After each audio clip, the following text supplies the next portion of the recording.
We just beat each other. Wait a minute. He said ever. You said not very much. We run a lot of sides and everything. It's like when Kevin hired me.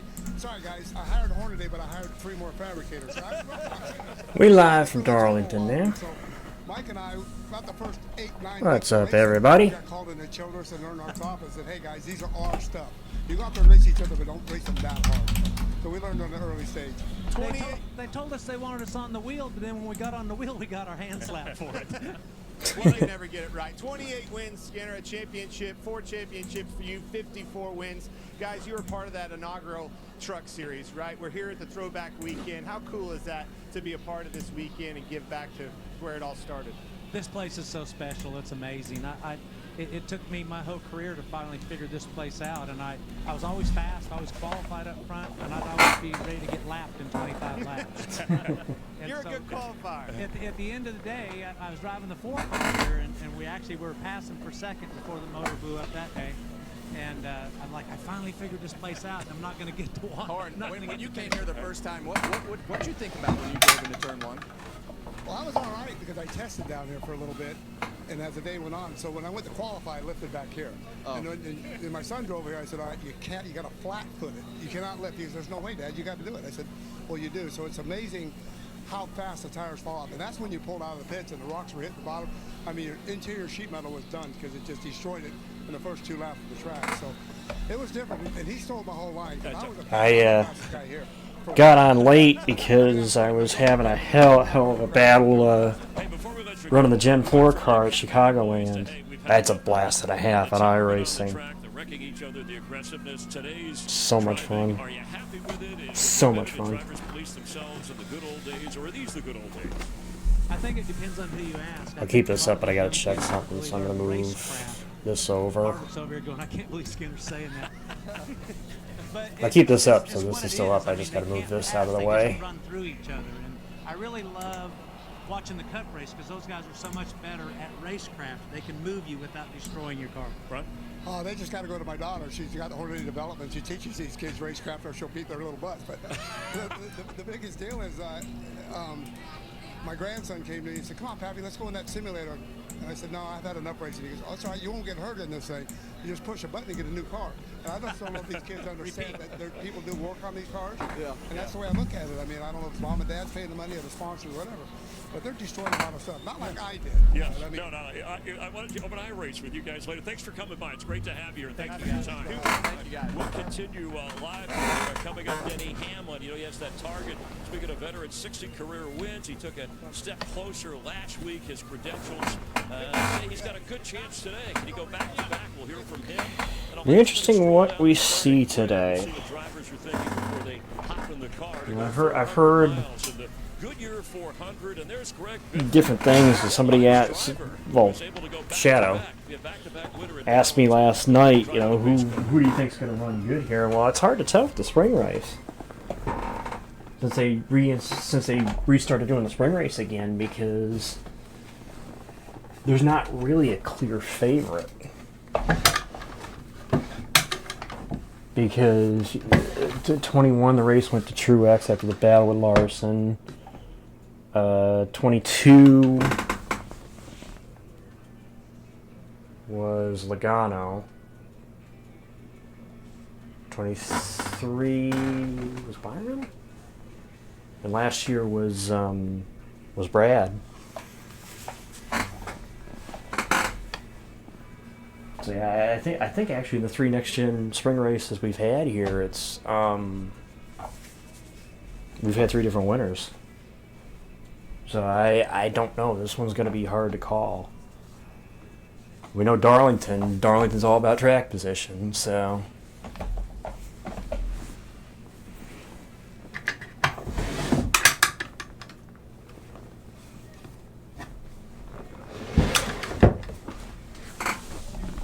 I think that's what we're going to see today. Is we're going to see a track position game, a track position race.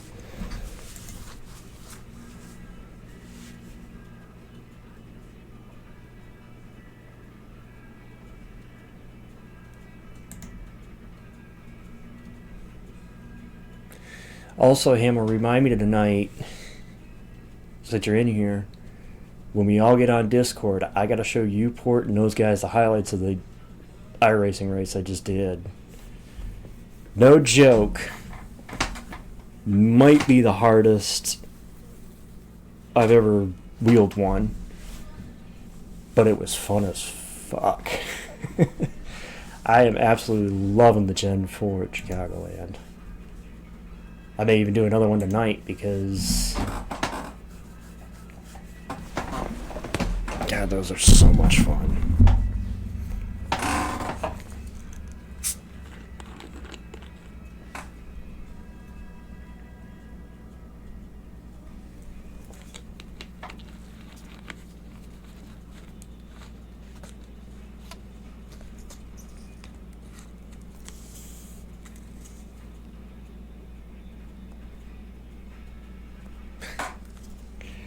No, I'm supporting my sister's high school. This is actually from when my sister went to high school.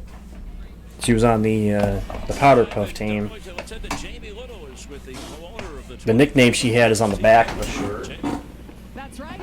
Because her name's Kelly, so hers was Kel's Bells. Hey, MJ!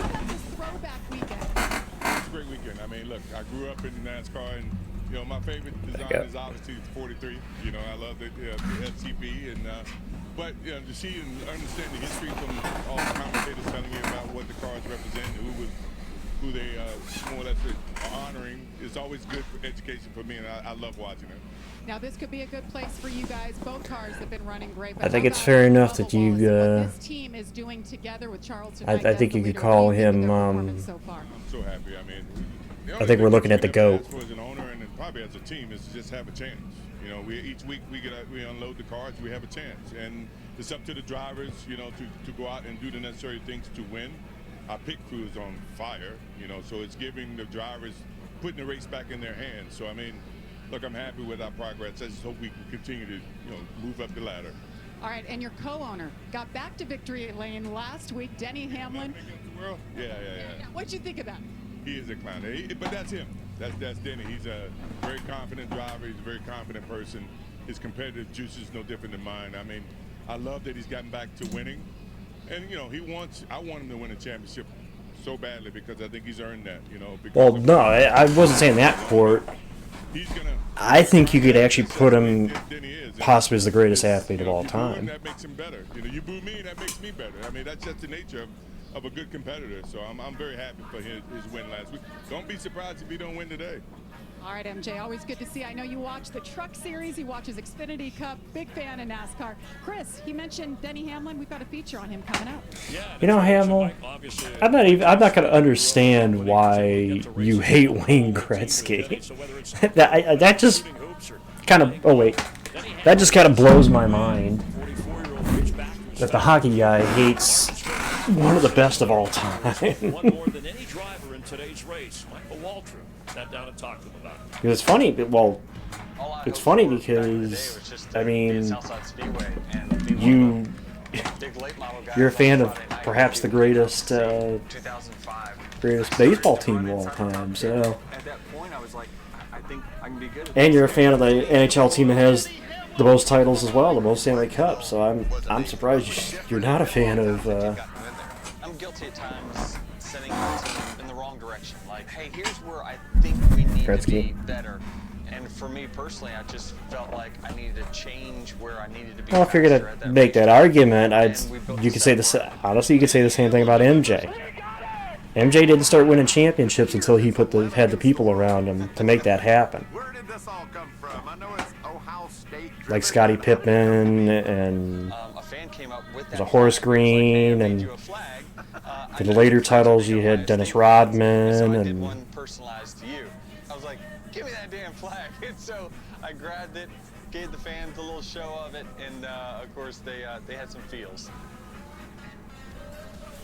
Well, the gamesmanship. Yeah. I know the big thing was as good as Jordan was. He couldn't. There was a period where he couldn't get past the Pistons because of the Pistons defense. So. And so, in pressure situations, I believe I perform the best. When it comes down to the playoffs, that's where statistically my best performance every single year is. You know, I'm pumped up about still being able to do this at a high level at my age. The end is probably near, but you know, we're gonna make sure we're winning. How you feel about that Bad Boys Pistons team?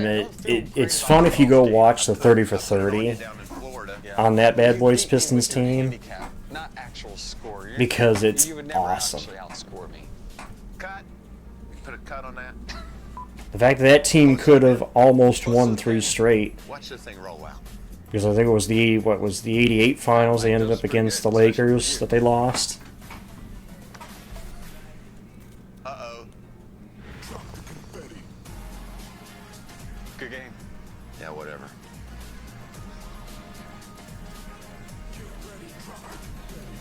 Denny starts third today, his best starting position of the season. Let's check the odds. And among the favorites, Denny is there, but behind. They ran into a brick wall. Its name is the Lakers.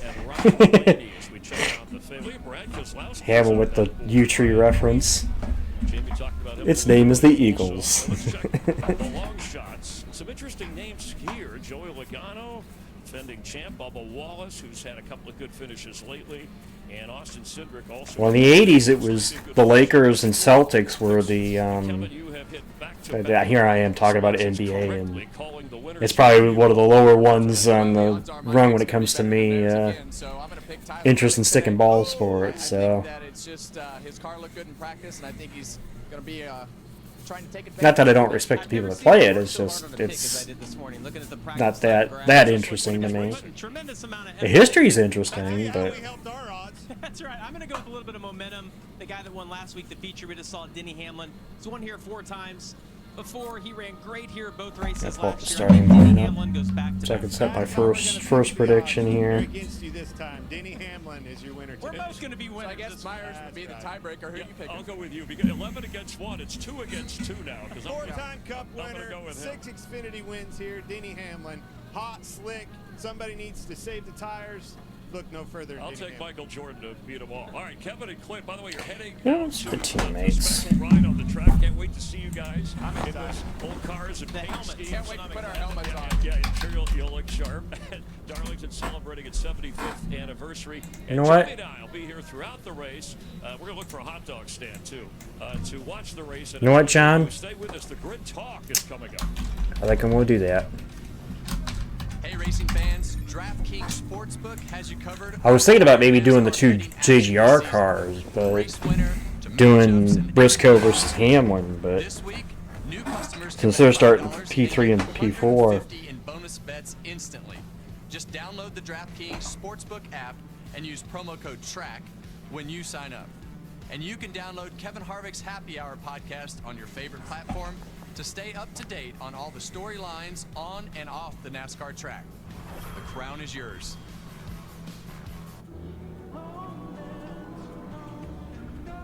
I'm not really throwing it back to anybody. I guess you could say I am because I'm wearing my sister's, when she was her senior year of high school, when she did the Power Puff, the girls' football.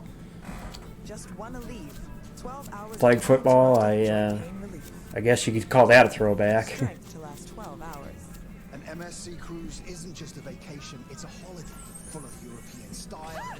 And all the things Americans love too. Come on, balloon. There are a ton of football matches. Games, football games. I mean, I got this maxed and it's still low. It's a commercial. Privacy. Gelato. Froyo. Architecture. Sharkitecture. That is a big hat. It's American. Of course it's big. What a vacation. Don't you mean holiday? My bad. We should stop now. Yeah. You can't miss. Let's go! TV's most addictive game show. Let's go! The floor is all new Wednesdays on Fox. The Birmingham Stallions kick off their home opener against the Arlington Renegades. Fox UFL Friday at 8 Eastern.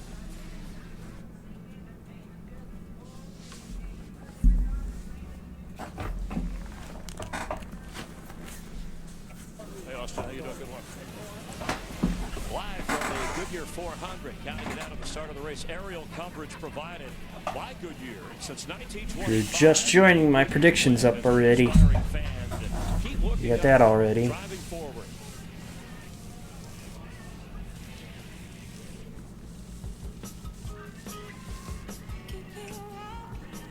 Along the northeast crest of South Carolina lies a grassroots town lined with almost 7,000 grassroots residents and home to one of NASCAR's grassroots raceways.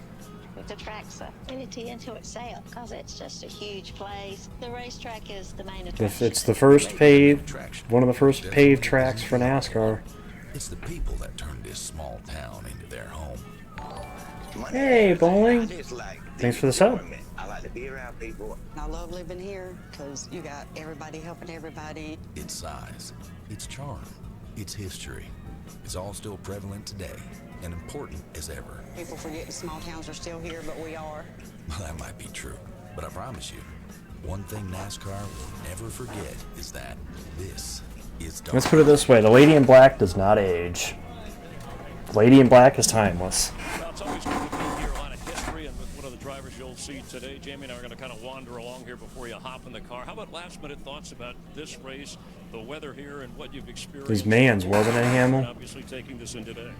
Yeah, throwback weekend. Is that a Roper? I thought it was Roper that won the first Cup race, Charlotte, but I thought it was Mans. Because I know what he did is he put the truck tires on it so that the tires would last. On the racetrack when we catch up hopefully in traffic, so really fun. Hey, so we saw MJ here. He was running truck tires because the truck tires were thicker. It's always nice. They weren't wearing out as quick as the normal passenger car tires. It's nice when he comes to the racetrack, you know. So he made his car last. Last time we were here, you know, we were able to clinch the regular season championship. So hoping clinch a trophy and take it home later on. Yeah, you've led more laps here than any other track. Good luck today. Okay. Stay cool. Yeah, thank you for being with us. All right, let's wander down this way to see who else we can talk. Now, last year's race had that great battle too between Brad, Tyler, and Busher. Hey DJ, thanks for the Prime sub. I was looking for a bow tie. Look for the mustache. We got a hype train. On the grid talk. Well, how about your chances today? You led some laps. I mean, in terms of winning at a track like this, Kevin Hart called this one of the top 5 tracks on the list for drivers to want to win among the crown jewels. I'd agree. Yeah, that's what I said. He ran a truck tire because the tire didn't wear as fast as the other tire. It was a normal passenger car tire. It had a thicker tread. So he made the tire last more than everybody else. Just talking to Reddick, he brought up heat, and Harvick and I were talking earlier on the show. The Yay. first race always seems to be the worst. Any concerns with heat today? Well, I ran all of Martinsville without a helmet fan and a cool shirt last week, so I'm it won't be that bad. I'm 1 week early. That's right. Yeah. 2022 Daytona 500. Real quick, your favorite driver growing up? Someone you watched, looked up to? Elio Castroneves. Oh, wow. Got to race Yeah, I him. love Helio. Right, thank you. Good luck today. Helio. I think Bubba, we have a minute here. Let's go over to Bubba Wallace. He is back we're gonna go this way. Sorry, I want to make sure. Good luck to you guys, too. Pit crew's working hard. And where is... Oh, there's Hey, Bubba. come join us. Sorry. We've talked to... Why are you sweating? We've talked to your teammates, your owners. A couple of really good finishes lately. I know you've addressed, hey, little things you could do. How about today? Anything you're focusing in on to win this race? Stay cool. I've already failed at that. I'm already sweating. No, I think just race the racetrack. And you understand that more and more every time you show up here again of how important that is. And letting the little fish go and letting the big fish, catching the big fish later. So we'll see. We'll have some fun. All right, well, good luck. We have to head to opening ceremonies. Thank you. Hopefully you have a Is that Leonard Wood climbing into that car? Please rise as you're able. It looked like Leonard Wood climbing into that car, which would make sense. The Sumter Guard presents our nation's colors. Here to offer today's invocation, please welcome the 1988 Darlington Raceway Track South 500 winner, Lake Speed. Hey, Lake Speed. We come to you today with thanks and praise. Just can't thank you enough for loving us and choosing us. Thank you for this amazing racetrack, Lord. Thank you, Lord, for the drivers and the crew members and all the people that are here today. We just ask you to keep us all safe, get us all home safely, and we ask these things in Jesus' name. Amen. Here to perform our national anthem, please welcome the 282nd Army Band from Fort Jackson, South Carolina.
Great out of love. God, the Fox broadcast is so low in my ear. I don't know why the volume is so low. And I can't turn it up. It's not like there's a volume control for this. I don't know why it's so low. You ready for some adrenaline? I was born ready. How high is that? So high. Privacy. Privacy. Gelato. Froyo. Architecture. Sharkitecture. That is a big hat. It's American. Of course it's big. What a vacation. Don't you mean holiday? Maybe my headset was just loose because I just adjusted it. It sounds like it's louder now. I think I just had my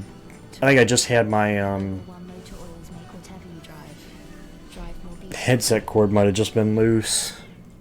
The Birmingham Stallions kick off their home opener against the Arlington Renegades. Fox UFL Friday at 8 Eastern.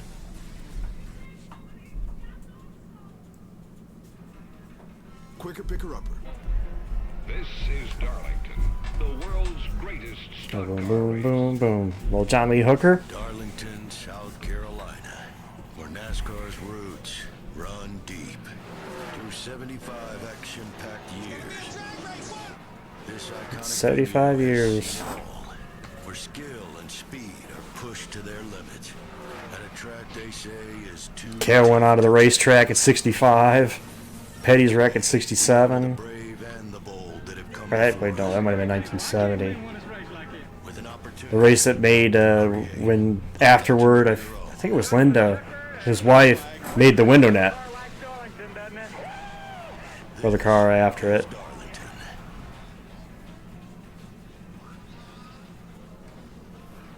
Track has seen it all. The Goodyear 400 from South Carolina's famed Darlington Raceway, the home of NASCAR since 1950. NASCAR's first super speedway.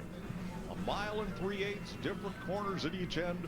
What a challenge this place is. Hi, everybody. I'm Mike Joy, and I'm usually joined by Clint Boyer and Kevin Harvick. But since it's throwback weekend and there's some great old race cars on the property, well, they hopped aboard and went for a ride, courtesy of the Wood Brothers, celebrating their 75th anniversary as a Ford team in NASCAR. I was going to mention that, Bumble. Oh no, that's Kevin that's in the other one. It was Kevin I saw. That's got a 351 Cleveland in it. Kevin Harvick is driving the first car that David Pearson raced for the Wood Brothers. He won here in the spring of 1972 in his first ride for Glenn and Leonard Wood. And Yeah, I wanted to make mention. Yes, we lost Val Kilmer this week. The Iceman. Rest in peace. That's 71 Mercury. That's 71 Mercury. That thing, that thing would probably be a blast to drive.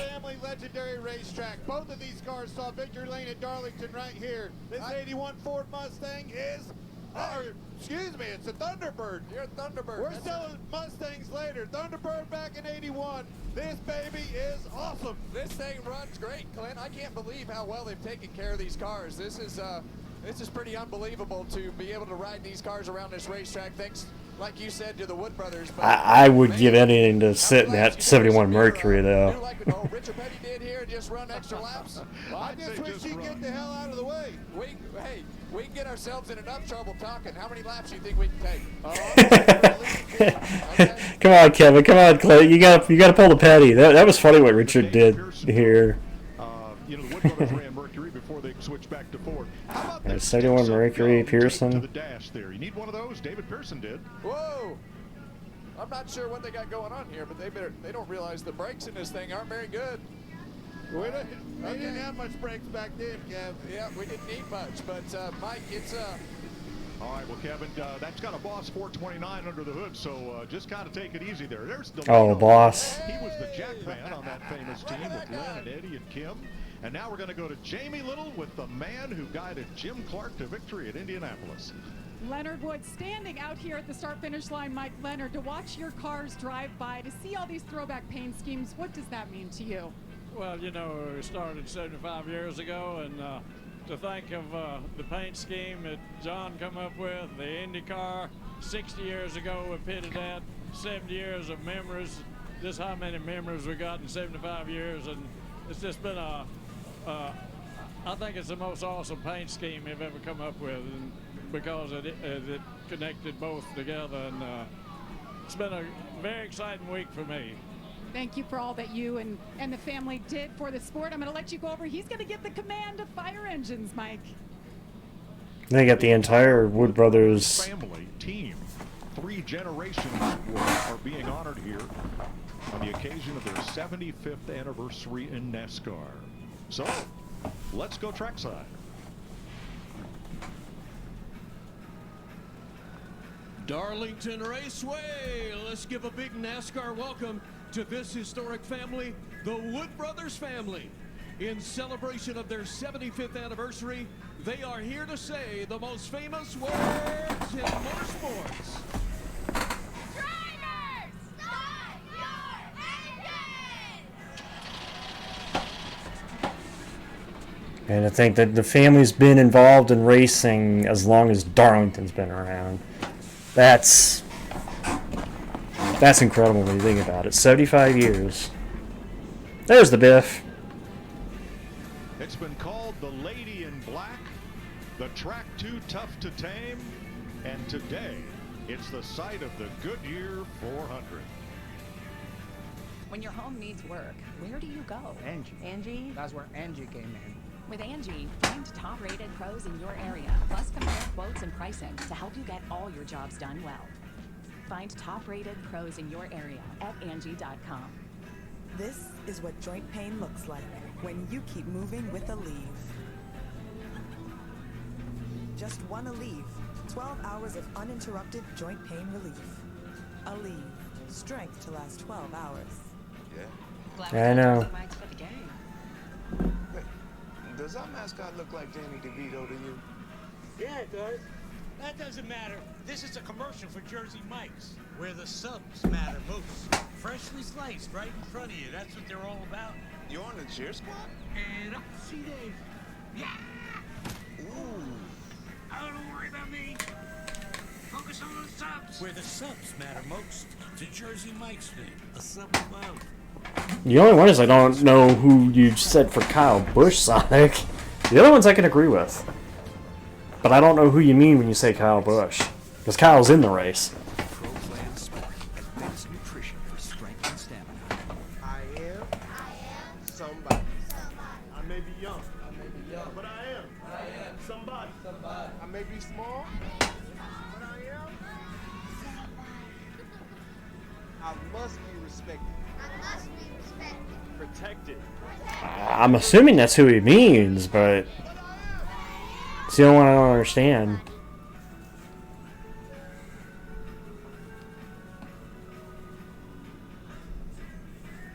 Reigning MVP Aaron Judge leads the Yankees again Saturday at 3 Eastern on FS1.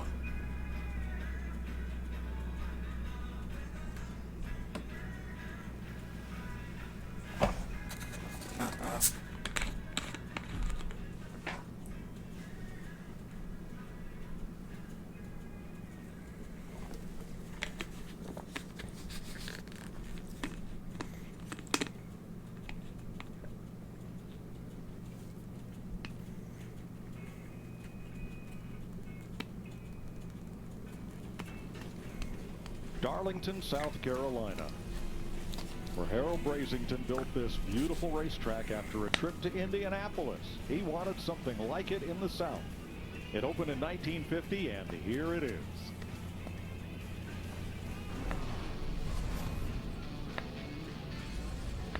"18 different drivers finished in the top 10 in last year's 2 races here. Briscoe and Hamlin the only ones to double up. You don't want to lead the most laps here. You won't be in front of Stat we're going to have to keep an eye on. 9 drivers snapped 50-plus race winless streaks here at Darlington, including Keselowski and Briscoe last year, so root for the underdog. Well, I don't know where Clinton Kevin went. Okay, so you did mean Kyle. Who's made Larry McReynolds to dial up our pole sitter today. Honestly, of the ones you mentioned, the only one I'd be worried about is Busch. Yeah, I know he finished second here in the race. Willie B. The cutoff race last year, but Yeah, Larry, I got you. What's up? Well, buddy, yesterday you turned the fastest qualifying lap ever been turned at Darlington in this Gen 7 car, but that was 1 lap on sticker tires. How about 293 laps today? Not to mention, buddy, it's hot and slick. Yeah, for sure. It's hot, and I feel like the racetrack's going to be changing constantly, so just gotta keep up with that. This place is a lot of fun. It's a big challenge, so I look forward to it. William, you won here 2 years ago, so you know what it takes to get around this racetrack, but what about the discipline to run around a track that was again, Buescher was a contender here last year. I don't know. Again, it's hard for me to say. I know. About this place, the wall doesn't really track straight, so you're always looking for little imperfections where you can make a difference, and I feel like that's what makes it a lot of fun, because you can move around and find some of the cutouts in the track that are different. Well, good luck, buddy. I know Rick's at home watching. He's ready for another Darlington win. Yeah, I look forward to it. Thank you, man. William Byron starts on the pole. Here's our Goodyear 400 starting grid. It's his second Darlington pole and his first since How about Ryan Preece, though? Ryan Preece is on a roll. 3 straight top 10 finishes, and he has the outside pole for the 4th time in his career. Row number 2, Denny Hamlin, 4-time Darlington winner, and he won last week. Chase Briscoe, the 2024 Southern 500 winner here. Well, someone have to check this for me, and I believe I'm right in saying this. I think Hamlin is the winningest active driver in the Cup Series at Darlington. Master in the past, but not in the last decade. Well, Denny delivered. He's got 4 here. Leading a lot of laps and ending up at victory lane. Regan Smith. Well, Mike, that win last week represented Denny Hamlin's 55th Cup Series victory, tying him on the all-time list at 11th with Rusty Wallace. But it also represented the 7th crew chief that Denny has won with in the Cup Series. Chris Gale, of course, getting his first win with Denny Hamlin last week. When I spoke to Chris earlier today, he told me, yes, it was a lot of relief off of their shoulders to get that victory together. But that is also the expectation. And as we look forward to today, this is the track that Denny has his 2nd best average finish of all. Real question, I think, is Denny going to get to 60 career Cup wins? He's only 5 away. I can see him doing it. Hello, Cleto. I saw your message earlier, but didn't say it earlier, but hello. That number 2 Ford that looks a lot like Dale Earnhardt's 1980 championship car. Row number 4, Tyler Reddick, has led more laps here than any other track. And Kyle Busch, the 2008 Darlington winner and runner-up here last fall. Now let me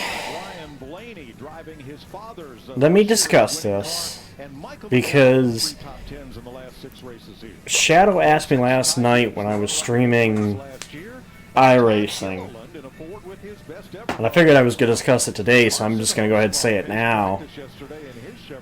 The favorite throwback for the weekend. Now, obviously, me being the Blaney fan, I love Ryan's car. I like the throwback to his dad's his dad's lone win, NASCAR win. But if you're asking me my favorite overall one, it's got to be the Carl Edwards. It's got to be Denny Hamlin's. I always loved the the Office Depot schemes. So I got to go with Denny's. Larson's would probably be my second, but I love Carl Edwards. So. And talking to him about the heat of this track today, he said it plays right into his hands. He says the crazier, the more challenging it is inside the race car, the better it is for him. Kyle Larson hoping to get his second win at Darlington. Mike. Thanks, Jamie. Well, crew chief, what do you got for us today? Well, Mike, Darlington is one of the toughest racetracks we go to get that 9-car. Find the balance between the two ends of the racetrack. You don't want to 9-car, honestly. Sonic. Go back to your question, Bowling. Joey Logano. He's a Daytona 500 winner. He's an All-Star race winner. He's a multiple-time Cup champion. Logano's going to be in the Hall of Fame, too. Along with Hamlin and Busch. On the left rear and the right rear are those drop links right there with the heim joint. Now, how you adjust the stiffness of the Well, the big one is going to be championships first. You look at the champions. Because most of the Cup champions are in the Hall of Fame right now. So, chances are eventually you will see the Cup champion. Anybody that has a Cup championship will probably eventually be in there.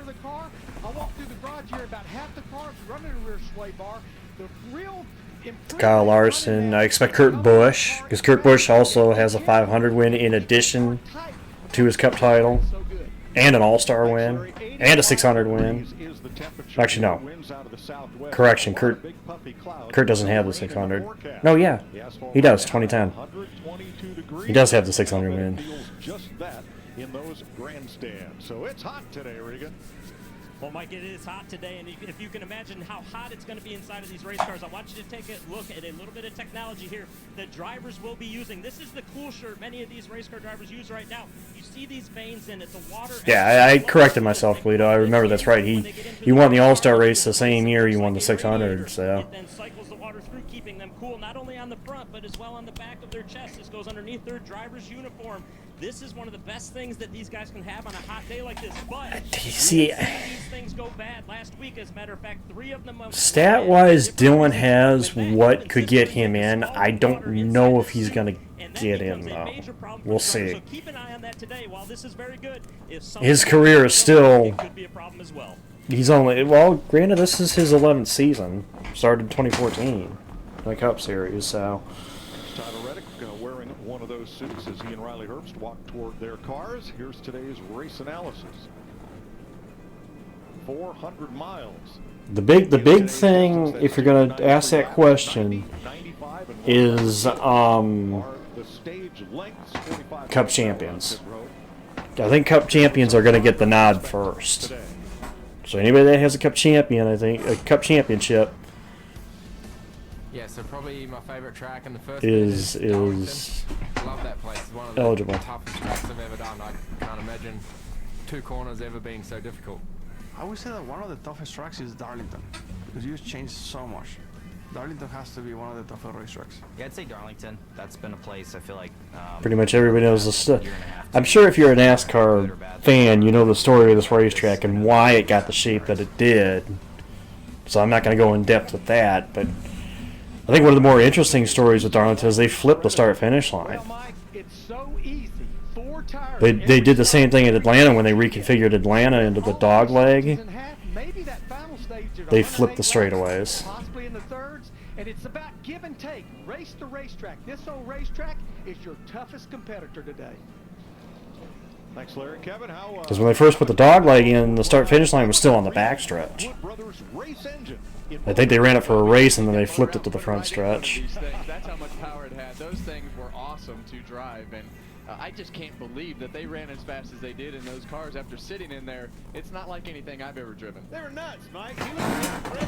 No brakes in the hay, buddy. No wrong brakes on that baby. All horsepower. horsepower, no stopping within things. I can't believe we got that opportunity. Felt so good, and he cannot tell you just how much horsepower those have. It's crazy. Blew my mind. I'm jealous. That looked like a lot of fun. It was a lot of fun. And Think about it. There was, especially that 71, there was no restrictor plates. that's what this weekend is all about, to be able to So when it came to those cars, all that power was going to the rear wheels. cars and people at the racetrack with the Wood Brothers family. That's what I love about muscle cars, you know.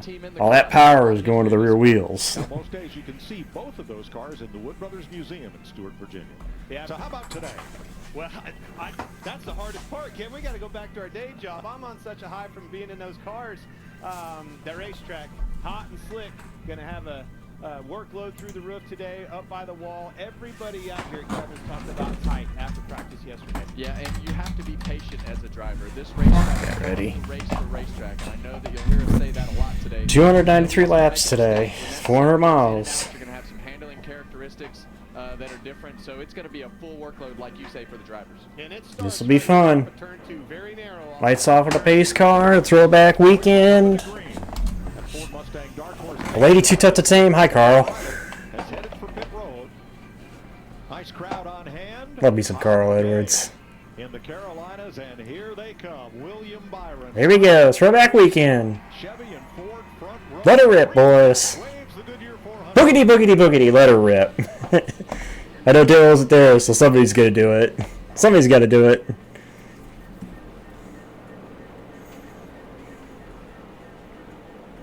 Give you a quick one. Always one of the hardest parts of the race right there, coming off of turn 2, trying to get single file. Into 1. You're going to see these guys Or into 3, excuse me. all the way below that line, but you're going to pay the price if you. It's like Byron will lead the first lap. Priest can hold off Briscoe. This car will burn that right rear tire off. Take care of the tires. When does that start, Kevin? Now. It starts right now, but you can't give up any track position at the beginning of these restarts. You have to protect yourself and put yourself. All right, Hamill, I'll do it again for you. Or minimize the loss of track position as much as you can. Ryan Blaney dives low in the Blaney down on the bottom of the track. to pick up not 1 but 2 spots. Gonna get 3 here if he can clear Reddick. Not quite clear Reddick. Realistically, you're about off the racetrack right there. Those hash marks kind of just a suggestion at this place. You can get low, but you better not do it long. Scrubs a lot of tire, Kevin. Yeah, and you see him right there funnel off of turn 2. There's a patch of asphalt that's kind of blended in to be. I was hoping we could finally let's get a good run in, guys, today. It's still very difficult to run too wide as you see Blaney shoot down below those hash marks. And as those hash marks get rubbered up, those things get more grip. And I used to love to. I don't know if Briscoe got the wall a little bit there, but Cindric tried to jump on him for that spot. Track workers were late into the night repainting the walls red and white here at Darlington. He's gonna get it. We'll be painting them again Monday. We'll have the stripe count for you as we go through the day.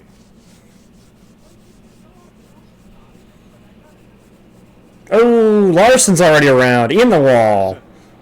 Backstretch. That was early. Kevin, you had just told us about how narrow it is over there. There's another problem. There's a bump. I want to know what happened there. I didn't expect that.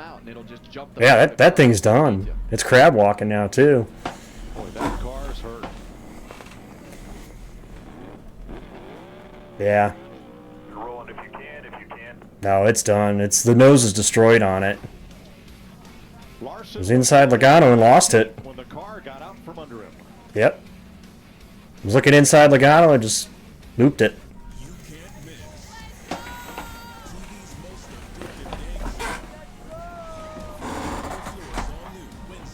Yeah, that thing's done. Well, they might be able to repair it, get back out there, but that thing is not going to be. His competitive day is done. Of course, no problem, big bro. Let's eat. Danny DeVito? What did you do with her uncle? Well, that doesn't matter. This is a commercial for Jersey Mike's. What matters most. Well, it's a hot and slick racetrack.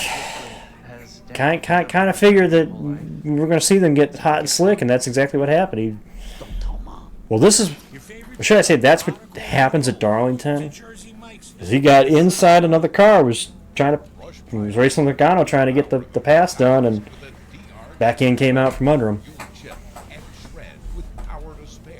Happens to the best of them. It happened to Johnson here a couple years ago. There's a full line of VR chippers and chipper shredders, and they're all built U.S. Especially that turn 2. I mean, Johnson crashed his a car qualifying here in 09. Still finished second in the race, but he crashed it here off of 2. That's drchipper.com. The Birmingham Stallions kick off their home opener against the Arlington Renegades. And turn 2 is very treacherous here, so. You've earned this, so hold it up high. You might not be related, but you're still family. You don't just give an extra hand.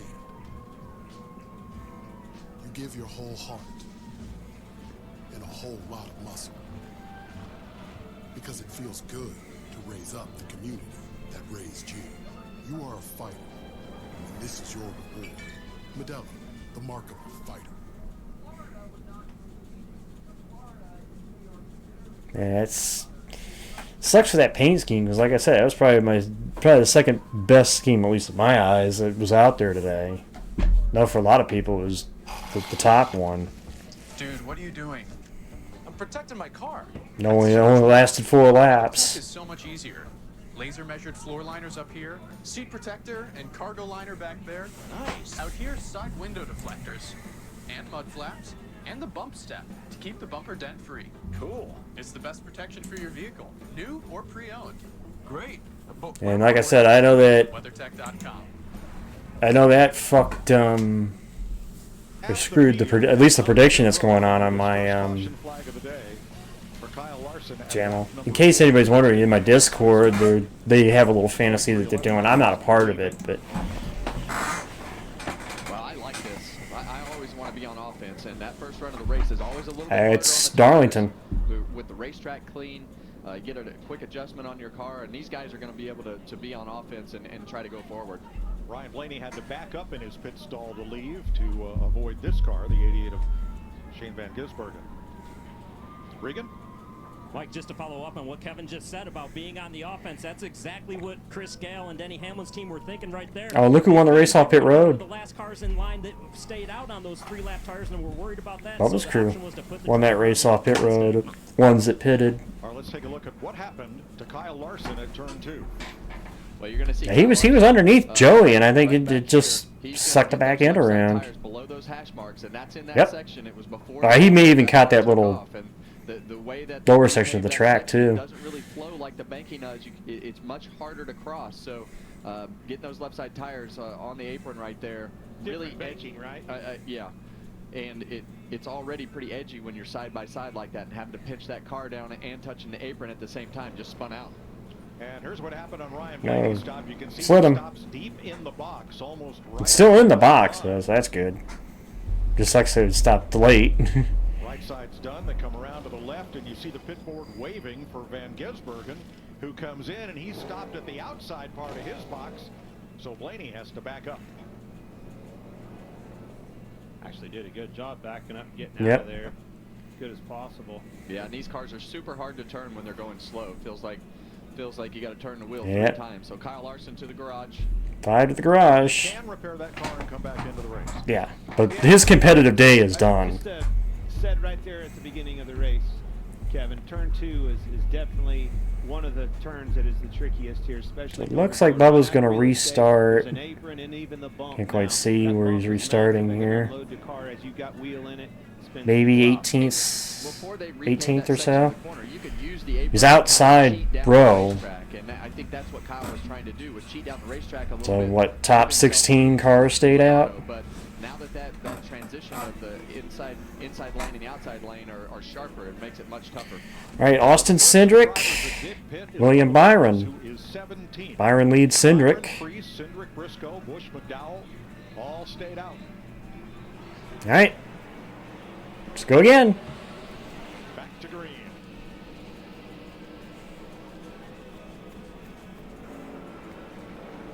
Yeah. Through wide.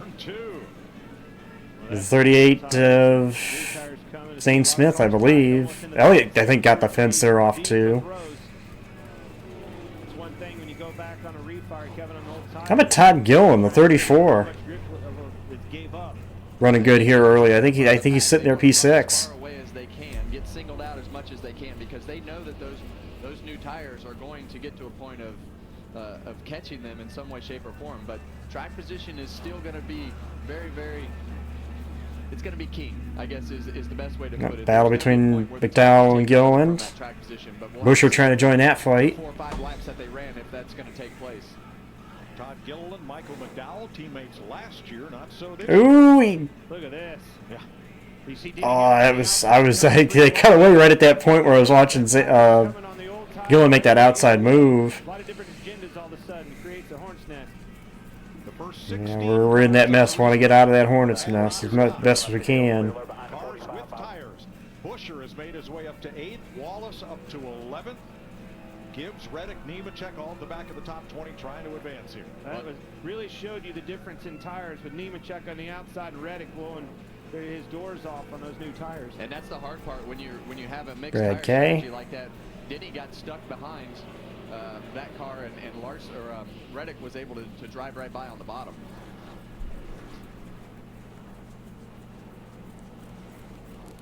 Have to be patient. This is a racetrack where they always told me. Yeah, long way to go. You race the racetrack. It's never been more true than right here. But we're gonna get another spot here. He's the highest running of those on tires. Past Chastain here. That's Crack the top 10.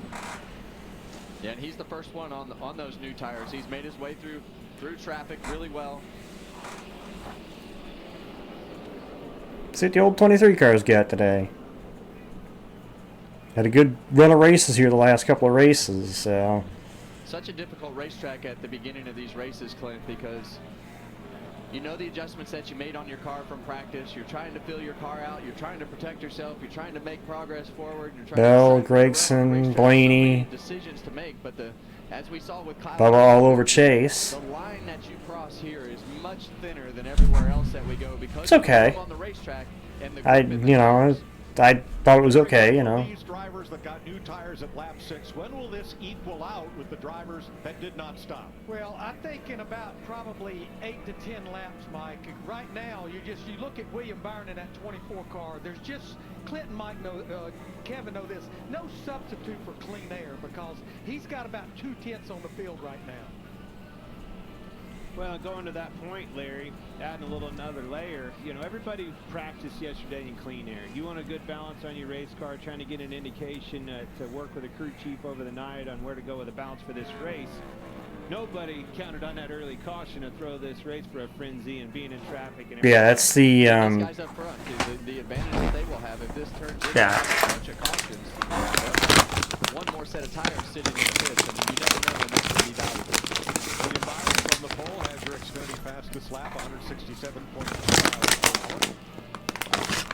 All those cars running up to the top 5. Clean air.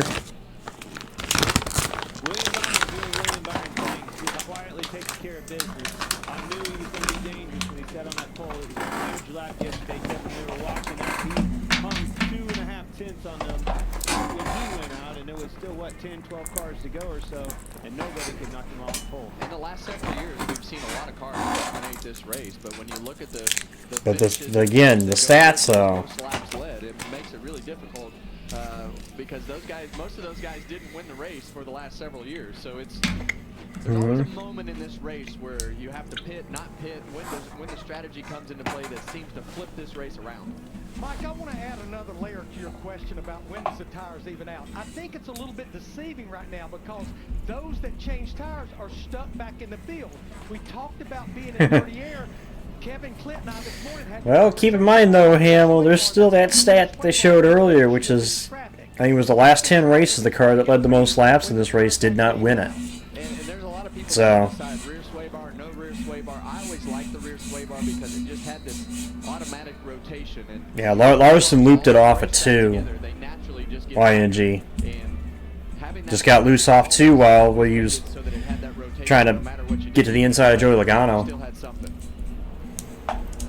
Only thing he missed, Joker, was a Larson spin. He was inside of Logano, had the back end brake loose on him, and hit the wall in the backstretch. He's in the garage right now. On new tires in the running order, challenging Busher for 8th.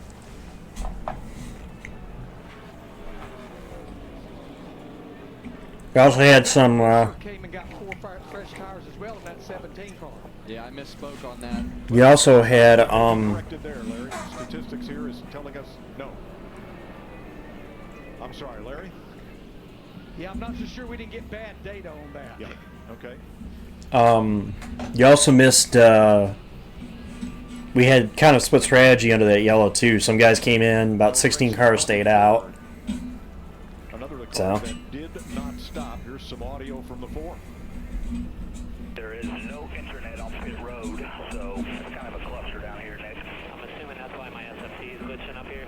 I assume we have no SMT, no timing and scoring, no anything right now. So I'm using my phone to look at Ford's races, but... Oh, boy. So, Regan, is this all of pit road, or is it sporadic? Well, Mike, just a report. I checked with the 11 team of Denny Hamlin, and it appears that their internet is working right now. So not sure if it's sporadic or what's going on, but evidently some teams having trouble down here. Kevin, we were going to clear our rides out there. We were going to be good without Wi-Fi. Yeah, we didn't need to give our data to anybody. Hope you have at least a good rest of this day, John. That's a major disadvantage if you don't have that SMT to look at to be able to tell your driver what's making other cars go good and yours not. And that hinders your adjustment, pace, all those things. I can explain this to Anderson. And Austin Cindric's team is talking about this as well. The racetracks, you're talking older racetracks. I mean, Darlington's been around 75 years. Small town, kind of out in the boonies.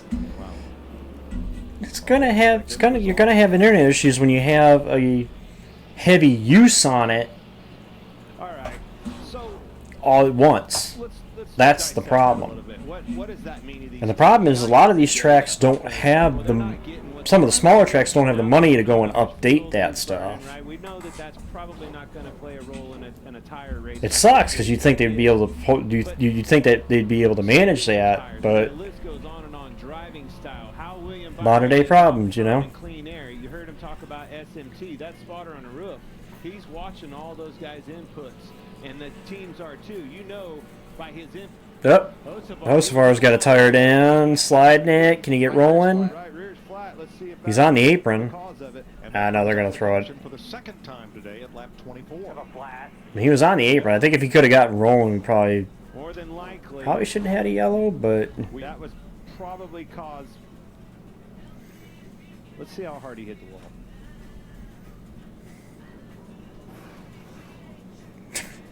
good luck there. Good luck there, Joker. Yeah. I say that as somebody who are that he hit the wall right my there. So mother and her, my stepdad, probably flattened that tire, Mike. were on the rate list for the Starlink for the longest time. Still haven't gotten any word from them for that. We ended up going and getting the Verizon wireless internet and haven't looked back. So.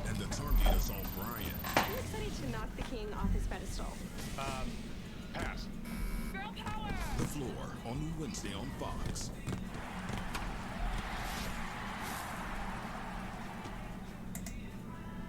Hey, Carly. Quick question. If you had to choose, would you wax your own eyebrows or figure out payroll compliance? Easy. Payroll compliance. Well, compliance can get sticky. Oh no, compliance is easy with Gusto. Gusto automatically prepares and files my federal, state, and local payroll taxes for me. Pretty slick. I know, right? Ready, Rick? Born ready. Choose compliance without them. That's working with Gusto. I am somebody. I may be young. But I am. Somebody. I may be small. But I am somebody.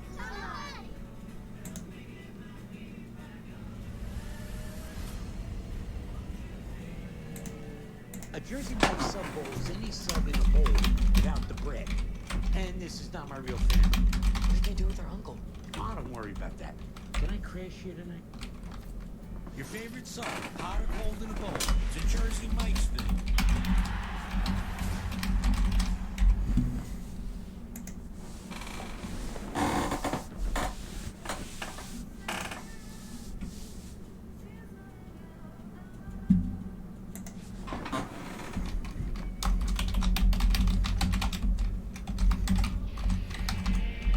Under caution for the second time today, Carson Hocevar, after that spin, I believe, has driven to the garage.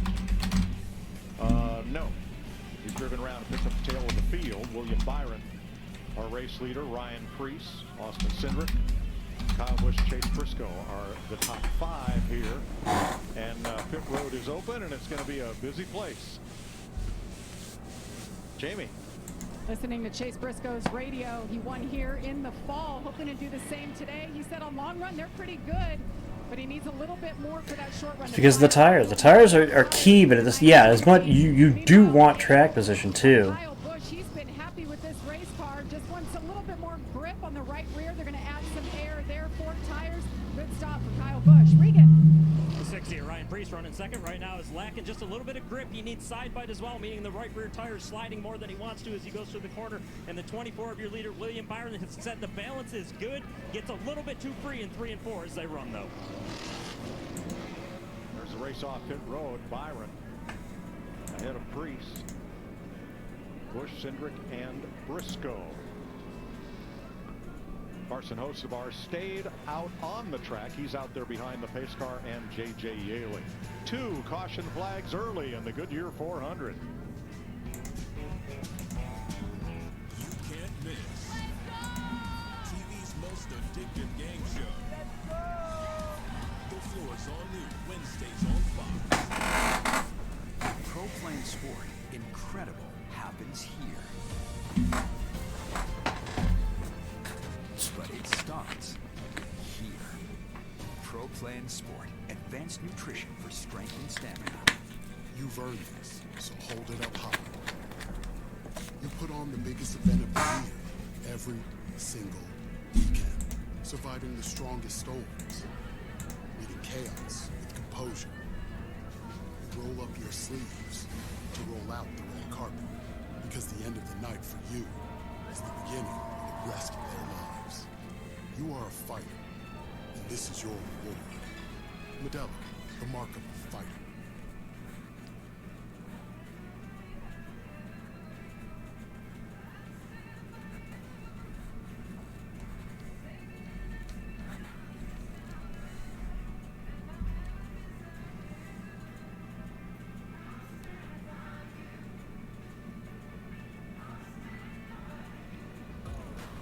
Saturday, catch reigning AL MVP Aaron Judge as he leads the Yankees against the Giants at 3 p.m. Eastern on FS1. Here's our aerial coverage provided by Goodyear. Since 1925, the Goodyear blimp has been inspiring fans to keep looking up and keep driving forward. And even the Goodyear blimp has a throwback graphic scheme this year. Ryan Preece is on a roll. 3 straight top 10s. He qualified on the outside of the front row, and we were given the privilege of sitting in on their pre-race team meeting. The one thing I wanted to talk about today is team, right? This team has come together better than I could have ever hoped, right? And that's all because of you guys, right? Every part of us has a different job, but somehow we're all working together and going the same direction. You guys are my fine wine. You get better every stop, man. So that's the attitude we got to keep, and we got to all keep pushing that same direction. And if we do that, guys, we're going to win. Let's bring it in, guys. 1, 2, 3, team! I love that. Preece just pitted on this caution flag along with everybody. So, Larry, the teams that pitted it. See, well, we'll see how it reacts here. 2 sets of tires. What's that do to your playbook? I'm getting a little nervous about this because they had 10 sets of stickers. Byron, Busch, Preece, Briscoe, Cindric, Buescher, Wallace, Gibbs, Dillon, and Smith. How about the run for the front row cars so far? They need some long green flag runs because you can't get greedy and use them all up now. That's pretty much, yeah, that's what, around 38 laps. Well, that's tough. When the caution comes out and there's any laps on the tires, you want to hope that your strategy is on par for that long run that's going to happen. The last thing that those guys that came in and pitted the first time wanted to see was another quick caution. So definitely burned a setup that they didn't get their money's worth out of. So Michael McDowell came in 7th. He's now 13th. Chase Elliott came in 10th. He is now 23rd after pit stops. Well, we've seen it all year. So much is affected the outcome of the race. Just for you, Shadow. so far today, it's been the same way. Getting ready to restart. William Byron has led every... Apologies to everybody else, but that's just for Shadow.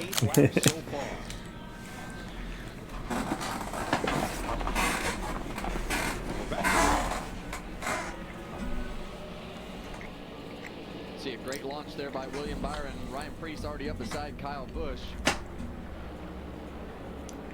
Outside Yeah, we were hanging a gazebo, putting together a gazebo yesterday, Drew. It gets so tight up over there on 2. Oh, Yep, one in the wall. Again. Looked like J.J. Yaley, I believe. Yes, right. Yeah, he Yep. got a pit stop for 4 tires in that 1980 He's in the fence. Elliott tribute scheme, and he's going to come slowly toward the pits. We will stay green.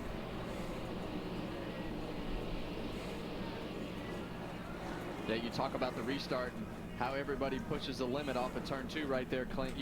As hard as it is to pass at this particular racetrack, you have to be able to put yourself in a spot. Tell you what, I'm watching Bubba today. He's up to P7. 3 wide. You got to go with it. You got to go with the run and try. Car seems to be able to be. He seems to be making ground up on restarts, passing high, low. Again, battling Chris Buescher on the outside. Briscoe around Busch, down the front stretch. Briscoe to 3rd. Yeah, Briscoe to P3. Last year in the fall race, great.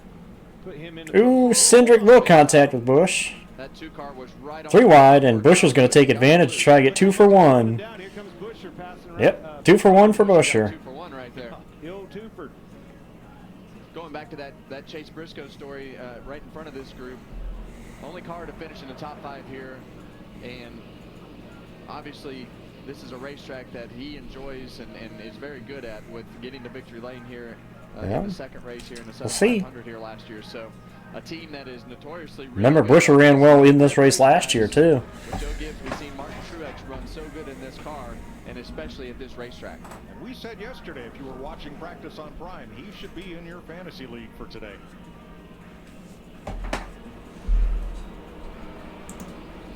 Now here's Kyle Busch, and a look from the Cheddar's onboard cam on his number 8. He gets this back up.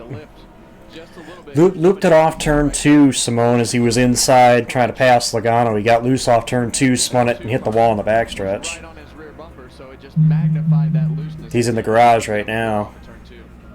Not out of the race, but in the garage. Car unloaded off of the bump.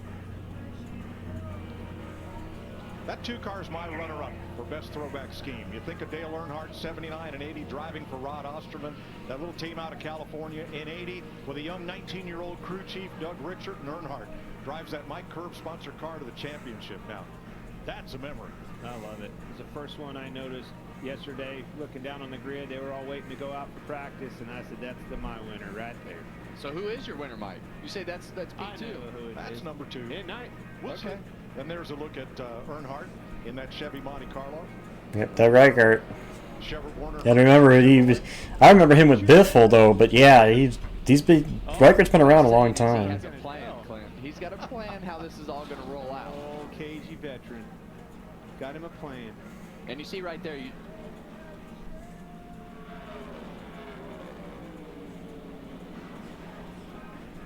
Yeah, Bristol next week. Larry, what are the leaders talking about? That'll be fun. Yeah, we went back racing at an interesting number of laps. How wild that spring race was last year.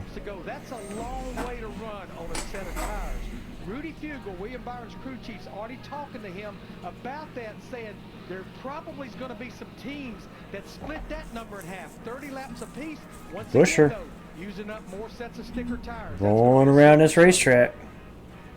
Well, now here's Chase Briscoe, who had passed Chris Buescher, and now falls back into Buescher's clutches. Is Briscoe maybe pedaling it a little bit here? Well, we were bragging on Briscoe, but let me brag on Buescher as well. He knows how to get around this place. Very good at Darlington. Also, remember the B-name driver streak that kind of got ended with Larson? Looking for the top 5 right now. That race, he had such a solid car all the way to the end. He got together with Reddick, and I talked to him. In fact, there's only one car in the top 5 that doesn't have a last name starting with B.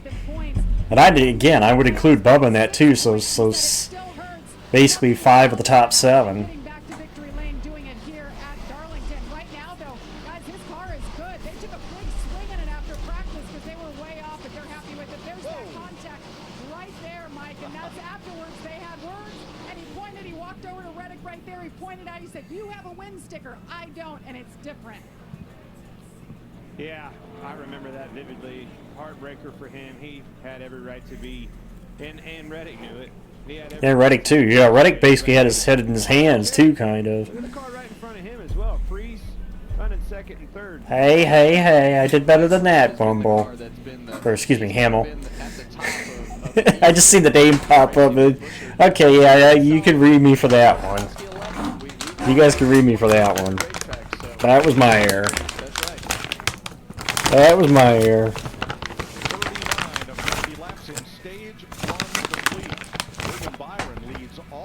That was my error. I screwed that one up. Hey, what's up, Roomy? That's Jersey Mike Subs. Danny DeVito? Are you my freshman roommate? This is a Jersey Mike's commercial where the subs matter most. I mean, look how big that is. We need that for lunch and for dinner. Hey, we need that. Hey, who left the rents in? You want a Jersey Mike's? Introduce us to your new roommate. It's Danny DeVito. That's mine. Don't touch it. Where the subs matter most. It's a Jersey Mike's thing. A sub above. This is Pato Award. His last name's Irish, but his first words were. Pato's the fastest 25-year-old on 4 wheels. He's tasted every kind of victory except for the lactose variety. Pato looks like a one-man boy band. He charms like a British spy. He smells like burnt rubber, and he doesn't have fans. He's got groupies. Well, you can, because as I said when we said that stuff, we were just going for bold predictions. I threw one out there. It's like, if you want to be bold, you got to be bold.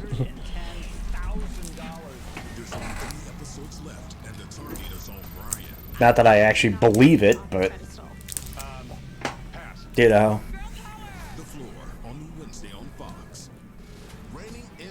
No way in hell I actually believe what I said.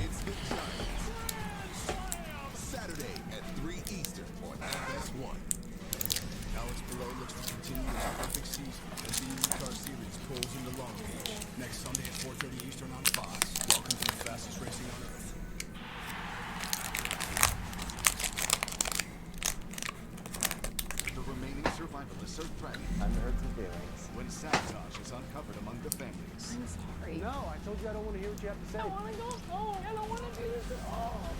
This is insane. Extracted on Monday on Fox. It's what? What's it at right now? 720. It's funny is I probably could set it up to make it 1080, but it's gonna lag the system real bad. That's why it's at 720.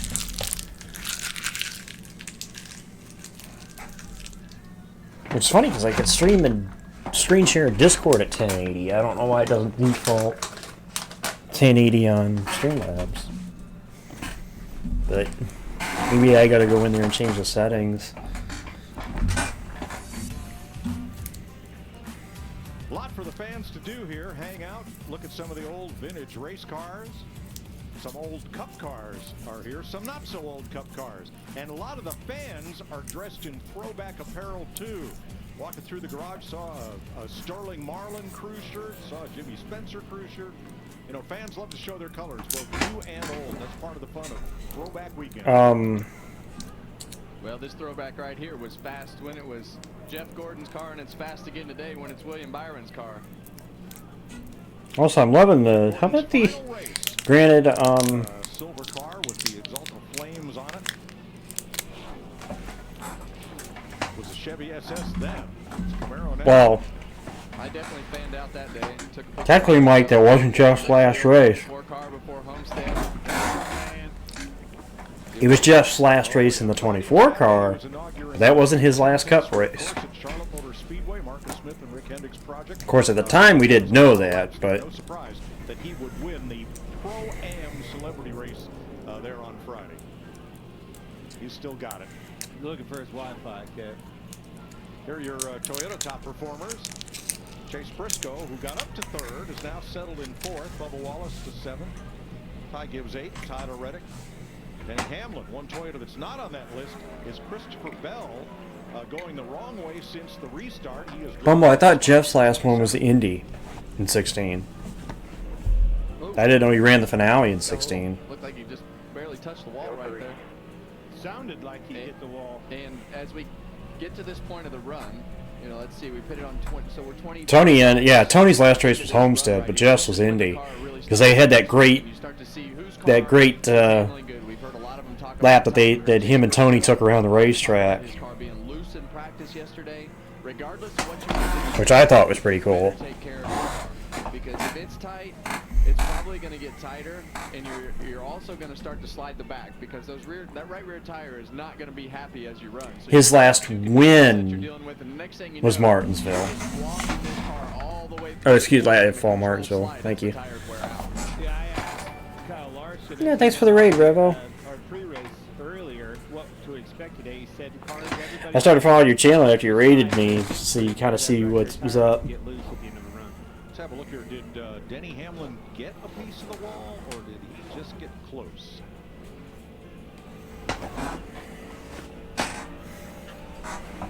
Well, he definitely got it because you could hear it. Yeah, he just flat-sided it right Yeah, I there. am, Danderson. So going into turn 3, and we talk about this.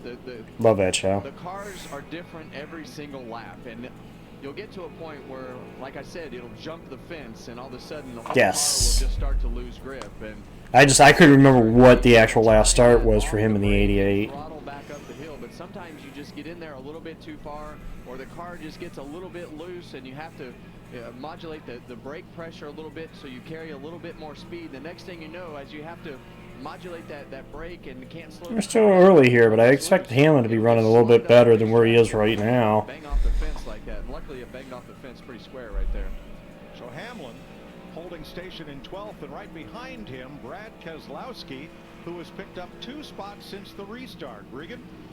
Mike, that's right. He's been steadily moving forward as the race has gone on so far early today. Well, right now, his 2 team cars for Brad run second and third. Similar to what it did last year here when he won the race. But take a listen onto his radio to something right here. Got a big rush going here. Bumper clear for now. Still coming back to you. Coming back to you. Still going to hit your quarter here. Quarter. Still quarter. Back to your door. Even. That is not the voice that Brad is accustomed to hearing. Normally, Spotter. Yeah, Danderson, the girl that did the lead for the English dub, I met her before at a convention in 2015.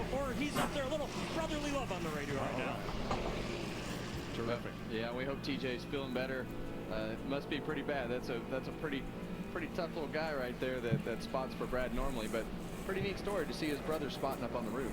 Sure is. Now, Christopher Bell, 2 laps ago, gave up a spot to Daniel Suarez, and now he's falling into the clutches of Shane Van Gisbergen as Bell continues to drop back. He's lost. That I don't know, because I'm not familiar with that show.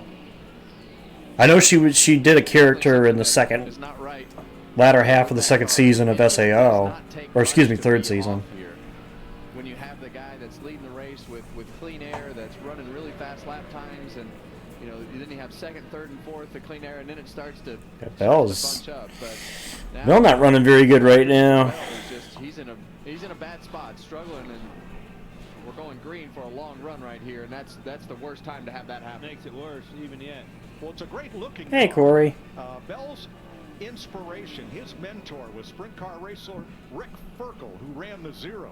So the Zero's in quotes on Bell's car, and the roof is silver to imitate the sprint car wing. It's a great throwback from DeWalt for Christopher Bell this weekend. Well, it's not required. But a lot of the throwbacks, it has to be an agreement between the sponsor and the team. But really, it's the sponsor that I think has the most say in it. So everybody's out here saying, well, why don't more teams? Because it's the sponsor that I think has the big say in it.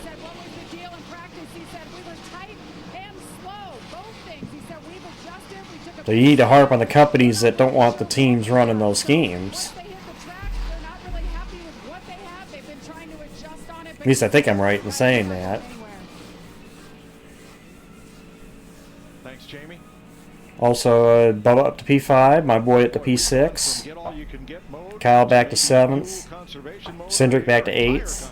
Yeah, I'd say it's more tire conservation mode, because in practice they ran high 30s, mid 30s on tires, and if they have to run this whole Well, I hate to say it, Corey, but sponsors run the game today. Again, it's that whole saying, money makes the world go round. You gotta have money to make it work in racing. Crew chief is telling the driver, take care of that right rear tire. Just be smooth with the throttle, smooth with everything getting in and getting off the corner. Well, that makes perfect sense, Larry, because you've already used up the tires that you were going to put on. If you Now those are the two cars I noticed are on the move right now, Bubba and my boy. cars, though, that continues to inch forward. They're both cracked their way into the top 5 as they both went by Briscoe. Like that at a number of the racetracks that we go to. I can tell you this, though. You see him drive low on the racetrack, and it makes it really difficult for it to save the tires when you're low on the track. So what do we have happen here? Keselowski, Hamlin. No contact into 3.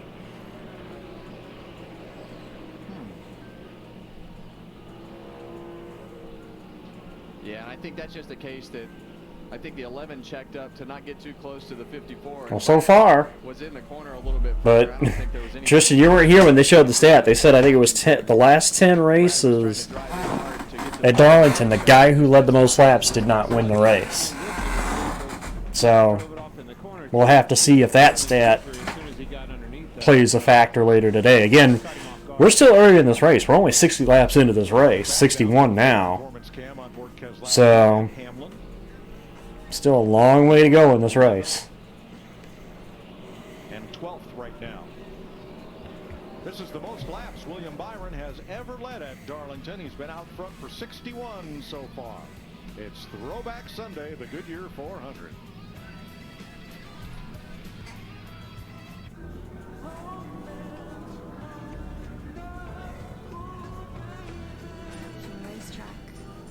Will Joey lead the most laps in that race? Because I don't think Joey led the most laps in that race. Yeah, that's what I'm saying, Olivia. Right now, Byron's got a dynamite car, but he's out front and he's in clean air. I'd be interested to see what that car does if he gets out of the clean air. Can he still make passes and get back up there? We haven't seen that yet. Architecture. That is a big hat. It's American. Of course it's big. What a vacation. Don't you mean holiday? My bad. We should stop now. Does he's got the benefit though that he had the first actually I'd be scared of either car, the 23 or the 12 right now, because they've both been able to work through traffic well. I think if one of them gets out front. Sabotage among the families. No, I told you I don't want to hear what you have to say. It's the most shocking episode of the season. I want to go home. I don't want to do this at all. This is literally insane. Extracted. All new Monday on Fox. Saturday on FS1. We've got the Bronx Bombers. We've got the Bulls in the deck. We've got East West. And oh yeah, all rise for the reigning MVP. Aaron Judge leads a reloaded Yankees lineup. Well, again, how much of that was in traffic, though? You know, that's I'm not saying that right. If you're looking at it right now, Byron obviously looks like he has the best car, but he's also in clean air, and he hasn't been back in traffic today. So I'd rather see what that car looks like if it gets in a situation where he has to come through the field. If he can make the same time he's making now through the field, then yeah, he's by far the best car. But we've seen it countless times, and anybody that's watched the sport, at least in any shape or form, knows a car out front is going to handle a lot differently than it is in traffic. That's just...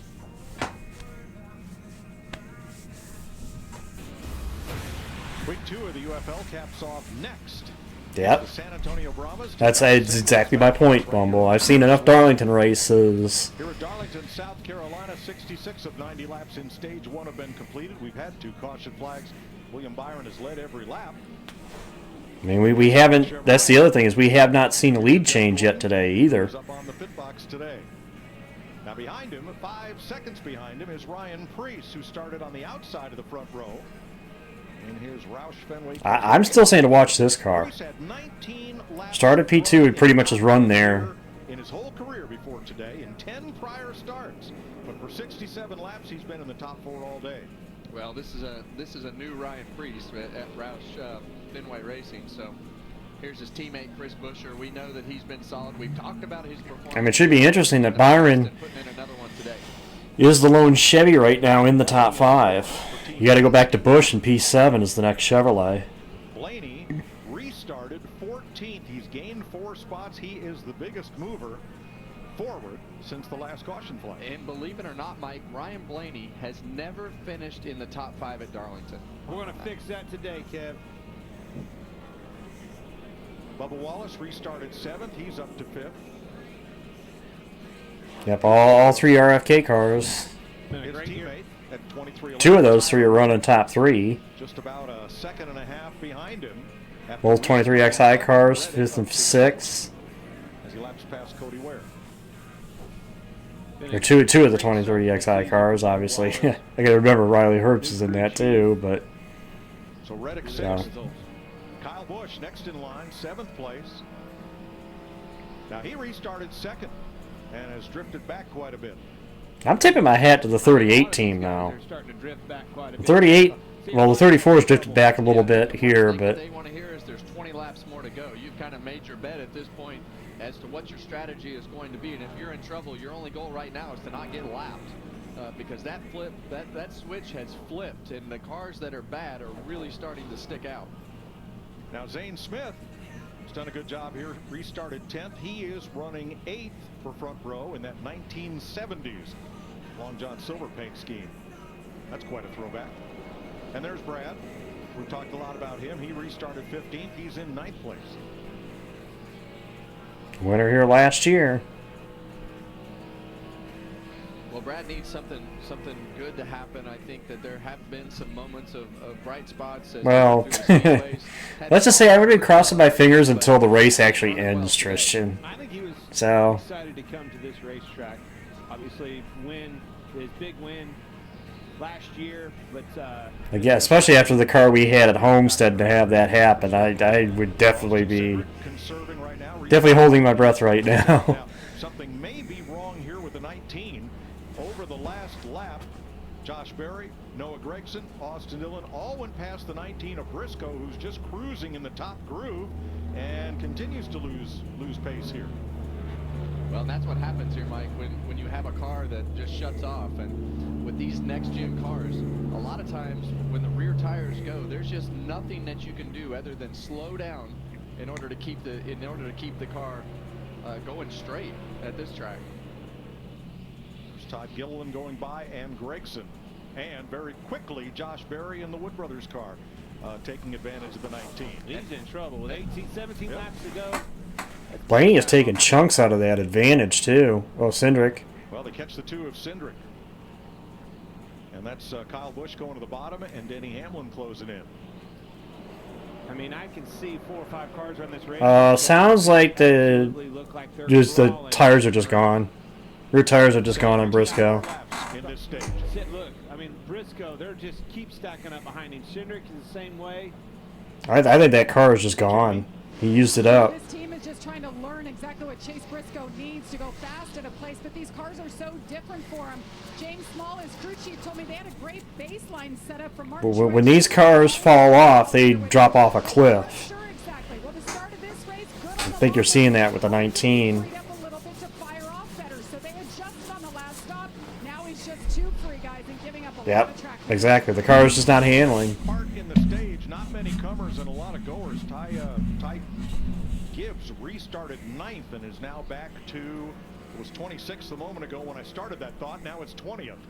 Yeah, 29th actually there, Mike. Right. Yeah, he's definitely. Man, I'm watching that 12 car though. He's cut that lead. Byron had 11 seconds to him. He's cut that down to almost 6.5 now. It sticks out like a sore thumb. And Buescher's tightened up the fight for second too. Laps to go here in stage 1 at Darlington. Everything's starting to tighten up back at the front a little bit.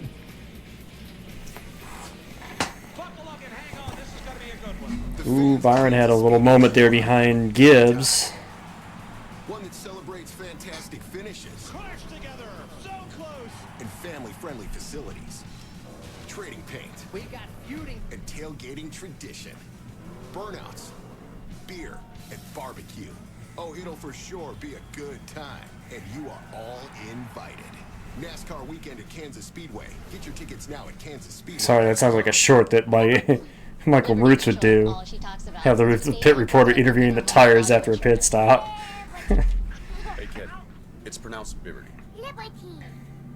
Bibberty. Liberty. Bibberty. Liberty. Bibberty. Now she's mocking me. Very mature. Hey, that's the nephew too. Hey, I'm not the one acting like a total baby. She's 2.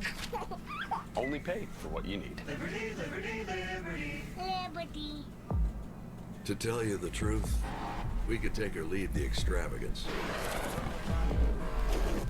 The attention, the celebrity, the bragging rights, the bravado. Because all we've ever really wanted is for every Ford driver to feel this.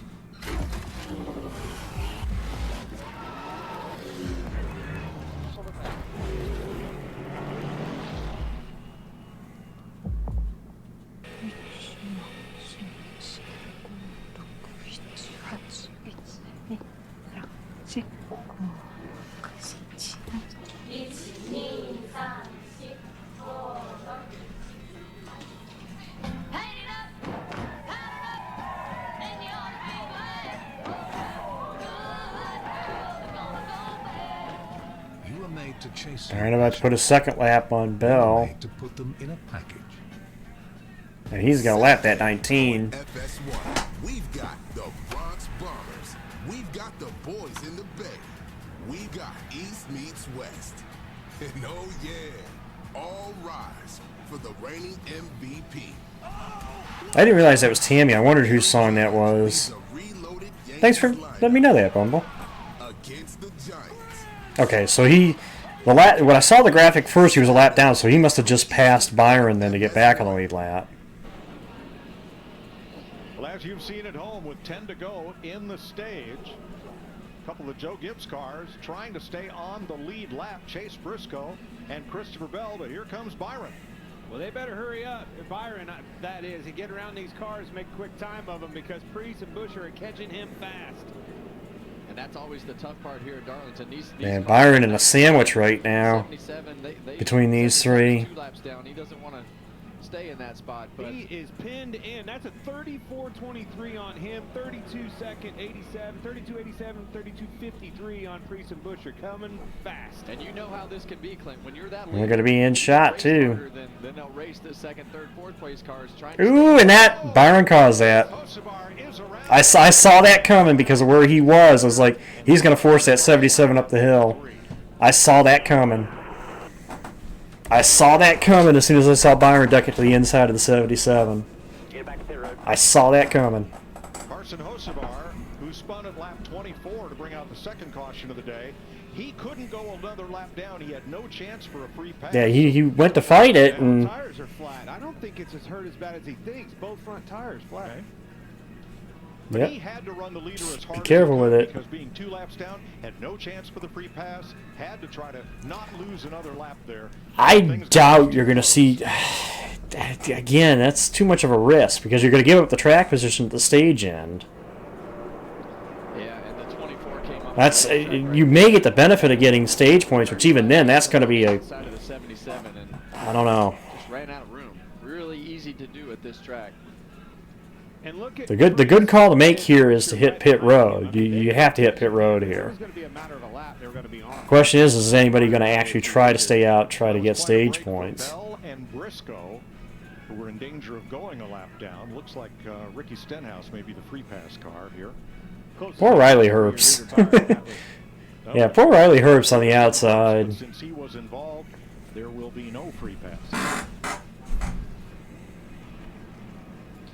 Well, this has been an odd race right here, guys. This thing has had not much flow. We've seen one long run right there with a lot of cars really tank. Well, 3 cautions already. We've only had 1 caution in stage 1. in the 3 Also, the prediction between Bubba and Reddick, they run 5th and 6th on the track. to go in the stage. We'll probably get back to green before this stage ends. How's this going to work out later? Yeah. Yeah, everybody's got to come. But here's what's going to be interesting. We're going to go back racing the Mike Point before the stage end. There are going to be guys at the front that's racing for this stage win, for these stage points. If I'm way back in the pack, I'm coming to get my 4 tires and doing exactly what Carson Hocevar did at Miami. I'm going to ride around real nice and easy and then stay out at the stage end. Exactly. Sounds like a plan. Exactly.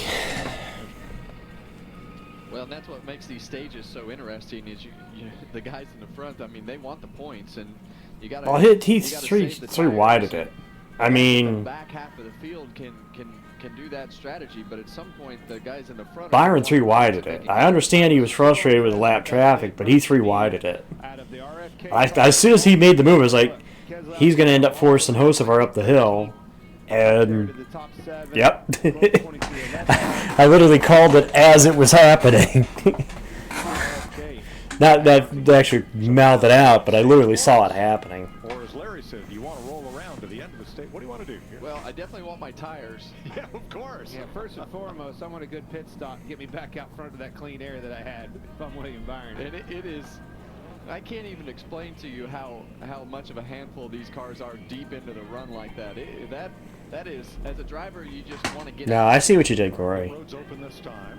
If you didn't do it, somebody else was going to make the joke about me saying it, so... Jamie? I kind of figured it was going to be you that was going to say it. 5 long races that he has not finished inside the top 10. They just wanted to come in here and have a solid day, and so far, they have accomplished that. Overall, he says the balance is better. Solid stop. Wants to be just a hair tighter, so they'll make a small air pressure adjustment. 4 tires for the 12 machine, and the 17 of Chris Buescher. This car is much better than it was in practice. The car just gets better the longer they run. 4 tires, no changes, Regan. Ryan Priest in the 60 car on the bottom right of your screen. Very good right now. Just needs the right rear to stick a little bit longer on the long runs. In the 24, William Byron said the balance is good. It was actually better than the first. Priest is going to be second, maybe. Bubba's crew with a good stop. Going to come out P3. Stall number 1, Byron handily wins the race on pit road from Priest, and Bubba Wallace with a great stop. The question is, we'll have to wait till we come back to see, or wait till we... As it comes, when the broadcast comes back up, so we can see how many stayed out.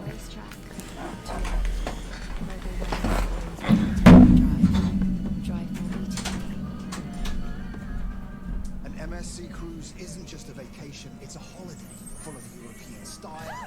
And all the things Americans love too. Come on, balloon. There are a ton of football matches. Games, football games. Woo! You ready for some adrenaline? I was born ready. How high is that? So high. Privacy. Privacy. Gelato. Froyo. Architecture. Sharkitecture. That is a big hat. It's American. Of course it's big. What a vacation. Don't you mean holiday? My bad. We should stop now. Yeah. This is what joint pain looks like when you keep moving with a lead. Just one lead. What you mean is wave around first. Joker. Strength to last 12. Well, we were P4 when the yellow came out, Zach. I think we're P6 or 7 now after these pit stops, so... I got a good top 5 car. At least from the looks of it.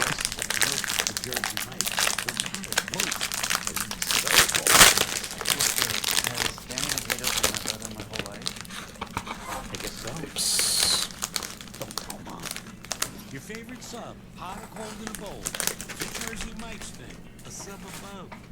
We've won $110,000. I'm excited to knock the king off his pedestal. Pass. Yeah, he's got probably a top 3 car right now. From the looks of it. The best choice for small business payroll. It's fast. It's trusted. It's a great value. And Gusto does a lot more than payroll to make running your business easier. Like payroll taxes and compliance, time tracking, and contractor payments. It's all a matter of air, clean air. You can get the clean air and get out there. On the most loved payroll platform. Get started So far, we've had only one leader in this race.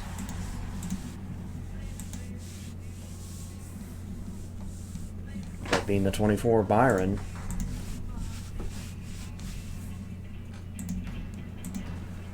Ready, go, go, go. When you think of Darlington, it's similar to Homestead. You gotta rip the fence. Dogs and stripes are no joke here. You're gonna get a stripe or two. Joey was doing okay, and so was Cindric, but managing. If you do get a Darlington stripe off of turn 2, it generally ruins your day. But you know, eventually when it comes down to crunch time, that last run of the race, you're gonna have to put it all out there. That's what Darlington's all about, and the Darlington stripe. Well, you can get the stripe. You can't destroy the car. 15 today so far, but it's early. You see Cole Custer restarting back in row number 7. He took only 2 tires to get through these final couple of laps of stage. So we had one guy play different strategy, Cole Custer. Went from 9th to 20th on that stop. Here's On 2. Cam for Joey Logano. His number 22. They will fire off 10th. Well, let's see. We got the prediction to pay off here and see who wins stage 1. They will go 14th on this restart.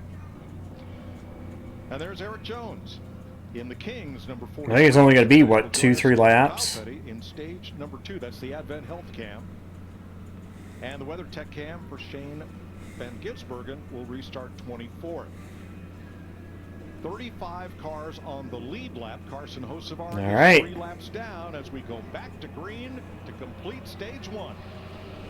2 to go. Go, Cat, go. 3 to go. 2 to go. Here we go. Yeah, and if you're not And that 23 car wants P2. take care of your car and your tires right here. If you're in the top 10, you want to get some points. But these moments, as you see them ring wide there in the middle of the screen. Bubba all over Priest for second. 10th place is. That's the final stage point right there. Ooh, Buescher's going to try. Thought about making it 3. He's not going to be close enough to make it 3. Last lap of the stage. Byron out front. 1 to go in stage 1.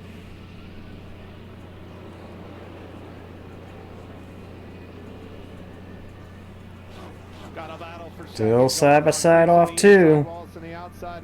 Bubba, here comes. Nope. Buescher's going to help his teammate. I thought maybe he was going to try to make it 3. Nope, there he goes. To the inside, 3 wide. For second, it will be Bubba for second as Byron wins the stage. Second to Bubba Wallace, third to Ryan Preece, and fourth to Chris Buescher. And 41 on those 2 tires did not work out. Did not work out. Every single lap of stage 1 at Darlington. So the prediction will go to Bubba. I'm excited to knock the king off his pedestal. Pass. The Floor on Wednesday on Fox. With Pro Plan Sport, incredible happens here. Next one, I think at this point, with the way they're both running right now, I should make this the prediction for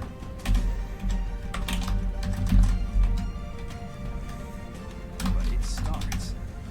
the second one. Pro Plan Sport, advanced nutrition for strength and stamina. Alex Below looks to continue his perfect season. Well, as many laps as they had on the tires, too, Corey, that was not going to work out. Welcome to the fastest racing on earth. I am somebody. I may be young, but I am somebody. That was actually a good one, John. I wanted to do teammates.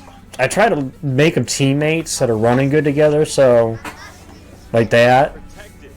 I didn't think about it until I saw where they started. I was like, oh yeah, that's a good one. So do the RFK teammates, Priest and Buescher, for stage 2.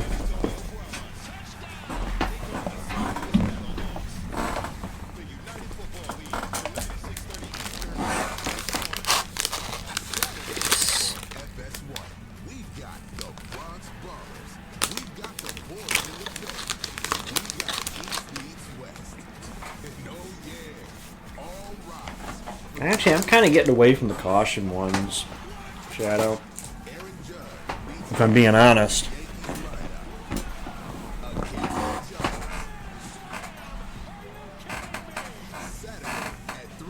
I used to do it here, but I don't like.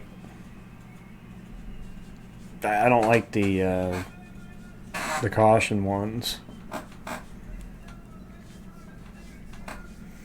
Because the caution was like, I gotta sit there and count, and okay, do we count the stage ins? And so, yeah, that's why I said I wanted to change it up, do something different. That's why I started doing the head-to-head. Because the head-to-head is easier for me. I can visibly see that. William Byron has led every single lap so far. Now here are your pit crew rankings coming in to Darlington with Bubba Wallace's 23-11 on top. Jamie?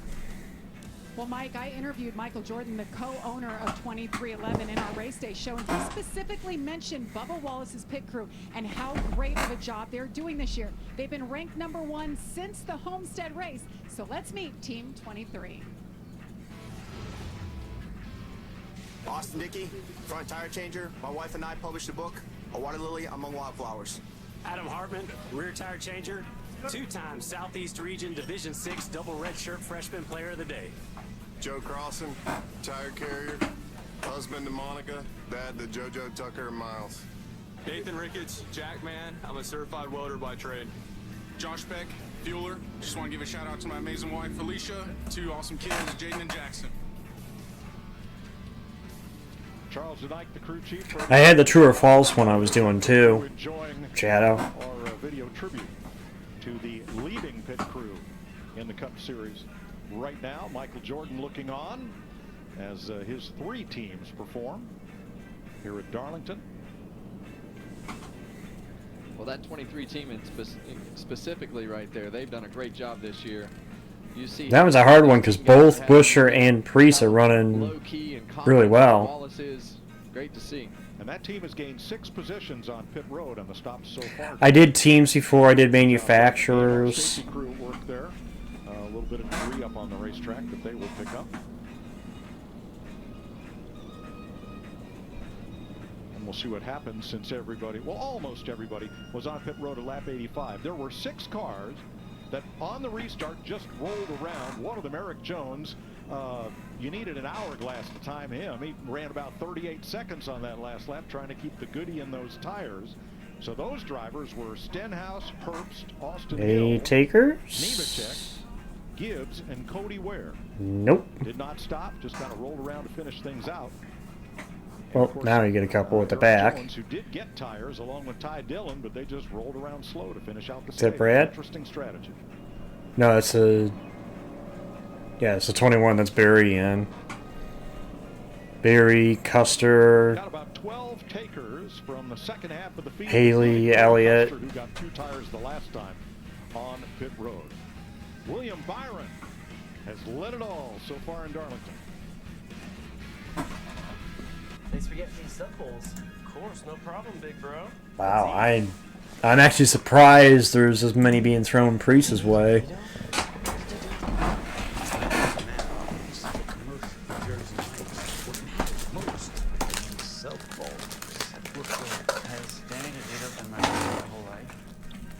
I guess so. Oh, come on. Your favorite sub, hot and cold in a bowl. The Jersey Mike's, a sub above. We've won 110 hours. There's only 3 episodes left, and the turn leader's on Brian. I'm excited to knock the king off his pedestal. Pass. Girl power! The Floor, on Wednesday on Fox.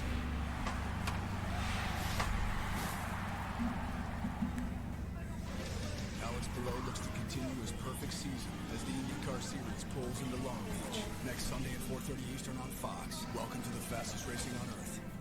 You've earned this, so hold it up high. It doesn't just have great moments. It was the backbone of your community. So you breathe in new life, grinding away to make space for tomorrow, for your people. This isn't just a restaurant.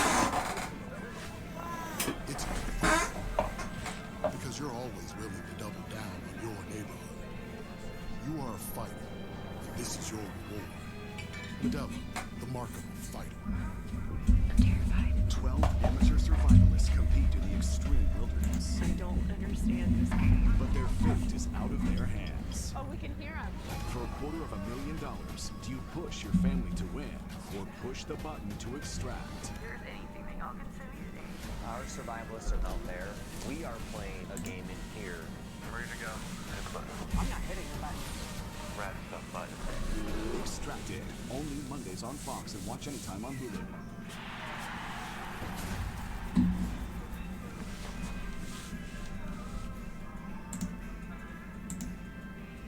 You know what?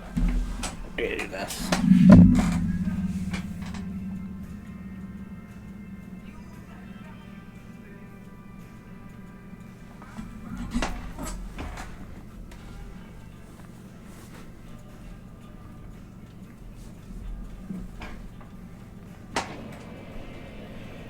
We're just across from the guys in their booth at what was an old open-air press box. Remember, this place is 75 years old. Jamie McMurray, Chris Myers with some fans enjoying the race from this point of view.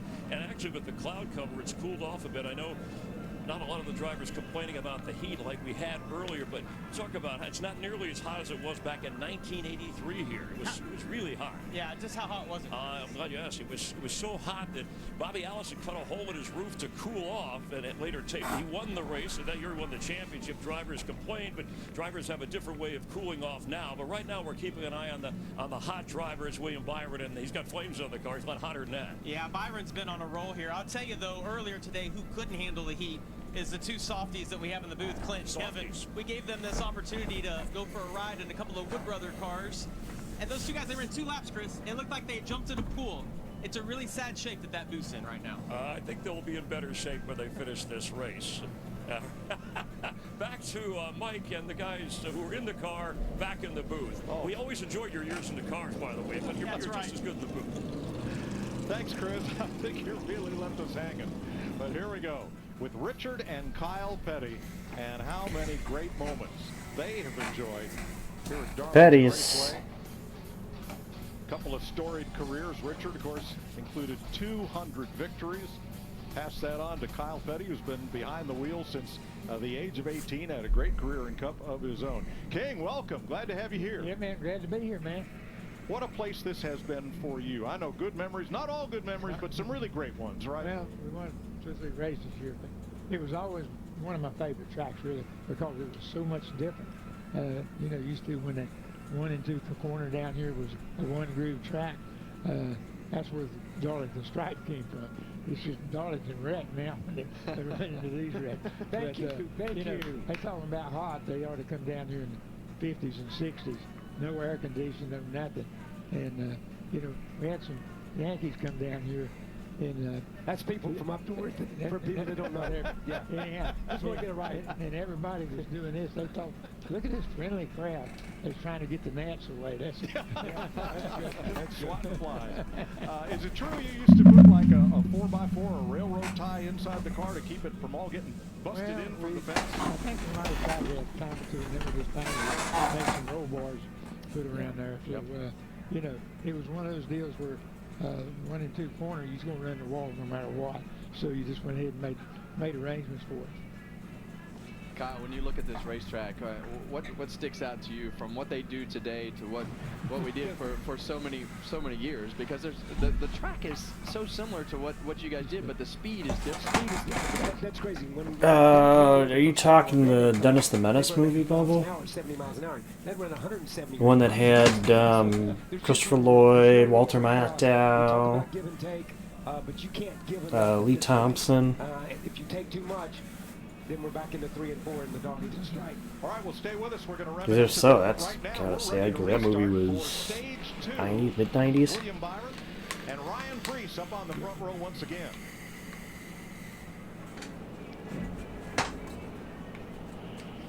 Bubba trying to clear there. Reddick gonna take 4th. Blaney 5th. Blaney checked up right there, middle of the screen. Kyle Cindric. Busch on the bottom right there, 3 wide. Ooh, Cindric, Looks 3 like wide. Austin Dillon and Noah Gregson there got stacked up, and Kyle went shooting by on the bottom. Much of the teammates there. Cindric and Logano were part of a 3-wide battle coming off turn 4. Cale Yarborough inspired. Yeah, Shadow with his little short-term memory loss again. Blenny. I don't know. We saw him hit the wall. I don't know if that caused damage. Oh, the original TV show. No, I never watched the original TV show. So Cycle, when he got off cycle a little bit and lost that track position, that's a car that never was able to get it back. Yeah, and we've seen all of those Gibbs cars have a little bit of a tough time today getting the handle on the racetrack. We've seen the 20 and the 19 fall all the way to the back, battled themselves to stay on the lead lap. Ty Gibbs got lapped there and took the wave around and was able to get himself back on the lead lap. I watched Bell's team put some rounds in that right rear, freeing that car up. Tells me he was tight, too tight out there. Maybe the adjustments will help. We're about to have a new leader. Bubba Wallace is flying. Catching. well, we haven't had a lead change yet today. About 5 car lengths. Nose to tail. Closest anybody's been to Byron today. Really rapid turns 1 and 2 gaining ground. Yeah, and in order to see which cars are really going to handle good, we haven't seen anybody challenge William Byron all day. Bubba Wallace, his pit crew and his car's running good, but his pit crew's done a great job today getting them track position. But his car was really good on the long run, and William Byron had a little bit of trouble getting through traffic there at the end. But getting to these cars is when these cars get tight and you start to lose the front end. So it makes it difficult until the tires really fall off. It seems like somewhere around 35, 40 laps on these tires, and man, some of them babies flip the switch. But to your point, Wallace and the other 2311 car, Reddick, and them RFK cars ran that leader down. Do not forget that. Very strong on a long run. Look at the Fords in the top 10 too. Obviously, I mentioned Blaney. We've seen Cindric and Logano, but Kozlowski, Zane Smith. Scheme. And Richard, the Petty Blue and the STP. In fact, Byron is the lone Chevrolet in the top 10 right now. First happened. How'd that look together? Well, we had to get used to it. Okay. One thing about the colors, no matter where that car's at, in a big crowd or whatever, you can see it. It stands out like neon lights. So we always like those colors together. Was Andy Granatelli really that tough to deal with? He was to begin with. When we sat down and talked to him to begin with, he thought he was going to be tough. But he never run up against the Petty crowd. Yeah. It was a negotiating point. We'll give you the car, Petty. The second highest running Chevrolet right now would be Allmendinger in 11th. Oh, okay. Kyle, Throwback Weekend always brings out these paint schemes. You've watched it. You've lived it your whole life. I mean, a throwback life, right? Reddick around Priest. Listen, the Pierce or the Wood Brothers Moves the 23XI cars to second and third. Hands down, the team. No matter what they come with, whether it's something Pearson did, whether it's just Jim Clark color scheme, they just come with uniforms. They come all the way through. Kyle sounds like he's under the weather a little bit. Hands down, in their 75th year. Congratulations to those guys. Being here with that car. Yeah, that's my winner right there. British Racing Green, Lotus Yellow. They had to get approval from the Chapman family that owned Lotus to designate the Jim Clark Indy winner from 1965, which was pitted by Leonard Wood and his group. And when he first met with Colin Chapman and Lotus, somebody said, I sure hope those Virginians move quicker than they talk. Richard, did you ever drive an Indy car? No, I went up there one time and I won a Ford's car. And so I was going to get in the car. Ford said, well, you got to take them boots off. Use a size 7 shoe. Reddick after his teammate. That's how close the clutch and the brakes and everything. I said, forget it. I can't wear my boots, I ain't driving.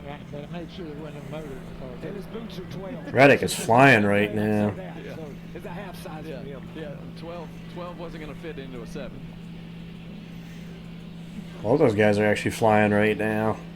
Tyler Reddick now at second. 0.6 of a second behind William Byron. Bubba Wallace in third. Ryan Priest fourth. Ryan Blaney in fifth. And as the boss, that's always a good feeling when you see both of your cars running good. That's when you know you've got your organization put together and the details and dotting the I's and crossing the T's. And we've seen a massive change out of Bubba Wallace and just the way that he approaches everything this year. Tyler Reddick, you know, we thought that he would be in contention today. We've thought that a few times this year as we've gone through some of these races. Hasn't really had the speed, but today he definitely has the speed. Now, Kyle Petty's lost his voice because he's been up at the 10-10ths track all weekend up in Charlotte, telling stories non-stop to the delight of everybody. Imagine that. But what's your favorite Darlington memory? There is a short on YouTube, or at least I saw it. It might have been on Facebook. I saw it. I've been coming down here since the early 60s. It's Kyle talking with Carl Edwards. I believe it was at the Hall of Fame deal. And he asked Carl, because apparently the two got into it back in the day. I'm thinking, what, 04, 05? And it's a great, entertaining story. You guys need to go check it out if you can. Try to find it.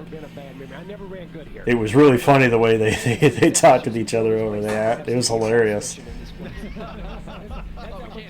That's how much I loved it. But, you know, it's a place that you look forward to coming. All right. Yeah, minnow pond. Forget the minnow pond. Fill the whole place with water and let's have fishing tournaments. That was Tom Petty's line. William Byron, the only Chevrolet. Yeah, Reddick has run down Byron. Top 10. A.J. Allmendinger is 11th, the next one, but Byron has led. He's closed that gap closer to what Byron had. I think Reddick's going to be the leader here before too long. He's there. We saw this at the tail end of that first run. Kevin, it is easy to get complacent. Leading this whole race in dominant fashion, never having... All right, hell, Byron's the only Hendrick car in the top 20. Obviously, Larson had the early spin and wreck. That car in his mirror's getting bigger. And have not seen Chase Elliott nor Chase Elliott or Alex Bowman today. The whole rest of the top 10 are blue ovals. Edsel Ford is here. And you see Ryan Blaney. Blaney wants Priest for third. Right there, you see the flames come out of the pipe, Ryan. Or excuse me, for fourth. Gonna get it. Position right there into turn one, and as we've talked about so many times, the longer they run, usually the closer to the front that 12 car gets. Yeah. 112 laps to go. 22 of the 95 laps in stage 2 are completed, all under green. And once again, yes, William Byron has led every single lap so far.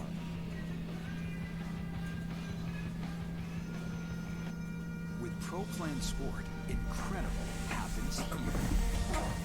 Kind of funny. The only Chevrolet in the top 10, the only Hendrick car in the top 20, and it's the one leading the race that has led every lap to this point. It's like there's Hendrick Motorsports, and then there's Hendrick Motorsports. At least today.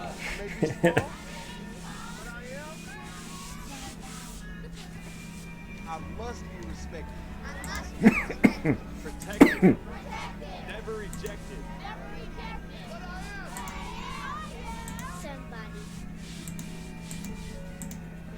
Reddick looked like was taking the fight to him, so maybe surprised if we come back from this and there is the lead change.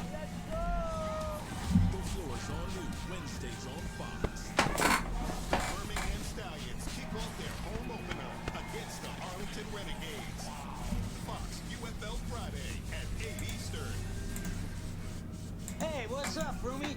I got us some Jersey Mike subs. Danny DeVito? Are you my freshman roommate? And that doesn't matter. This is a Jersey Mike's commercial where the subs matter most.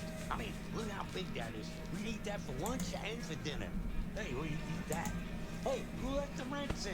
You want a Jersey Mike's? Introduce us to your new roommate. It's Danny DeVito.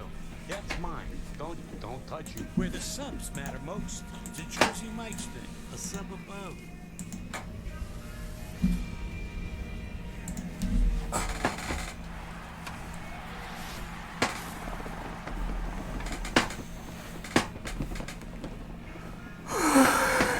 Yeah.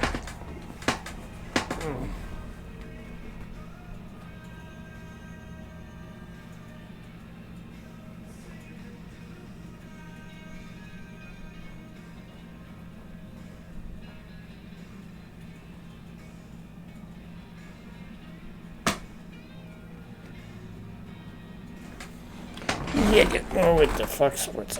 Oh, why did it? Okay. I don't know why it paused itself.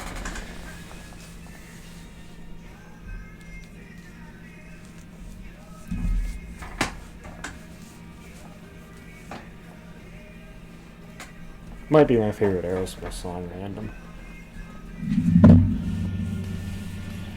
After the gap holding steady for about 8 laps, Tyler Reddick has renewed his pursuit of William Byron and the lead, running a line that's mostly lower than Byron's.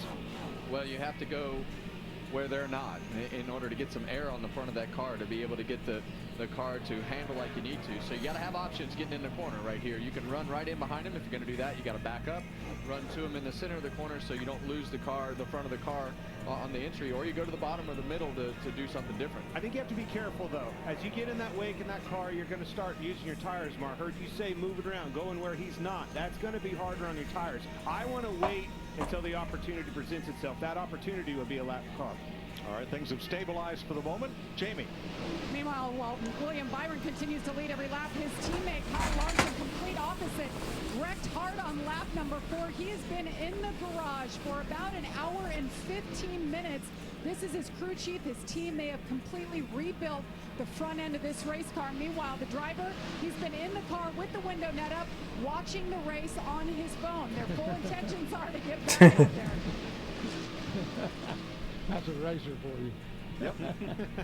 Yep, there is no more damaged vehicle policy clock. When cars are in the garage, they can work on them and return the race like we used to do. Yeah, well, you can return to the race, but you have a few laps to run minimum speed. That's why they're taking so much time on that car to try to get it correct, so that when it goes on the racetrack, Kyle can be competitive in order to stay out there. Speaking of get it correct, I'm glad that they corrected that rule. I like the fact that you can go back out there with this car. It's more bolt-on pieces. There's pieces you can fix. Back in the day, Kyle, Chevy, Toyota, and then a mountain of Fords back to the Toyota Wallace.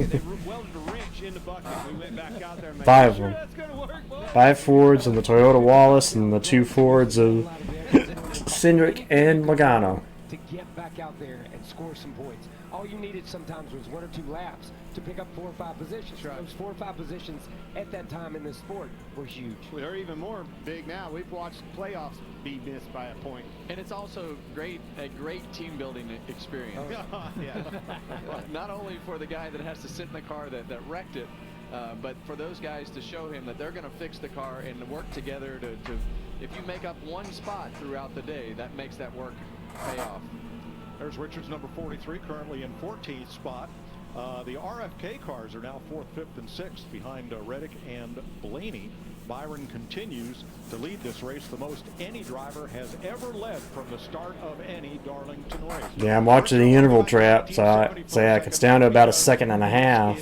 Such a huge crash, but because of what came afterward, when you flipped down what was then the front straightaway here at Darlington, into the wall in your Plymouth, and boy, knocked the wall down. Yeah.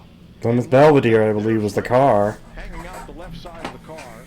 Fortunately, not badly injured, but what that led to, what did your mom do? It was his mom, that's right. It was his mom, not his window. Winter net, okay?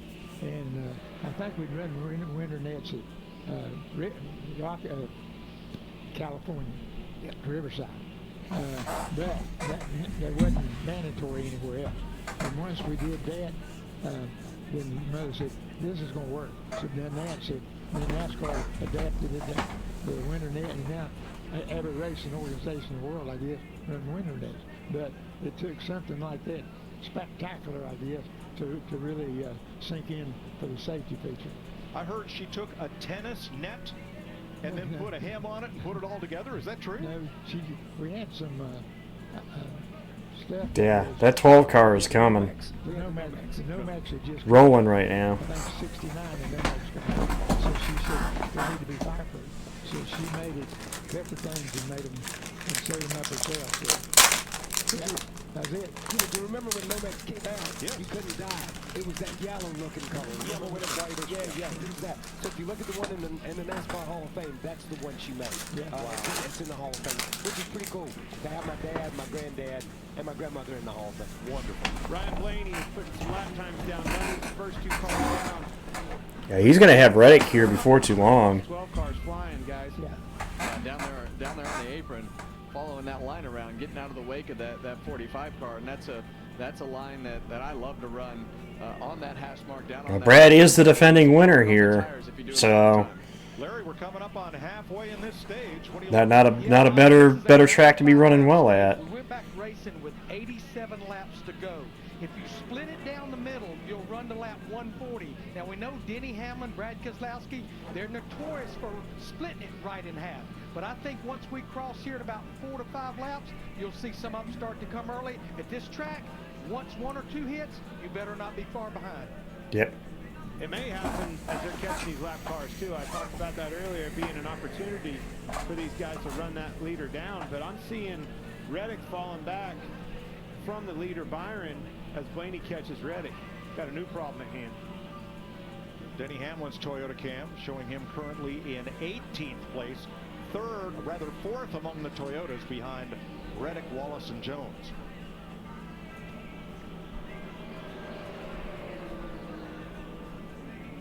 Allmendinger has cracked the top 10, now the second highest running. Bubba Wallace has fallen to 8th. The second Chevrolet in the top 10. Up to second after restarting 4th. Regan? Well, Mike, just to update, Bubba Wallace losing a couple positions right here since that restart. Well, you can't be too much, though, Joker. You can't be too much off the group that pits. There are many guys getting loose at this stage of the run, but Bubba is actually asking for help with a little bit of tight on exit. As Ash said a couple times now, said that the biggest issue I've got, I can't finish the corner because I lose the nose. So maybe on a day when so many cars are very, very loose right now, not a bad thing to have to adjust for a little bit tight. Yeah, and when you run up near the wall, Blaney's in. See Ryan Blaney's on pit road. Just like 3rd place. Yeah, just like you talked about, Clint, just getting in. Try to get in, yeah. Likely, as long as everything goes well on pit road, allow him to leapfrog Tyler Reddick. Well, and the other reason I like that is we were starting to catch these lap cars. It was going to slow the pace down anyway. See your leader one more lap with Byron. It won't be long before you see that car. Here comes Reddick. Kyle Busch is in. Well, Byron has been the only leader today. We have not had another leader today. Through 132 laps, almost half this race, without a different leader. Chris Buescher, Ryan Preece on pit road, Zane Smith, there's Michael McDowell, Riley Herbst. Reddick came in too, so People are getting new tires. How long do you dare stay out there? I think they've got to come right away. But as I said, you get some drivers, and again, Hamlin and Keselowski are notorious for taking advantage of those fresh tires on the second run and running it right to the halfway point. Yeah, if he pits right now, he's not going to be the leader anymore.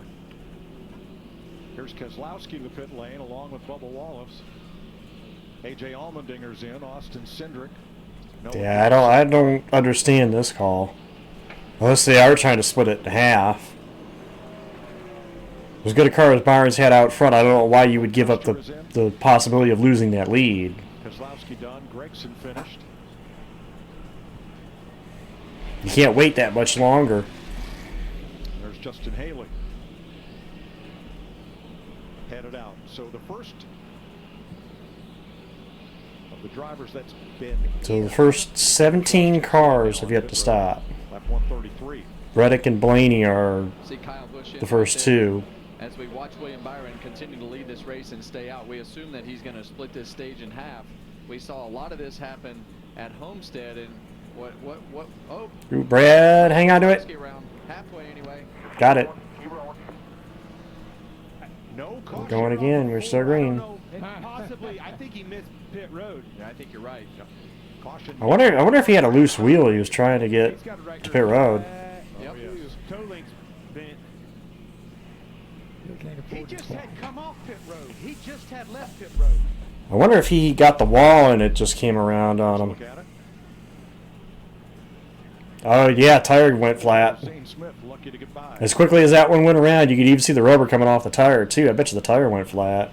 Well, obviously the tire's down. The other thing that I see is damage on that right rear. Hard to tell when that happened. Yeah, because the 38 was right there, so I don't... Yeah, I think that tire just went. Keselowski was 6th before pit stops. It looks so weird, though. Oh, look at there. You see the yeah, the wheel was loose. That's what it was. It was a loose wheel. You said it, Larry. Nice camera work there. Caught the lug coming down the racetrack. The reason that thing stayed on there is wheel was loose. I can't believe he's made it. He's going to come on to pit road right now. Made it all the way around there. Kept that wheel on. Stay out of the penalty. Penalty's been done, though. So William Byron has not stopped, nor has Joey Logano. Eric Jones, remember he rode around at the end of the stage. He's in 3rd place right now with Denny Hamlin in 5th, Alex Bowman in 8th. They have not been on pit road since lap 85. Mike Rudy Fugel, crew chief for William Byron, told me several weeks ago, we won the Daytona 500. Surprised Brad made it all the way around with the wheel basically Good point. Caution. loose. Debris on the racetrack puts us under caution at lap 138 before the end of the pit stop cycle. We made it. They've done everything they could to keep from doing it.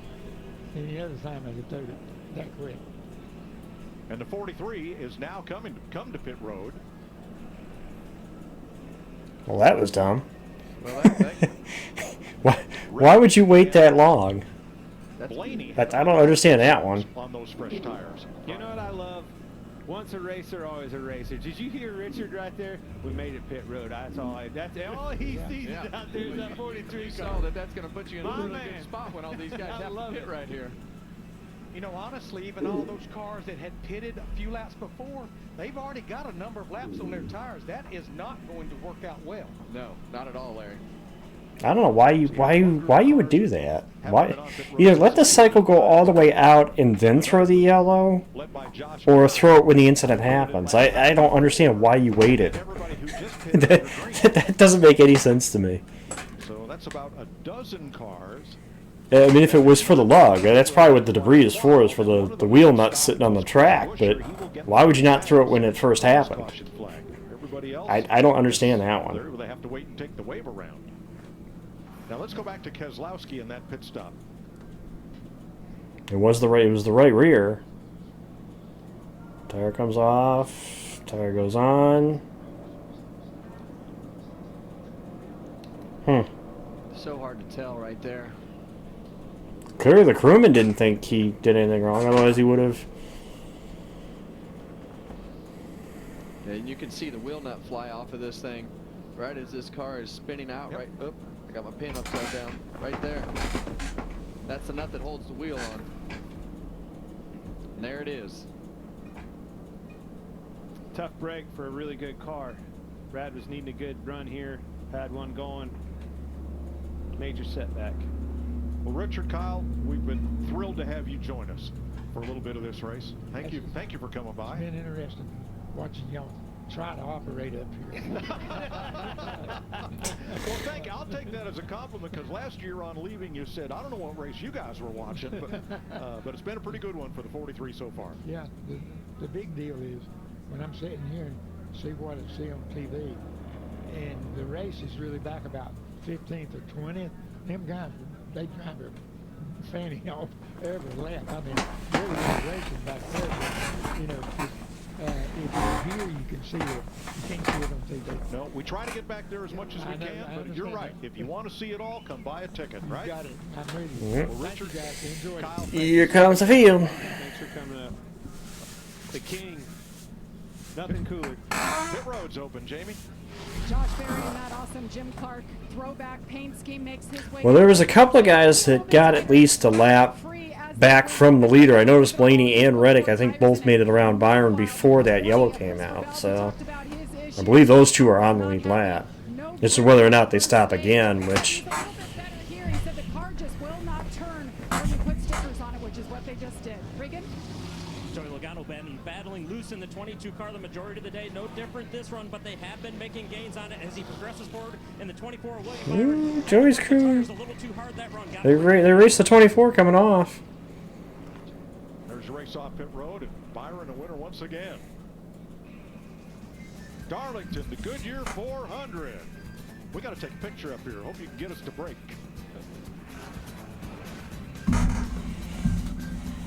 You've earned this. Hold it up high. You put on the biggest event of the year every single weekend, surviving the strongest storms, meeting chaos with composure. You roll up your sleeves to roll out the red carpet, because the end of the night for you is the beginning of the rest of their lives. Well, sad thing is, it's not just Fox that does it. You probably will see more if you go to the track versus watching it on TV. Doesn't matter who's running the coverage. Is that Danny DeVito? You'll see more being at the track than And at Jersey Mike's, the subs watching it. Freshly sliced right in front of you. That's what matters here. Almost forgot. I found you both. Now, I even go and say that when I went to the Indy 500 in 17, same thing. You're gonna see more. You're gonna see more going to the racetrack than you are going to watching on television. That's just from the experience of it all. There's only 3 episodes left, and the target is on Brian. I'm excited to knock the king off his pedestal. Pass.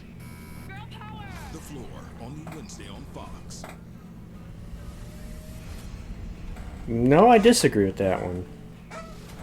RG Rat. Again, I disagree with it because the broadcast is going to focus on the leaders. You're not necessarily going to see the battle for 20th or 21st or 22nd.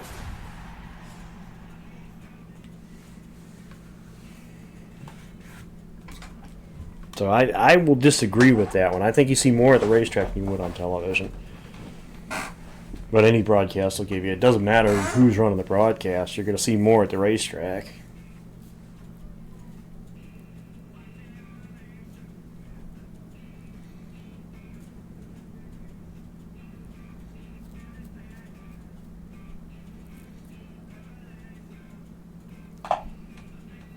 Well, we were running top 5, Howdy. I'm just waiting to see. We had a caution in the middle of these pit stops. I want to see where you cycled out, but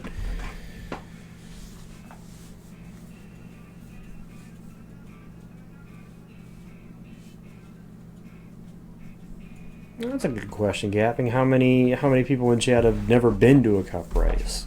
Subway. I mean, I've been to 2 in my lifetime, both at MIS. Racing starts Friday at 7:30 p.m. Eastern on So. FS1 with the Truck Series.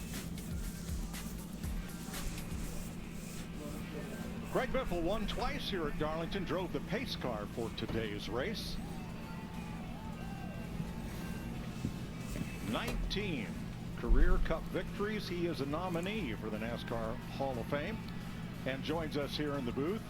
Had a great lengthy discussion last night about rules and short track racing. There's the Biff. You're doing with Cletus McFarland, and wow, looks like you are having a ball. Well, that conversation was at the bar, and you kind of look like, well, you never left the bar. Yeah, I know. I lost my sleeve. No, it was fun. We had a great conversation. I'm sitting there after drinking. Biffle dresses like my late uncle used to. He used to wear the sleeveless shirts. I think we got it all figured out. I hope so. Speaking of fun, boy, you've been having a lot of fun lately. I have. I've been having a lot of fun. Just ran the Freedom 500 this Friday night and doing a bunch of stuff on YouTube and videos and having fun with Cletus. So. Well, that's good. When you come back to Darlington, you always ran really well here. You've been back All here right. several times. What do you see? Byron Logano now in the front row. NASCAR world. I mean, it Got a little flip turn in the top bunch here. See what happens after this restart. Still only 1 leader today. I've not seen a lead change yet. Chase Elliott had to make a second pit stop in that sequence. Well, exactly what Greg said is what we all love about Darlington. No matter what generation car, driver, whatever you bring, it's the same old Darlington. And you see these restarts as wild as they've... But that yellow and that cycle stops kind of benefited a lot of guys here. Denny Hamlin, Christopher Bell, Josh Berry, Ty Gibbs, Bowman.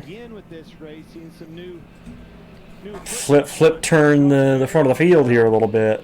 Here it is, Denny Hamlin finally got that track position back. Bell and Berry going at it 4th and 5th right here. That is my pick, Clint. You asked. Best throwback paint scheme, the Wood Brothers, and that Jim Clark Indy winning number 21. Love it. What history. You want a history lesson, Biffle? You come up here and spend a day with me on a Saturday at a paint, throwback weekend, all these paint schemes. We went to the colors, the reason the colors are, the numbers. And it's been educational, hasn't it, Hart? And you will also have no problem finding the best restaurants in town, the most historical spots in town. Mike is definitely our school teacher for the weekend. We've had a lot of fun. Yeah, a lot of cool paint schemes here. I'm telling you, it's neat to come and see it. But I'll tell you what, the bumps are back, Kevin. I went down there and drove that pace car, and across 1 and 2, it's rougher than I thought. Yeah, when they put that patch off of turn 2, and they've actually ground the entrance and the exit. There's 2 cars that kind of got burned by pit strategy and not running well late. Cindric, who was up there earlier, Bubba as well. spot with the way Kind of got burned by that yellow. they're still bouncing off of them, but it's all that you can tolerate, and you have to have the wheels. Come on, Blaney, let's make our charge. Larson did earlier. It wasn't because of the bump, but Maybe Tyler will latch on to us, follow us. Got to make that charge back up there. This Ryan Blaney will not go away. Right back to the front he goes. Trying for his first top 5 finish ever at Darlington. He's led laps here. He's run well here.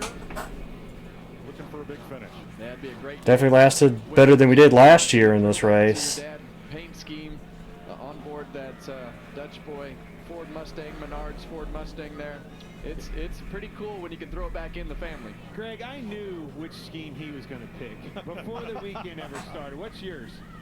You know, there's so many great paint schemes, but the Wood brothers on this throwback paint schemes always seem like they have some of the best. You know, throughout the years, the Motorcraft car and all those other things.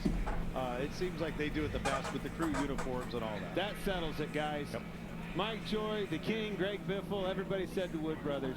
Well, they've got 75 years to choose from. They've got more history than anybody else. Yeah, I think Ty just got the wall up there. Gibbs. Battle of the ties there. Gibbs and Dillon.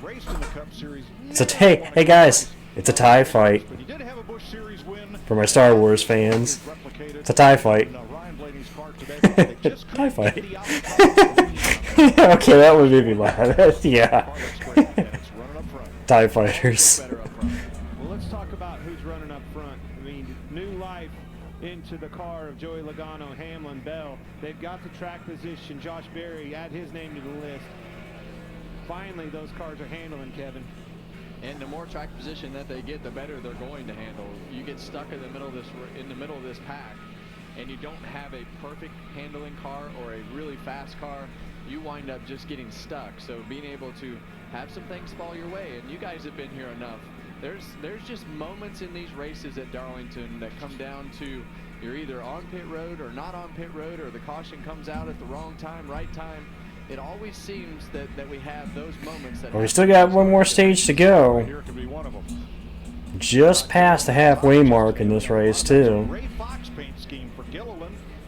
Ray Fox Sr., nominee to the NASCAR Hall of Fame in past years, great mechanic and car owner, 4 generations. Completion of 147 would have been halfway. For 146 and a half, to be honest, but Grandson has been a car chief and mechanic. Oh yeah. Well, we're just past halfway.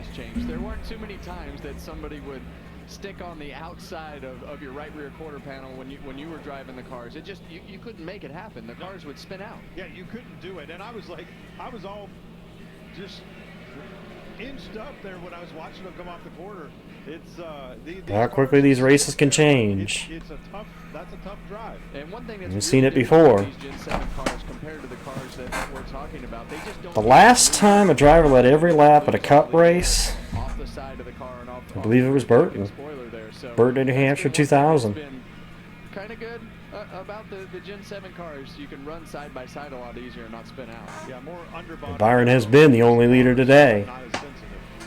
33 laps to go in stage number 2.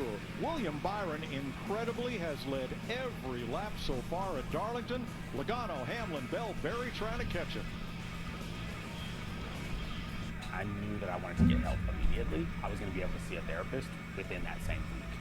I am just so much more like in tune.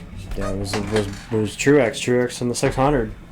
That was it, 492 or 392 of 400 laps, or something like that.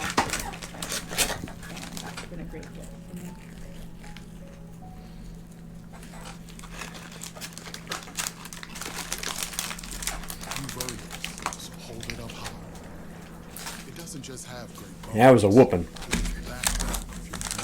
That was a flat whooping is what that race was. Exactly, Harvick. That's what I'm not letting that stat go. That the last 10 races, the driver that led the most laps did not win the race at Darlington. This track has a habit of changing things. Racetrack to ride. Mobil 1 motor oils make whatever you drive more beautifully.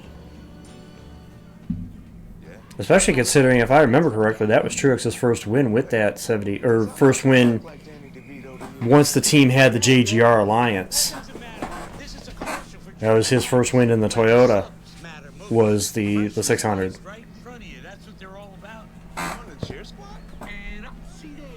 It was his second win with the 78 because they won Pocono the year before in 15. Where the subs matter most. To Jersey Mike's thing, a sub above. This is what joint pain looks like when you keep moving with Aleve. Just one Aleve, 12 hours of uninterrupted joint pain relief. Aleve, strength to last 12 hours. You can't miss. TV's most addictive game show. I think the more impressive fact is that was actually Truex's 4th career Cup win. Because he won once with the 1 car, Dover, once with the 56, Sonoma 2013, and then when he won Pocono in 15, that 600 was his 4th career Cup win. As you see from our aerial coverage provided by Goodyear. Best seat in the house since 1925. Happy 100 to the Goodyear blimp. Happy 75th to Darlington Raceway. There's a look at the lead. Byron, Logano, Hamlin, Bell, Berry, the top 5. Ryan Blaney. Most all-time to start Darlington race. And we'll show you why here. Woo! Caught it with the right rear. Don't need to be doing that. Back around. That's a pretty good. That's not just a love tap there. Yeah, and We got a good car. You don't need to be doing that. Kyle Larson drags the right rear, and that's what you don't want when you hit the right rear and then it grabs the right front, and then it feels like a magnet. You can't get the thing off the wall. You get 3 strikes for that one. Well, what you can't afford, and the lap times and the data will show it, is that toe link's bent. That'll be a major setback for them, not only on the racetrack this run, but it'll take a long time to fix it. So Blaney in 6th, right behind him. And if he didn't have any luck, I'd rather take no luck than the luck we're having right now. Especially today, would have looked like we had one of the better cars. Granted, we're still running P6, but if you damage the toe link, it's going to take a lot to fix that. And it's time we can't afford to give up.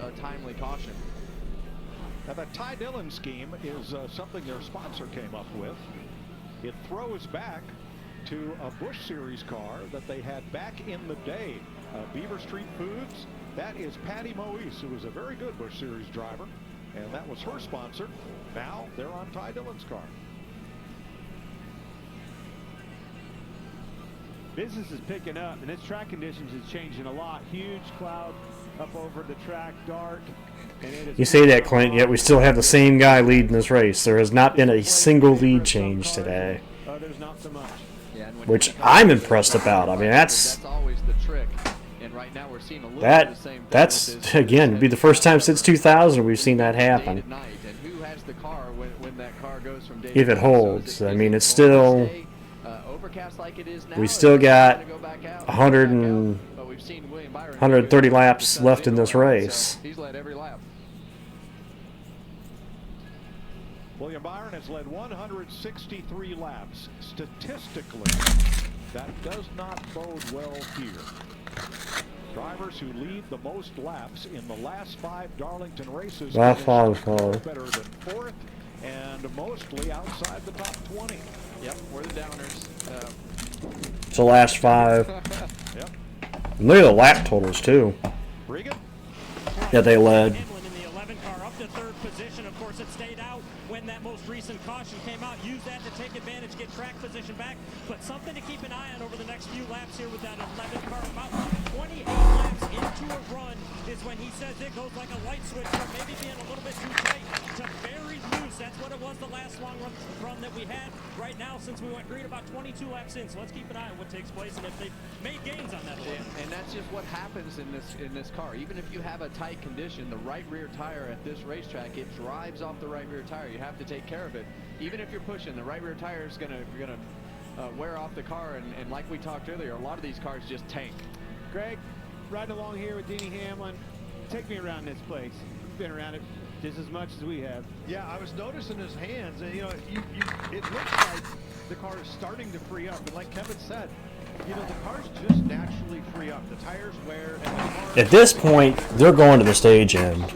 Unless we see, like we saw with the first stage, a caution just before the stage end, they're all hitting pit road at the stage end. all the way around this racetrack. And sometimes you run a little bit lower down at 3 and 4, but typically it's right up against the fence.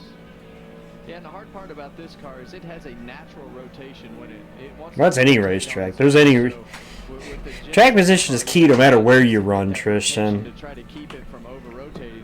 Sometimes you get a guy that's got a good car that can make time in traffic, but being able to anticipate it to keep the car from snapping loose. So you get behind, and that's what happens. You get tight, and then it snaps loose because you're behind on the anticipation of the rotation. And the other side of that is just both ends of this racetrack being so drastically different.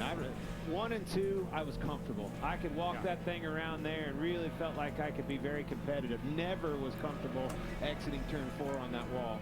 And I needed to be, right? Kyle Larson back in the race. Larson's back on track. To the front end of the car. Now, when you return to the race from the garage, you have 3 laps, 3 consecutive laps to make NASCAR's minimum lap speed. They did, so they can continue. Here's what happened back at lap 4. And a lot of people would be asking, why would you do this? Why would you want to go back out on the racetrack and run around 160 laps down? Well, I'll tell you why. They lost the regular season championship. Yep, Busher had a Priest at the moment. So, pretty easy math. Yep. Remember, this is where we come back and start the playoffs, too, in September. They wanted to put pages in their notebook. Well, William Byron, his teammate, has led every lap so far. And prior to the green flag pit cycle, everybody in the top 10 except Joey Logano and Ryan Blaney were 15th or worse prior to green flag pit stops. So things here have changed. 15 laps to go. Nothing changed. We still have the same leader. Still have the same leader. So I used to struggle with hand drift and scalp issues, but then I started using Head and Shoulders every wash because the active ingredient in Head and Shoulders fights off the microbes that cause dandruff. Microbes are on everyone's scalp and can cause irritation, but when you use Head and Shoulders every wash, keeps these rascals at bay. They help prevent dandruff before it starts. well, they came with something to play today. I mean, I'm shocked. I've never seen a car. You know, last time I saw one this dominant this early in a race was Truex's. Bacon cheeseburger is available all the time because the best time for fresh, never frozen beef and Applewood smoked bacon is all the time. Duh! For the best deal of all time, gotta be Wendy's. What happened to no phones at the table? Sorry, honey, it's a work thing. Yeah, work over here too. Got a text from Alan saying your business vehicle is now protected with Progressive. Just like your home and auto. Why'd you text it? I thought that's what we were doing. From the community in the campgrounds to the action on the track, there's something for everyone at Michigan International Speedway. Here we go. The green flag will be flying all weekend long with endless opportunities for a good time. Family-friendly entertainment race fans need for speed from sunup to sundown. Kick off summer with a bang and discover why a NASCAR race at Michigan, take what's yours, baby, is anything but slow. Get your tickets today at mispeedway.com. These drivers are a different breed. There are heroes and villains, pushing machines to the limit and unleashing emotions that can't be contained. The NASCAR Cup Series from Bristol on FS1. Next Sunday. Saturday on FS1. Reigning MVP Beast at the side. We take on Thunder Valley. Against the Giants. Saturday at 3 Eastern on FS1. Actually, Blaney got by Bell. So the car must not be damaged too badly. He got by Bell. Different faces have gone to victory lane in the last 9 races at Darlington Raceway. 9 different winners in the last 9 races. That's another stat that's working against Byron. 9 different winners. Gotta put those 2 stats away. Clint Boyer and Greg Biffle with you here in stage number 2. When the hurricanes hit western North Carolina, the government, FEMA, everybody seemed all kind of handcuffed in red tape, and you hopped in your helicopter and became the hero of hurricane relief. I know you're not a... I already know what the Stage 3 prediction is going to be. You were doing it because there I'm going to make it as simple as I can make it. And you found a way to help them. Yeah, absolutely. It was No driver selection for this other one. Actually, you know what? I got a better idea. I got a better idea.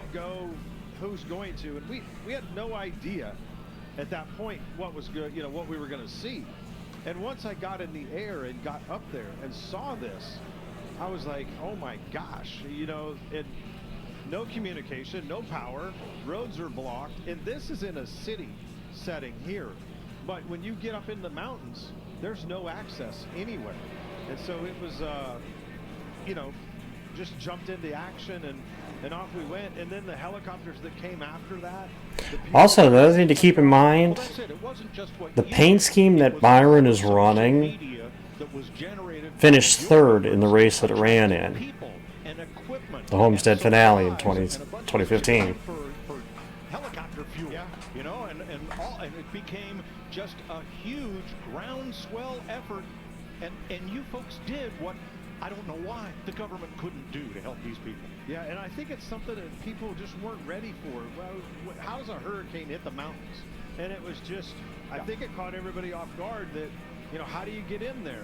There's a tree down every 30 feet for miles and miles, and then when you get there, the road's washed out, the bridge is washed out, the water's 60 feet deep over top of the roadway, and just took everything in its path. And so it was and all the race teams.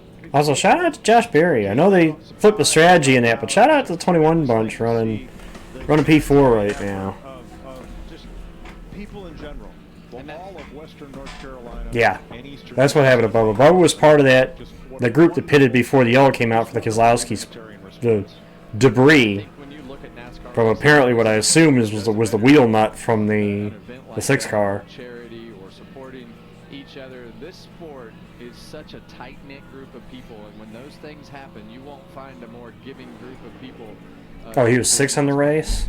Yeah. I thought he ended up 3rd in the race. The last thing to that is the network of NASCAR. Right. Your lifelong efforts being in this sport and the people that you meet. Man, we needed I know a guy. Let me call this guy. I remember this guy, right? You just through that connection of life living in NASCAR and all these people, all these companies that you've not only represented but worked with, and that network. Barry wants Hamlin for that 3rd spot. Situation like that. And it did, and it was crazy to see the amount. He might get him too.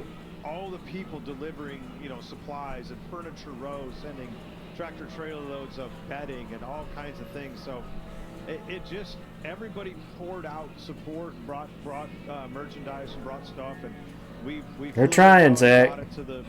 I'd rather take care of the car at this point, get us to the end of the stage, and then take the fight to him in stage 3.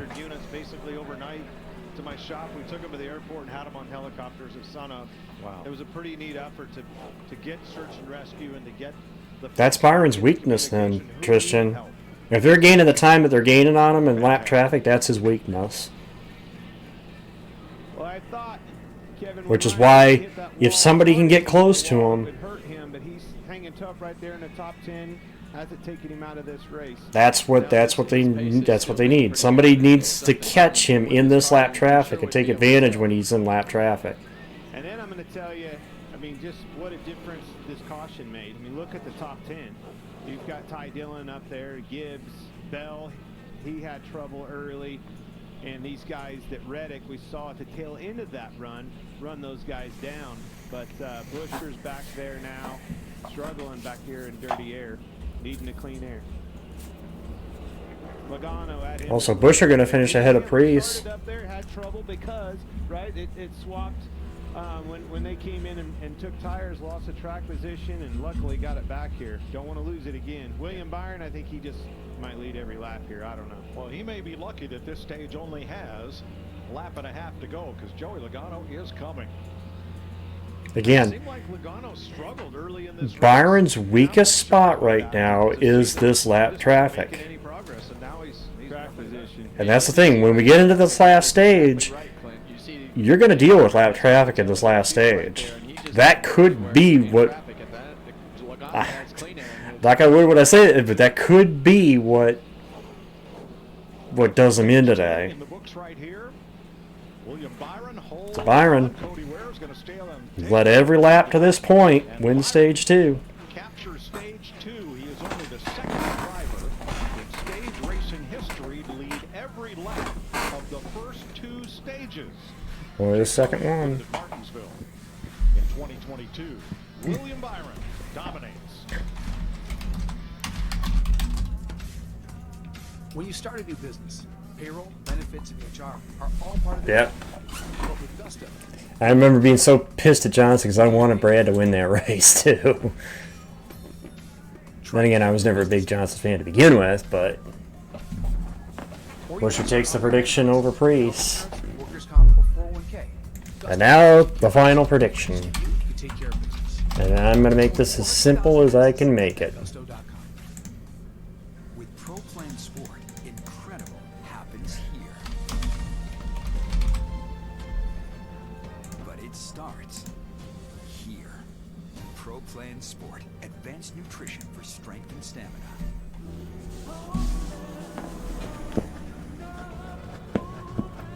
Well, no, he had the tire. That was 2008.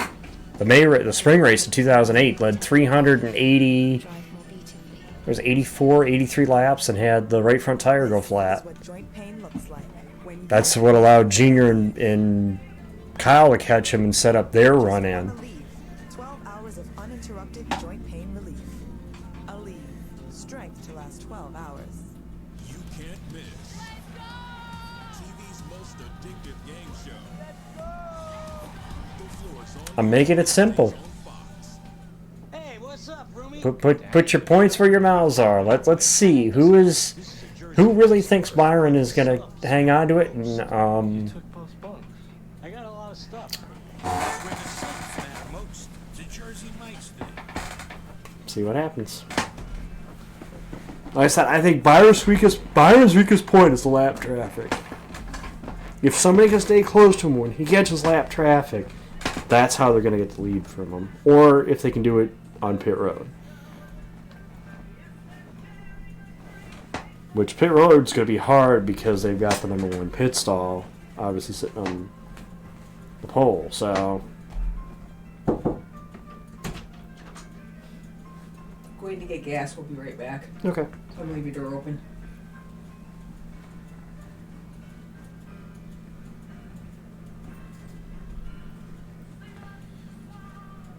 Wings. I see all these stats before the race. I see more stats than I ever had in my life. And you have to be 30. Well, I was just going to say, Joker, remember what happened here in 22. I'm so happy that you just put it down here. Remember what happened here in 22. For the old guys, so. Well, I appreciate So- it. I saw some stats this morning, kind of like on, when the guys that retired, stopped winning. And there's one guy that's way up on that chart. It's Kevin Harvick that won. And I remember, when I started this podcast a couple years ago, I was like, but that guy's still winning. He's 46, 47 years old and still kicking our asses. So hopefully I'm half as competitive as you were at that age, because it's a great feeling. Join Kevin every Tuesday and Thursday. Is this the best podcast in NASCAR? Tune in and see Kevin Harvick's Happy Hour, presented by Echo Park Automotive. Jamie? Well, Mike, the Wood brothers have contributed so much to the NASCAR community and the sport in general over their 75 years, especially back in this I'm a little more of an edge to the field right now. That was more of a I wasn't expecting that much of a swing. I was expecting to either be really big one way or the other way, or more even. So I'm surprised that the spread is where it is. Played football at Wingate University. Yep. Jason Kramer, Jackman, former defensive tackle for Indiana University. Go Hoosiers. Or when Stewart actually got into the back of Andy, was it Andy Belmont was in the 80 in 2004, spun him out, and the 80 collected, what was it, Jeff Gordon and a couple others. So let me get this straight. We've now heard who invented the modern day pit stop with the Wood brothers that are on site today, and Petty family was up here and invented the window net, so we've uncovered a few things again. We haven't uncovered them today, but reminded the people. So we were talking with Greg about the first Southern Hillenberg. Sorry, my bad. John Hillenberg. Manson of Plymouth was the slowest qualifier. He won the race because he ran 6-ply truck tires, never had to change them. Everybody else was blowing out tires. They were getting wheels and tires from fans' cars. No, he didn't. And stuff like that. But what else was unique? Ryan has not won a Bristol Cup race, Zach. What was unique about it is they said He won Michigan and Daytona back-to-back in 21. I know, because off of the racetrack, and I guess I went to the Michigan race in 21, so. What we call the racetrack, 1 lane wide, so pretty interesting. Yeah, until somebody got shoved Yeah, they're up working on Blaney's car. This is fast. I think it fell off the jack. 12 car. Left side trouble, Kevin. It looked like it fell off the jack because it looked like they were trying to lift it up on the left side. Disaster, and you see it again right there by Ryan Blaney this time around. Oh, that's going to be close. Nope, Byron hangs on. So Byron again, first off pit road, and Justin Haley with trouble backing up. Here's the 12 stop. No, yeah, I couldn't get the jack under the car. I couldn't get the jack under the car. Again, we've been better off with no luck at all than some of the luck we've had today. Or this season, you know?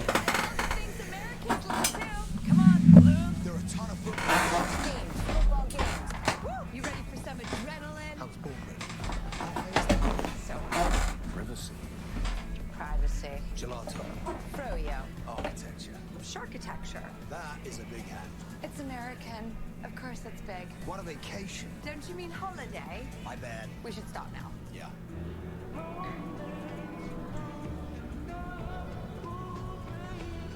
From racetrack to road, Mobil 1 Motor Oils make whatever you drive more beautifully. Using BetterHelp can be as easy as opening your laptop or your phone and clicking a button, and the session begins. BetterHelp is there when you need it, and that's what makes all the difference. This is what joint pain looks like when you keep moving with Aleve. Just one Aleve. 12 hours of uninterrupted joint pain relief. Aleve. Strength to last 12 hours. You won $110,000. There's only 3 episodes left, and the target is on Brian. I'm excited to knock the king off his pedestal. Pass. Girl power! The Floor, only Wednesday on Fox. It's brutal. So slow. Good thing we brought Jersey Mike's. Is that Danny DeVito? Don't worry about me. This is a commercial for Jersey Mike's. And at Jersey Mike's, the subs matter most. Freshly sliced right in front of you. That's what matters here. Almost forgot. I found your ball. It's a rock. Where the subs matter most. It's a Jersey Mike's thing. A sub above.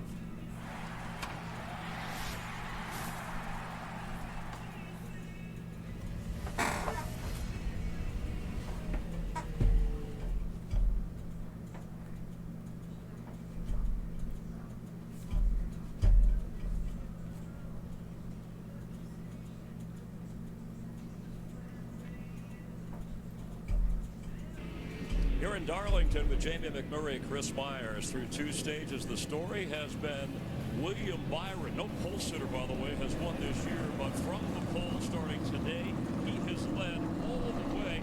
Last year, he won 3 of the first 8 races, but didn't win a race after that. The Daytona 500, when they're trying to close out his second win of this year. Let's do a quick recap, Jamie, because there were some cars threatening some drivers that were trying to apply some heat, but a caution changed that. Kyle Larson came in as the favorite, running 19th. You see the 5 car rounds on favorite. Out early, he is back on the track, but not a factor. He dominated this race before. Lap 82, 22-year-old Carson Hocevar with Riley Herbst involved in a crash. Contact. This is behind the leader. Byron goes on. Yeah, I would say it was behind the leader, Chris. Caution that came out because Keselowski changed everything. Yeah, the look that actually was on the racetrack NASCAR through the caution. I thought the 2 guys that could contend with William Byron, Tyler Reddick, and Ryan Blaney, they had pitted, got caught out. Blaney, though, had recovered, got all the way back to fourth. We saw the issue on pit road with just over 100 laps to go in this race. I don't know if he can get back up there. The other big benefactor, though, was Denny Hamlin. Denny Hamlin's now running second. It seemed like he didn't have a car when he was back in dirty air. It didn't have the track position he needed. Right now, though, the four-time winner is in a great position. And a place where I'm telling you, though, the one thing that I think is going to mess up Byron is lap traffic. We'll have to keep an eye on that. and Clint in the booth. I'm telling you that right now.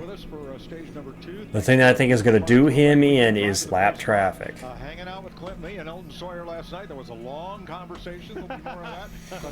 But, boy, glad to have you here. Yeah, thanks for having me. I love to come up here and check this out and be around you guys.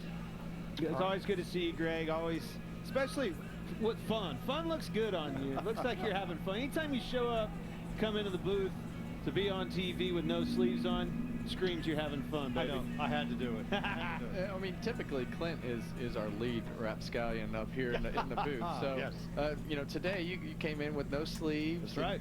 Kind of tried to take some of his thunder away. I love it. Next time I'll have my suit on, I promise. Okay, good. Have All my right. tie. Yeah. Check that helicopter down here. You flying home? Of course.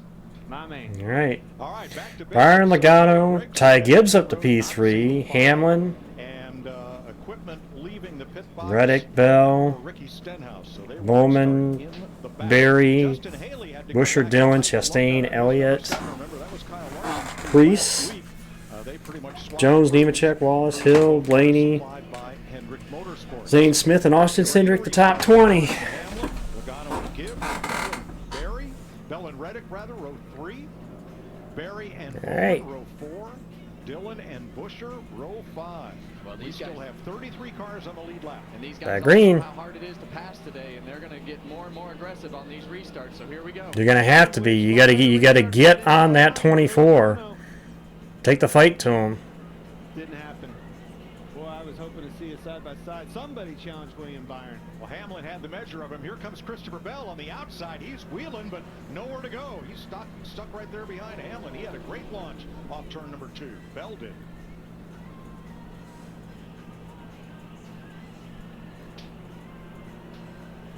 He wants more and gets it. Bell to second place. Third place, Mike. You see Christopher Bell's car run really good on Third the place. short run. Well, I should say it's run better on the short run than it has the long run. So it's amazing what happens when you get that track position. Ooh, Reddick into Barry. Barry's around. There's the yellow. Josh Berry in the wall. Both of those cars unloaded off of that bump. I couldn't really see who was on the inside of him, but that's the car that I saw. It was Reddick. First. Reddick got the apron, came up, I think just barely caught him. Yeah, he definitely was mine. Poor Josh Berry. He, like I said, I just mentioned the way the strategy had flipped for him. He was running top 5. Caution flag of the day. Mike Joy's favorite paint scheme of the weekend is To assist Josh Berry. not going to finish this one.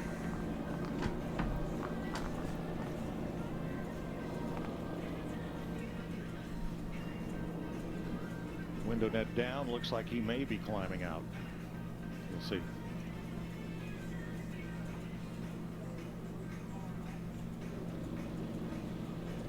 Indianapolis Motor Speedway President Doug Bowles sent the Wood Brothers a letter asking them to run this scheme again, please, when they come to the Brickyard later this summer to honor Jim Clark's Indy win. So we love it, but Yep. Contact with Reddick. Berry ends up in the wall hard with the right front. An MSC cruise isn't just a vacation, it's a holiday full of European style. And all the things Americans love too.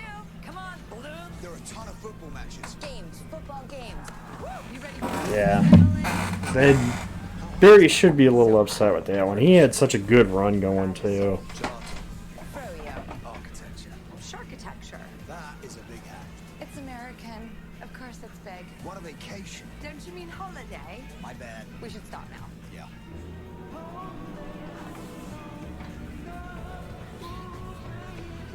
From racetrack to road, Mobile One Motor Oils make whatever you drive more beautifully. This is what joint pain looks like when you keep moving with Aleve. Just one Aleve. 12 hours of uninterrupted joint pain relief. Aleve. Strength to last 12 hours. With Pro Plan Sport, incredible. They just pitted. I don't know why they would come now.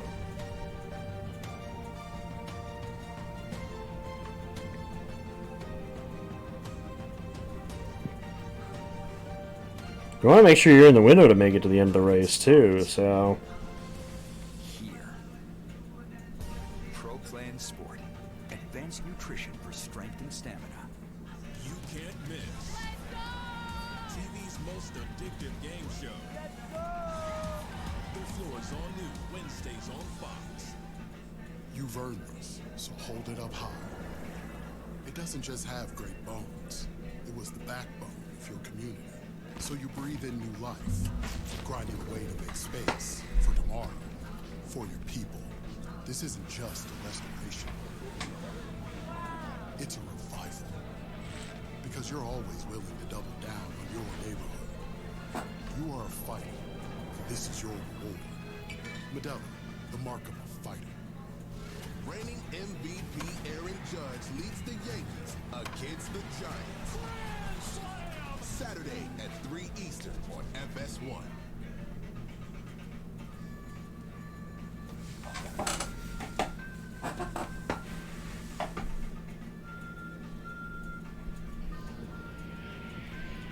NASCAR on Fox next Sunday, Bristol, Tennessee, 1:30 Eastern Time on FS1.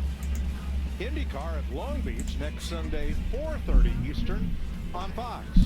And the NHRA in Las Vegas next Sunday, 6:30. Yeah, somebody might get off sequence, but FS1. All the quickest and fastest motorsports are on Fox. Yeah, and as we go back and look at this, Clint, you know, we see the 45 and the 21 right there. I see the 21 yield the position, lifted a little bit to let him in. Reddick thought he was clear, just like they said on the radio, not clear. Got up into him, took his front away, put him in a wall and spun him out. Josh Berry had been a top 5, top 10 car. Just all that close. I mean, that's close, tight quarter racing off the 2. I think the intentions were right on both drivers. Unfortunately, it's Josh Berry's as you day. look at that view right there. well, Byron leading fight. Tried to get position and 45 is Byron has pretty much led this entire race from the drop of the green. bad time right there when one was going down the hill and the other's up the hill more than the guy on the outside in the 21 Josh Berry expected. You hear him walk, trying to lift to give him the position. It happens fast, but especially in that corner. 7th caution of the day. Riley Herbst will get the free pass. Regan? Well, I'm back on the hook. One position, and we've been seeing some interesting new moves on pit road. Take a look at what his team is doing on pit road in terms of the jack man and what he has to do on the race car. You'll see it right here when they drop the jack. Watch this. The jack slings around from behind him. He crosses his hands over and saves a couple steps right there. One of the guys that's had to learn that this year, Joe Alexander Bonio, and I know I probably just butchered that name, but I tried really hard. You've been doing that move the majority of the season. How long does it take to get the hand-eye coordination and figure all that out? It's a long process. It's about every bit of the off season, and just every rep you're getting a little bit more confidence, enough to take it out to the track because there's a lot of risk out here. But yeah, I'd say about the entire off season.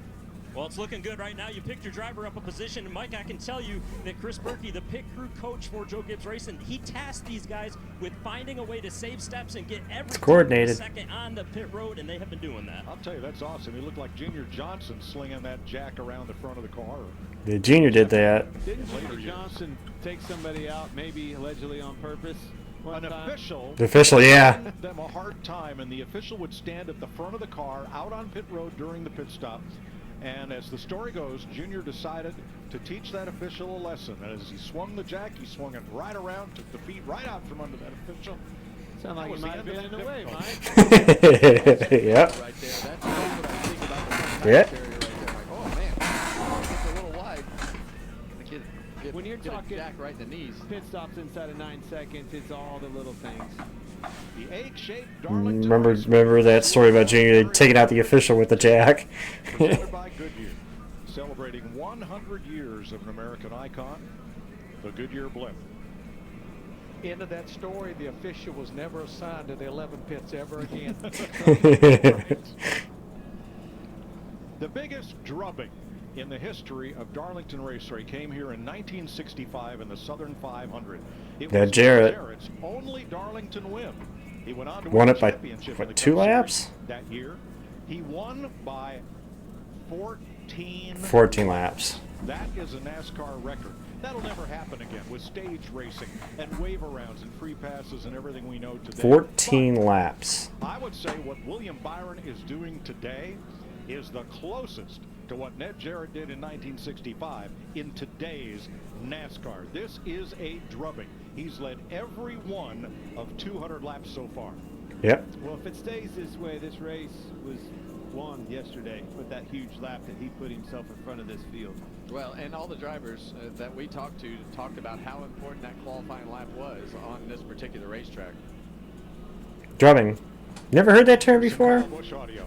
Port? This car, this track, all this sucks ass because you had the 11 and the 20 that were bleeding all day in the 20s. Like, I was about ready to pass the 11 when I was and here we are, the race has flipped and they're running top 5 just fine, you know? So, all about where you put the staple. Well, we kind of noticed that, the way this race has had comers and goers based on timing of pit stops and where you are in the restart lineup, and Kyle Busch now finds himself 18th. That's the source of that frustration. Well, and we noted it. I mean, we were all over it with Bell and Hamlin. Yep. Once they lost that track position, mired in traffic, they didn't go anywhere. My opening line in the pre-race show today had the word frustrating in it, and that is. Well, they're running 12th and 16th, so it's not like that's bad, mind you. Just not used to where you're seeing them. Well, at least in Chase's case, not used to where you're seeing them running. Very frustrating. You got to keep yourself focused. Ready for the restart. All right. And Bell fire off. We're back to green. 92 to go. Oh man, Christopher Bell, he got off to a Oh yeah, Bell launched good. right there and has actually got a half a car Can he length on get around? Might have a challenge here. Oh, staying with it. Drag race. Here we go. This just might be the first lap of this race that William Byron doesn't lead. Can Bell get through here, though? William Byron's going to have the momentum off the top of No, Bell's got the top. Byron's got the top, and he's going to maintain it. this lead. Amazing. That's the best anybody's been on Byron on the restart today. That momentum that you have to keep, and if you can keep that center corner roll speed up to where it needs to be, that high lane is always going to have the run up off the corner.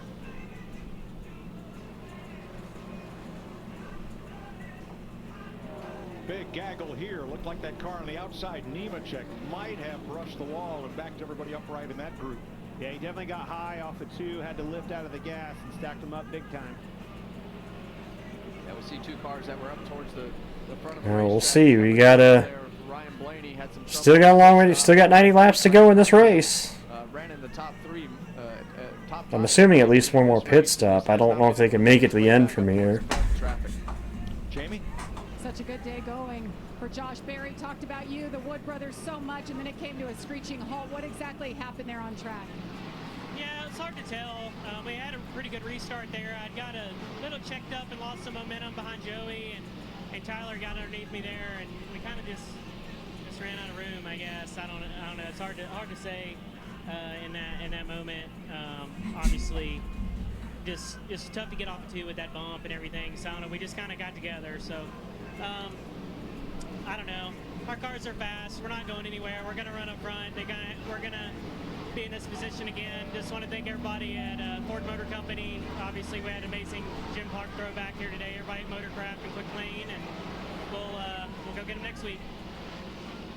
Thanks, Jamie. So Byron did not cede the lead here. He has now led for 205 laps, and he's pulled out about 0.4 of a second on Christopher Bell. Denny Hamlin in 3rd, Tyler Reddick, Joey Logano, all contenders in the top 5. And how about Ty Gibbs?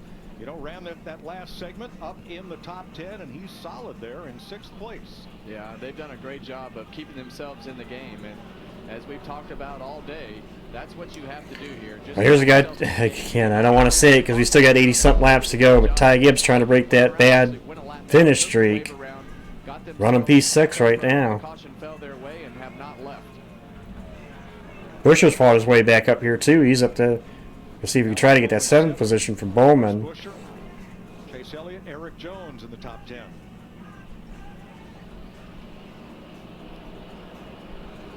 A couple of guys also that just these guys are both really good, them and their teams, at grinding out races. Even when something happens during the day, we've seen Alex Bowman have that happen a few times today. Chris Buscher and his team, they're just so good at finding their way towards the There's a guy we haven't seen a lot of today either.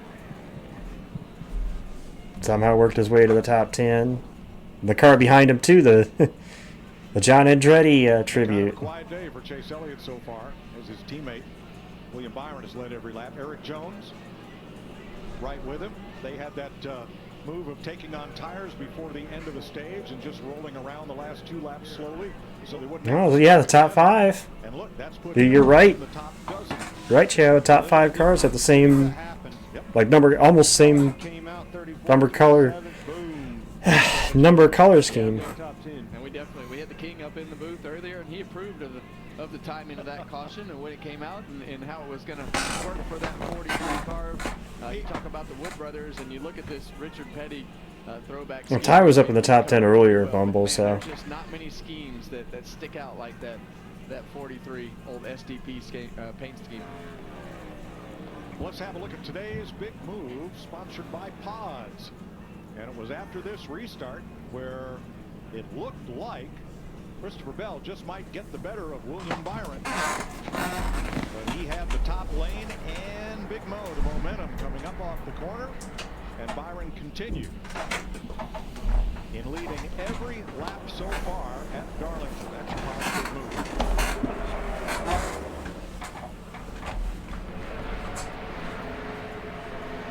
been an all-around team effort for that 24 too, because even on every pit stop, being able to hold serve on the caution flag pit stops. And what he said as he came onto pit road, he told crew chief Rudy Fugel that was the first time all day it really took a big swing to the loose side on him, and you can hear a little bit of concern in his voice. Of course, that was a long right there.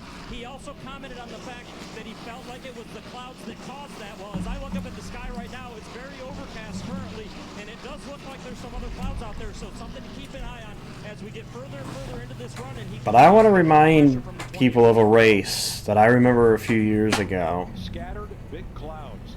Well, it's a couple of years, more than a couple of years ago. It's been over a decade. Kansas Speedway in 2012. Martin Truex Jr. had the car.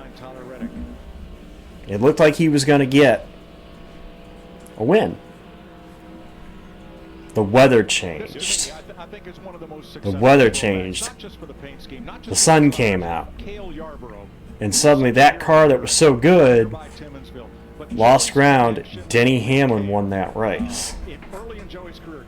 They're talking about Byron's car possibly getting looser if the clouds roll in. Wouldn't be the first time we've seen that happen. No, not at all. I was fortunate to be around Cale when we ran a throwback scheme back in 2016, and just like Joey, when you're fortunate enough to run one of those paint schemes by one of these legends that meant so much to the sport, and especially at somewhere that's so close to home with him. I mean, it's definitely, you like the helmet. Well, I love it. Old school. Yeah. The only thing it said on it's Cale. Well, it says Cale on the right side. It says Joey on the left side. That's this one. I'm talking about old Cale. There's nothing cooler than that. Just simple, plain, got the job done. Really neat human being, Cale Yarborough. He was, and just tough. No, Ruderman won Chicagoland 2010. I remember talking to Cale on that particular day. Chicagoland 2010 and the rain short 600 in 09. Kyle Petty, and you listen to the Wood brothers and all the things that they've been able to experience and talk about, and driving those cars around today, Clinton. You just look at the interior of the cars and the things that they raced with, going 180, 200 miles an hour in those cars. You're like, how are they all still alive? Gary's had a cigarette lighter. How did they all not just get injured all the time in these race cars? Because those cars, I mean, it's got a ton of power and very little safety. There is no way How that are I your would seatbelts? ever want to wreck that car. How are your seatbelts held in? Oh my God. How are your seatbelts held in your Well, car? I had a couple links of chain in it, about a 3/8 launch chain. Wow. Today is the most laps that William Byron has ever led in a cup race. 77 to go in Darlington. Well, 77 to go. Cruise isn't just a vacation, it's a holiday full of He continues to put on a clinic. Americans love too. Come on, balloon. There are a ton of football matches. Games, football games. Woo! You ready for some adrenaline? I was born ready. I mean, it's a modern day drubbing. Privacy. Privacy. Gelato. Froyo. Architecture. Sharkitecture. That is a big hat. It's American. Of course it's big. What a vacation. Don't you mean holiday? My bad. We should stop now. Yeah. Hello, Brent.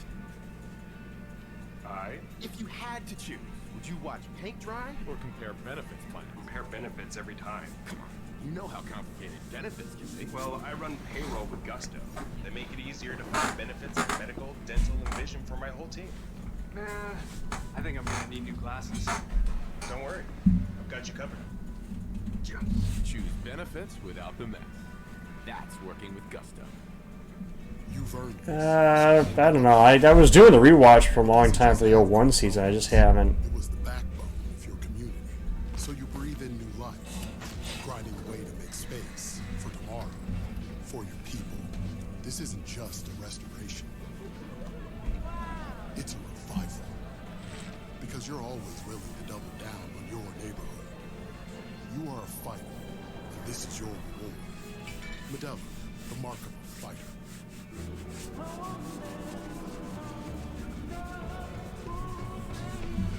From racetrack to road, Mobile One Motor Oils make whatever you drive. Drive more beautifully. Thanks for getting these samples. Of course, no problem, big bro. Let's eat. Well, he might have had a challenger with Reddick and Blaney earlier if it not for the Kozlowski, if not for that debris yellow. For Jersey Mike's, what matters But most. here we are. Wait, has Danny DeVito been my brother my whole life? I guess so. Don't tell Mom. Your favorite sub, hot or cold in a bowl. It's a Jersey Mike's thing. A sub above.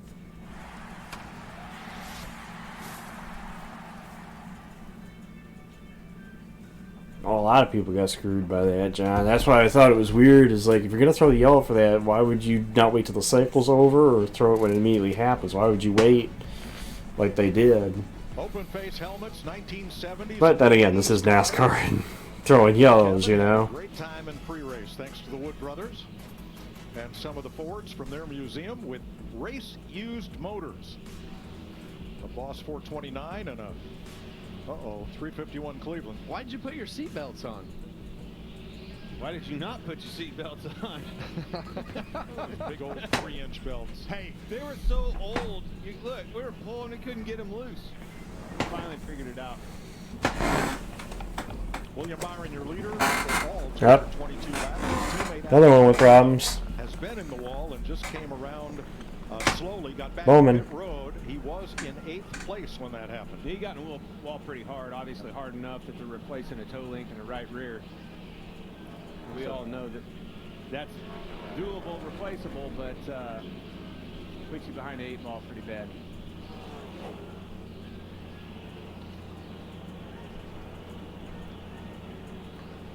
And there's the stat. Can William Byron hold on? The funny thing is, if he leads every lap of this race, he won't even match Burton. Burton still led 7 more laps. This race is only 293 laps. Yeah, and interesting, you know, that particular day So, that Burton it wouldn't still be the most. won that race in New Hampshire. They actually put restrictor plates on the car back in 2000. NASCAR, unfortunately, we'd had some accidents during that time that had taken the lives of some of the drivers, and they put restrictor plates on the car. God, if only we had clean air and some luck on our side. Best friends going at it here, and race racing hard. Back in the top 10, charging after Elliott for 8th. If only we just had some luck. Larry, 68 to go. What are we looking forward to? Yeah, Mike, and that could be the difference if William Byron leads every single one of these laps, because we're closing in on green flag pit stops. Remember what happened in stage 2 with some coming a little early, some going to try to split it right down the middle when that caution came out. I'm going to say probably in about 10 to 12 laps you're going to see some... Are we seeing another T-Rex car, Corey? It was the 24 car, too. So...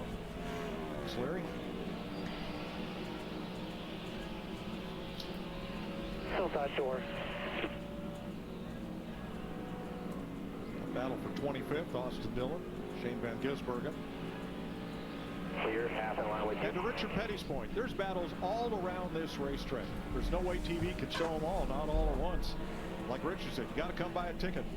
And we talked about this last week during the race. The mid-pack racing to the back is always way more difficult than it is up in the front. You're always fighting for your life in the back of that, in the middle, in the back of the pack. Kevin, let's go back to that long run that we had earlier. Well, the one thing I want to keep in mind, you're saying that, Joker, but at the same time, Byron did stay out longer that green flag stop, the one that got interrupted by the yellow, that green flag cycle. We need to start paying attention here. Bell, Hamlin, Reddick, remember him, Busher, those guys really came on and took care of business on that backside of the run. Well, when you look at these laps right here, the leader ran 31.36, Bell 56, Hamlin is 60. So, I mean, the leader is William Byron has just been lights out today. Continues to be the class of the field right now. I think that the 64 to go. That we've seen if these runs go really long is when he gets to the back of the traffic. Yeah, it's the only thing I think is going to slow down this 24 is the lap traffic. But he doesn't catch them till late in the pit cycle, and that's the issue there. In the first 8, 3 Toyotas right behind him, Bell, Hamlin, Reddick. Logano is the first Ford in the race in 5th, with Busher in 6th and Blaney in 8th in the blue ovals. There's Joey's Mustang. We're only 11 days away from the 61st birthday of the Ford Mustang. April 17th, 1964. Had a big celebration last year for the 60th and a big commemorative model 60th anniversary Mustang in showrooms.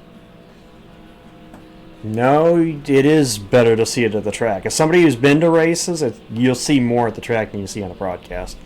Doesn't matter who's broadcasting it.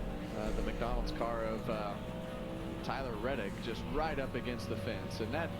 At this point of the race, when you're fatigued and it's a warmer day than you've had to deal with, as we see Ryan... Dude, he's led every lap of the race, Tristan. You're going to sit there and tell me a car that has led over almost 200 laps of this race, or over 200 laps of this race is not a good car. Come on. Come on, even I got to look at that one and say that's BS. Let's go back to that. That's a great car. When you lead this much of a race, that's a great race car. That's an amazing race car. That is a lot tougher decision now. Especially in this day and age. Yes, it is.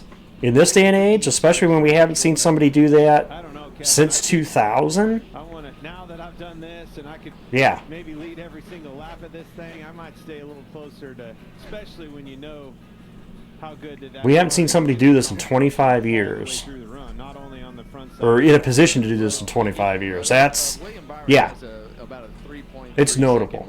So he's got a little bit of a buffer, a little bit of time to give if those guys pit before him. And we saw earlier he never even had to get to pit road. But with the speed and the lead that he has, he can wait for a lot of these guys to cycle through. And he's still going to have the advantage because he's going to wait longer. He's going to have fresher tires. He can make sure that the caution doesn't come out and nothing crazy happens to, a makes race. That decision easier, doesn't it? And nothing crazy happens to a race that he's dominated. Not in this day and age. couple other news items. Not in this day and age. Promoted to president of NASCAR. I haven't seen a car better than this in this day and age. Now NASCAR had commissioners before, beginning with Cannonball Baker, but that Not this dominant. is now called the final appeals Like I said, the closest one might be Truex's, and that car didn't lead every lap. of strategy and development. So congratulations to both of them. Like this car has today. Sitting this time, 3 back 19, he knows you'll be all good. 5-5. Now you're starting to see a lot of hear the chatter on the radio. Seeing a couple of these guys starting to come to pit road now. So this strategy is going to get scattered here. But like Larry said, that is a long ways to go.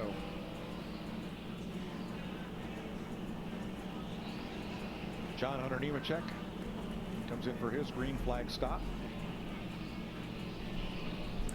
At this point, I feel like I'm watching Perfect Game. But not much activity among the Like where you don't want to speak it, but at the same time, it's like you're watching. Blaney, him, Busher, those guys drove to the front, ran those Byron even down. Reddick, his teammate Wallace, those guys were really, really good in the last, say, 10, 12, 15 laps of that run. Yeah, and we'll see what the lap time is as Ryan Blaney comes by. This time he had to make a pass, so the next lap will be a true judge of what that lap time is. But we were seeing 2-3 tenths of a second faster, just like we did earlier in the race when we had those super long runs. So when William Byron got in traffic, Yeah, he needs. Problem is, he needs a long run, and Byron to be held up in lap traffic. Logano's in. If you're going to beat the 24, you better do something different than the 24. Exactly. But to Kevin's point earlier, they've got such a lead on the competition here. They can kind of sit back a little bit and watch what these guys are doing. Have an educated decision here. Regan? Blaney is quicker than Byron lap time wise, but again, the problem is he's almost 8.5 seconds back. But just like many of the cars out there, it just swings too free for him. You'll see when he gets down here in a moment, it'll be 4 tires. And when these cars swing free, there is just absolutely nothing you can do about it other than slow down and just run the pace that right rear tire grip will give you, because the car just feels like that the right rear tire has no tread left on it, and it just immediately flips like a switch. And well, if you don't, you'll be in the wall. That's right. You have to slow down, keep the car underneath of you, race the racetrack. Zane Smith on pit road. He's had a good run today for front row. And Tyler Reddick, first of our top 5 cars to come in. Reddick in. Jamie? Tyler Reddick comes down pit road and into his box for the 7th time today. They've been pretty happy with the car. Hasn't said a whole lot. He's been quiet today. Nice top 5 effort. They were really confident coming in with what they had, what they learned in practice. Just 4 tires here and feel no adjustments for Reddick. I like his pit sign. It's a day glow yellow, and it's the Michael Jordan Jumpman logo. Can't miss that. Okay, I think that's Busher coming on pit road right now. That's one of your hitters. That's the top You're 5 welcome. car. Now we're Busher's starting to in. have a conversation of who can put some pressure on the 24 car and what they'll do about it. Riley Herbst in and out. Noah Gregson is in. Now maybe it looked like they started going low, like they were going to pit this time, but nope. 4 tires and fuel. Byron remains on the racetrack. Stain joins him on pit road. And I don't think that even Busher, with where he was, I mean, he was somewhere around 8 seconds behind. That still doesn't put a lot of real pressure on William Byron. I think that. Well, that's just his radar, right? That's who's on his That's radar. right. And And that's keeping who's track looking of for. it. The other car. I don't know, I really don't. Rich Rebell on pit road now. Jamie? Really good effort. I'm going to follow those cars. Nope, Byron stays out. Bell's in. Byron remains on the racetrack. Ricky Stenhouse, Eric Jones, all on pit road. Pit sign is out for Chase Elliott.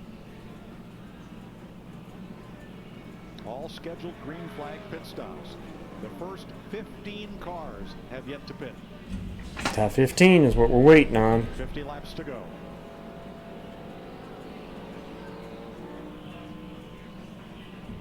He's in now. Leader on pit road. Will this be the first official lead change? William Byron comes in, brings it to the attention of his Yep, Hamlin is going to stay out, it looks like. There you go. First lead change of the day. Cody Ware just ahead of him coming down the pit lane. And here's Regan. Well, Mike, just like Clint and Kevin were talking about up there in the booth, Rudy Fugo was coaching his driver about the gap that they had and that they could dictate when they wanted to pit, and they had a couple laps to spare.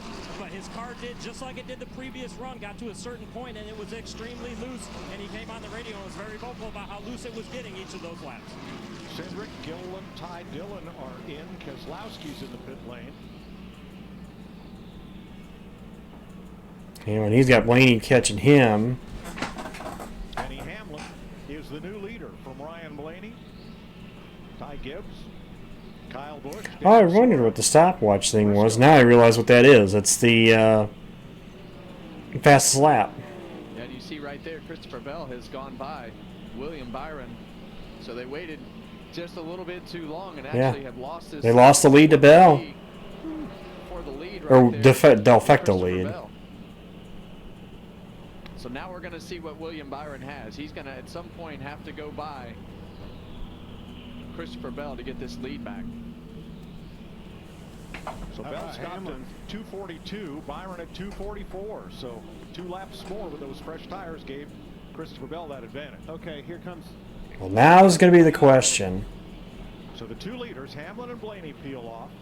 That leaves Suarez, Wallace, and Haley as the cars that have not pitted. Kyle Busch gets his service done. He's gone. Well, I only now realized it because they never said anything when it first popped up. Now it's like I finally, knowing how good Byron's car was today, I was like, oh, that must just be fastest lap. Blaney's crew finishing up 4 tire change. Bubba Wallace hit it in. And that'll leave just Suarez and Haley on the racetrack. Regan. So Bell will be the de facto leader once it cycles. Was actually very pleased with the car the entire run. Didn't want any changes and no complaints out of the 11. Henry, dig. Hard did you go? Wide did you go? Hard did you go? Bubba Wallace into his stall. Hopefully for the final time today as they come around to the left side. Yeah, and as we see Tyler Reddick right here, he's actually going to be the guy that's going to be in front of both Christopher Bell and the 24 car. Did Reddick pit? So this is all about the timing of when they come to pit road and how many laps that you and time that you lose on the racetrack. So these guys have put William Byron in a position that he hasn't been in all day, and that's to run in traffic and have to get by both of these cars for the lead. So Tyler, Oh, I didn't realize Reddick pit first. behind Byron before pit stops in 4th place. Now he's out front. What I say? I said somebody was gonna have to either catch him in lap traffic or flip him on pit road, and there we go. Now we're really gonna see what that 24 car has, because now you're working at a deficit. And just to throw in, Reddick was the slowest of the 3 at a 10.7. The big difference, part of it could be getting on and off pit road, but the big difference is the number of laps that they pitted earlier. So Reddick, he's spotted him 4 laps, right? He's pitted 4 laps before they did. 2 laps on Buescher to Byron. Correct. So Justin Haley just completes his pit stop. That leaves only Austin Dillon on the racetrack in 6th place. Everyone else has made the green flag stop. I made a point of pointing that out earlier, Tristan, when the earlier green flag cycles. Like, I don't know why they're waiting that long. An MSC cruise isn't just a vacation, it's a holiday for the European style. But it proves my point, and that was a point you were making earlier. Track position is king now. If Byron cannot get that car back to the front, it proves the track position was king. And what I've been saying all this time, too, about that car is, yeah, it's great out front. But when it gets back in traffic, is the real test. Is the car good enough to drive back to the front from that point?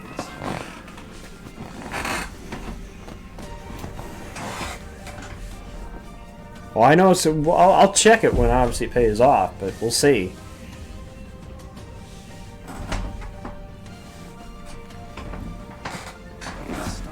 But that's funny because I said I'd watch it end up being. I would have thought it would end up being like about an even split. You've earned this, so hold it up high. It doesn't just have great bones. It was the backbone of your community. So you breathe in new life, grinding away to make space for tomorrow, for your people. This isn't just a restoration. It's a revival. Because you're always willing to double down on your neighborhood. You are a fighter, and this is your reward. Medalla, the mark of a fighter.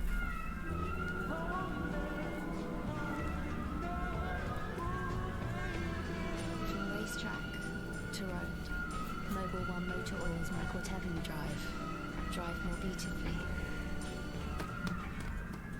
This is what joint pain looks like when you keep moving with a leaf.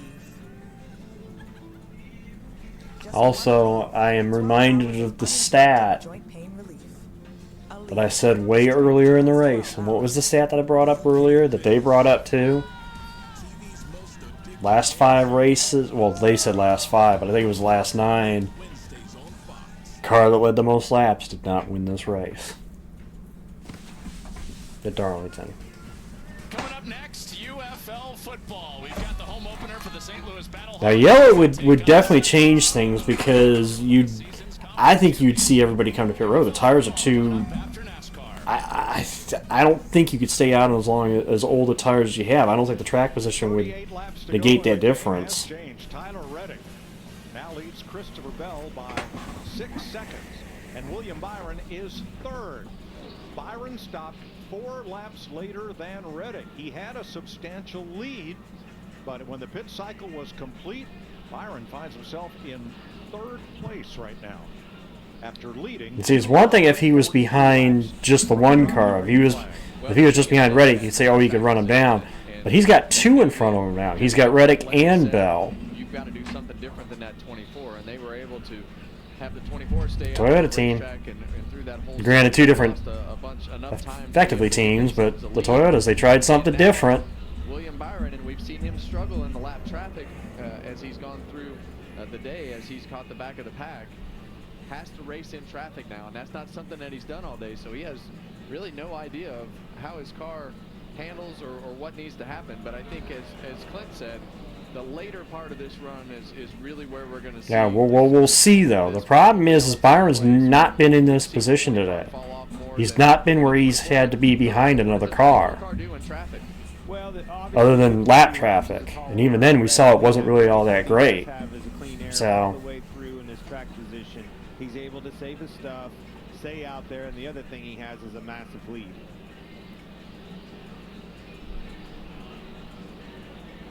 Larry, we started with 10 sets of tires plus the qualifying scuffs. We get more cautions. Do we have tires? We do, Mike. It looks like about everybody up front still should, at minimum, have 2 more sets of sticker tires left. Okay. The way that they were using them all, I'm telling you, if we see a late yellow, everybody will be back to pit road. There's no question there. Tires mean too much. Yeah, we were firing tires on those cars like they were going. Tires mean too much. This race is 100 miles shorter than the Southern 500, so that definitely makes the math a little easier to add up to. Larry? Speaking of math, Larry, what do the trends tell us? Yeah, Mike, 33 to go. Since we've been running this Gen 7 car here at Darlington, which is 6 races the last 3 years, we normally don't get that late race caution. Right now, the trends show in those 6 races about 26 or 27 laps to go. Which is about 7 laps from now. We did 2 years ago when William Byron won the race, May of 23. We did have an overtime finish in that race. That one was messy. I was wrecked, and I think I finished 2nd or 3rd. Well, Byron's going to try to get Bell here. Things can change, and we've seen things change. It's about 6.5 seconds. Whoa, he got sideways there. Get loose underneath Bell. That's what we're talking about. You have to be careful. Try to get this pass made and conserve that tire. You're going to need it as you're running down the eventual, not the eventual leader, the leader, Tyler Reddick. Just keep in mind, Ryan Blaney has turned the wick up. That's a long-run car. We've seen every run today. And yeah, the problem is Blaney's back 12 seconds. But Here's Well, the battle for second place. William you never know. Get back to the front. Hasn't had to pass a competitive car today. He's had the lap cars, but Well, and you see right there. Now you might lose positioning here to Bubba. And Tyler Reddick wants to see as much happen as possible for that 24 car to get as far behind as possible. And Yeah. The 23 of That car is not handling in traffic. Doesn't hurt anything that Tyler Reddick is trying to accomplish. Bubba is one lap down. And here's Blaney, running in 7th, chasing Denny Hamlin. This is the battle for 6th place. Well, he might be able to get the top 5. Logano not that far ahead.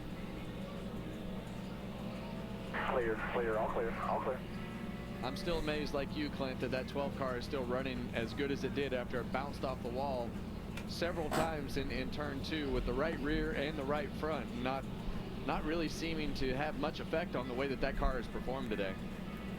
Yeah, and I really thought more than likely that was a toe link vent for sure. He smacked it pretty hard, not only with the right rear, turned it in, and turned the right front. In fact, that car can run the bottom now. Again 2 or 3 times, but obviously didn't slow that baby down. That thing's a rocket ship. Yep. Saw him have a little bit of trouble on pit road there with the jack under, and that's really how they got far behind. Yep. So Bubba's got to run hard to try to possibly stay the first car 1 lap down. He's got the right to do that. Still, believe it or not, chasing his first top 5 at this place. He's going to be 1 spot short right now as we run P6 getting around Hamlin.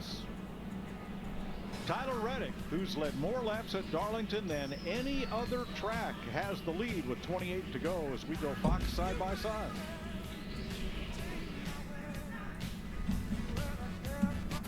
Welcome You to got more where that time came on from. me. More back-to-backs. More epic last laps. More stripes. More short Got fuses. time on me. More bumps and bruises. Go. You'll be full wide. They're breaking behind you. More Lone Star Showdowns. That's all you, bro. More Heartland Heartstoppers. Welcome to the edge of your seat. Welcome to NASCAR. I don't know if he was going to finish 8th, Joker, but definitely that car is not running that great in traffic. So you can spring for those new sneakers they need. The unlimited streaming he needs. And with Straight Talk, spring for something you never knew you needed. Spring forward with real unlimited data and get a free 5G phone with select plans on America's most reliable 5G network. Find us at Walmart and StraightTalk.com. Once upon a time, Goldilocks took out the Ram 2500 Rebel. Next, he tried the Ram Charger. Then finally, the Ram RHO. And they were all just right. 25 to go. During Ram Truck Month, get $6,500 combined cash allowance plus current Chevrolet, Ford, and GMC owners get $1,500 bonus cash on Yeah, select. yep, got to lose every opportunity. Welcome back to Papa John's. For a very When you put the car that's led the most laps of this race back in traffic, if you do the same thing the leader does, you're going to stay behind the leader. You got to do something different. And that's what Bell and Reddick did. They did something different. Did everything I should have to.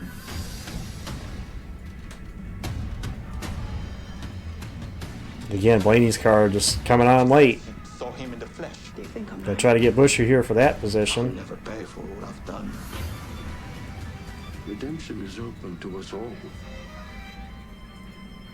I just think there's too many laps to go. We're making time up. I just think there's too many laps to go for us to get there. Sign up and start streaming today. 24 laps to go. Tyler Reddick leading. Now remember the finish to last year's race here. Byron in 3rd. Logano 4th. Blaney 5th. Still 23 to go. Has advanced to 5th place as we talked about. Great long run speed on that number 12. And if his trend over the last 5 laps continues, he may catch Tyler Reddick before this is over. Well, it's all going to be how bad does Tyler Reddick's car take. He's not being able to make any ground in traffic right now, and that's what we saw happen to William Byron earlier. When Blaney on his teammate. Into the top 5. Gets the tire fall off that I'm concerned about with Reddick as much as these lap cars. Well, look at what's trying to pin happening him right off, here. Challenge him. Joey Logano was in for tires at lap 2. I did not. Well before Blaney and Hamlin, and he's going to fall to both of them. This is going to be a matter of who got tires last, who has the best tires, and for how long. And a lot of it's going to come down to, can you get through traffic? That's what it's going to come down to Tyler Reddick. Traffic. 100%. I think it's traffic more than anything. 21 to go. And Hamlin have 7 lap fresher tires than Reddick, 5 lap fresher tires than Bell, and 3 lap fresher tires than Byron with 21 laps to go. I'm wondering, can this 12 catch the 24? The last great Coliseum. It's Cup Because if he does, I'm looking at this 12 car. Pre-race 130 Eastern green flag. Leads down under 8 seconds. Right here on FS1.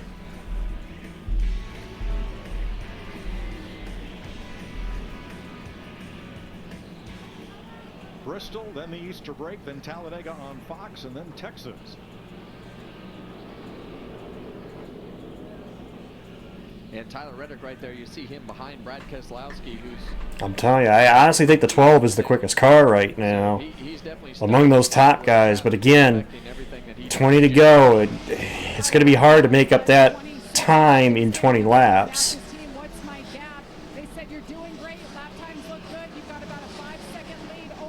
He's definitely the quickest car in the top 5. It's just a matter of, can you make up the interval? That's the thing I'm worried about. Is the interval. It's not the position. It's the interval. Can he get through the cars ahead of him? Well, Reddick is stuck. He's going to run the pace that Brad Keselowski is running. So the thing that he's hoping for right now is that Brad doesn't catch a car that's slower than him and get stuck behind him. Well, he's stuck, and then you go back and Bell is stuck underneath trying to get around Stenhouse with Byron coming up on him. They're kind of stuck. You just heard Mike tell you how fast Blaney is. He doesn't have... That's the thing. I think you... Chevy, Bucky, I think you guys are right. I think he could possibly get to second, but I think he's going to run out of time to get to Reddick. I think he's definitely the quickest car. It's a matter, and he's been able to get around in traffic. That's the big thing. But we'll find out here. 17 to go. Dive that car down to the bottom of the racetrack and be able to finish passes. And you see right now, Reddick he's got that high entry into 1. That's a little bit different than Brad, but him and Hamlin are by far the 2 quickest cars right now, lap time wise. But the biggest problem is the interval. You know, they're 6 seconds back of Reddick. So now it's going to jam him up even slower. Blaney has made up 11 of the 17 seconds he was behind Reddick. He's caught these 2. Look how much better it rolls the center of that corner than Williams. Yeah, he is rolling the corner really good right now. He's catching the 24. Not rolling the middle well, cars free. And this is what he wanted to have happen right there. You see William Byron make a bobble. And the thing is, for Byron's crew, you can't even say it's when they pitted because Blaney pitted later than Byron. Blaney pitted later than Brian. He just got fresher tires. Get by them. Use the momentum. Do not stall out. And that's what he's going to do right here. He can still Yeah. win this race. He might get him. I don't know. It's going to be close. 5 seconds. 5 seconds with 15 to go. 14 to go. And 1 lap. That's hard to do. Didn't slow him down a bit either. Yes, you are, Zach. Hell, I can't believe it. First ever top 5 finish at Darlington. He's led a lot of laps here. He's had a fast car here.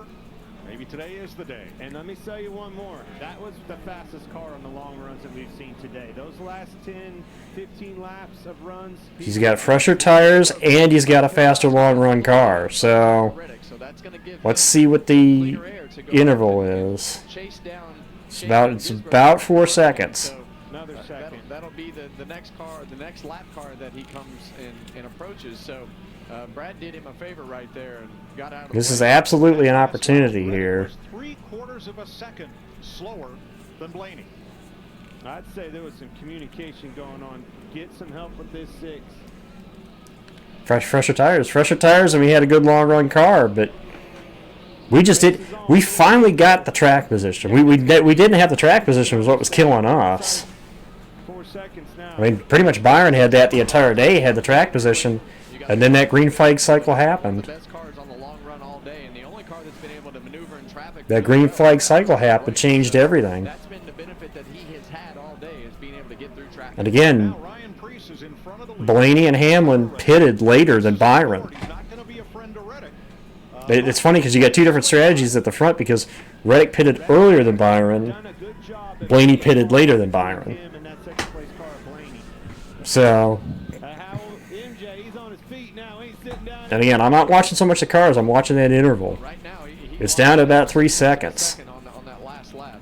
Because Ryan's car is working so much better in the traffic right now. I don't know if he's got enough laps to get there. He's cutting time.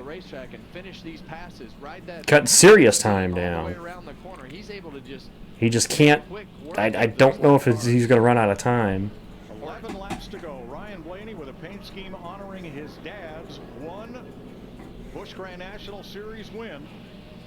Trying to get When Dave held off Matt Kenseth at Charlotte. Hold on and capture this win for Michael Jordan, Denny Hamlin and company. I think you're going to have to, Port. We run that long on the tires. I think you're going to have to. I don't think you're going to have a choice. Reddick just got the wall.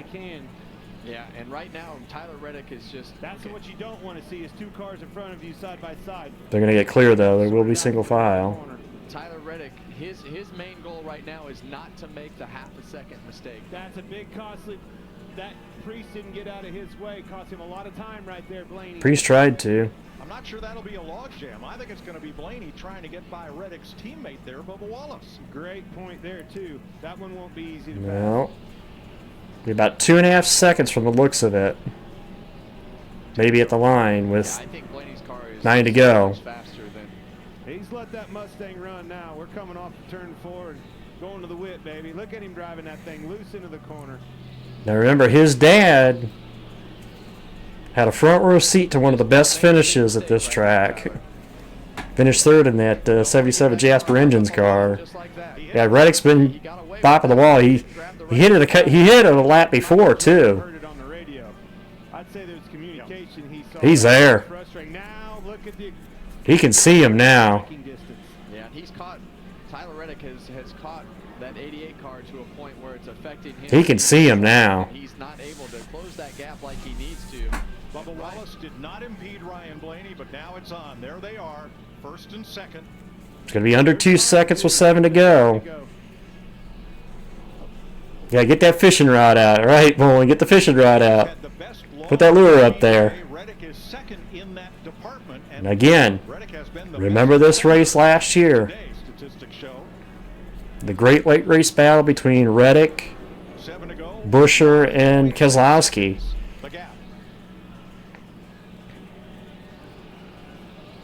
Well, Reddick already has, Ronco. Reddick's already hit it a couple of times. He got in the wall that lap before. Got it behind him. It's going to be about a second. Drive this racetrack. Well, don't worry about that car behind you. Get the most out of every lap you can with what you have.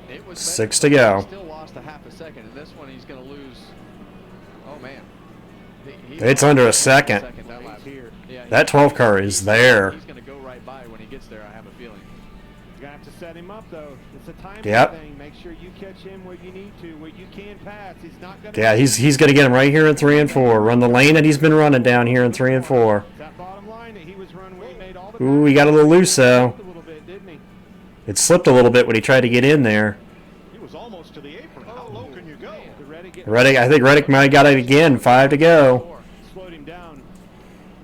Another big chunk. He's here, folks. 5 to go. And now you're on defense. You want Ooh, go low. You got to go low on him. You can't go high on him. Ryan, if you're going to make the move, you got to make the move in 3 and 4 like you have been running.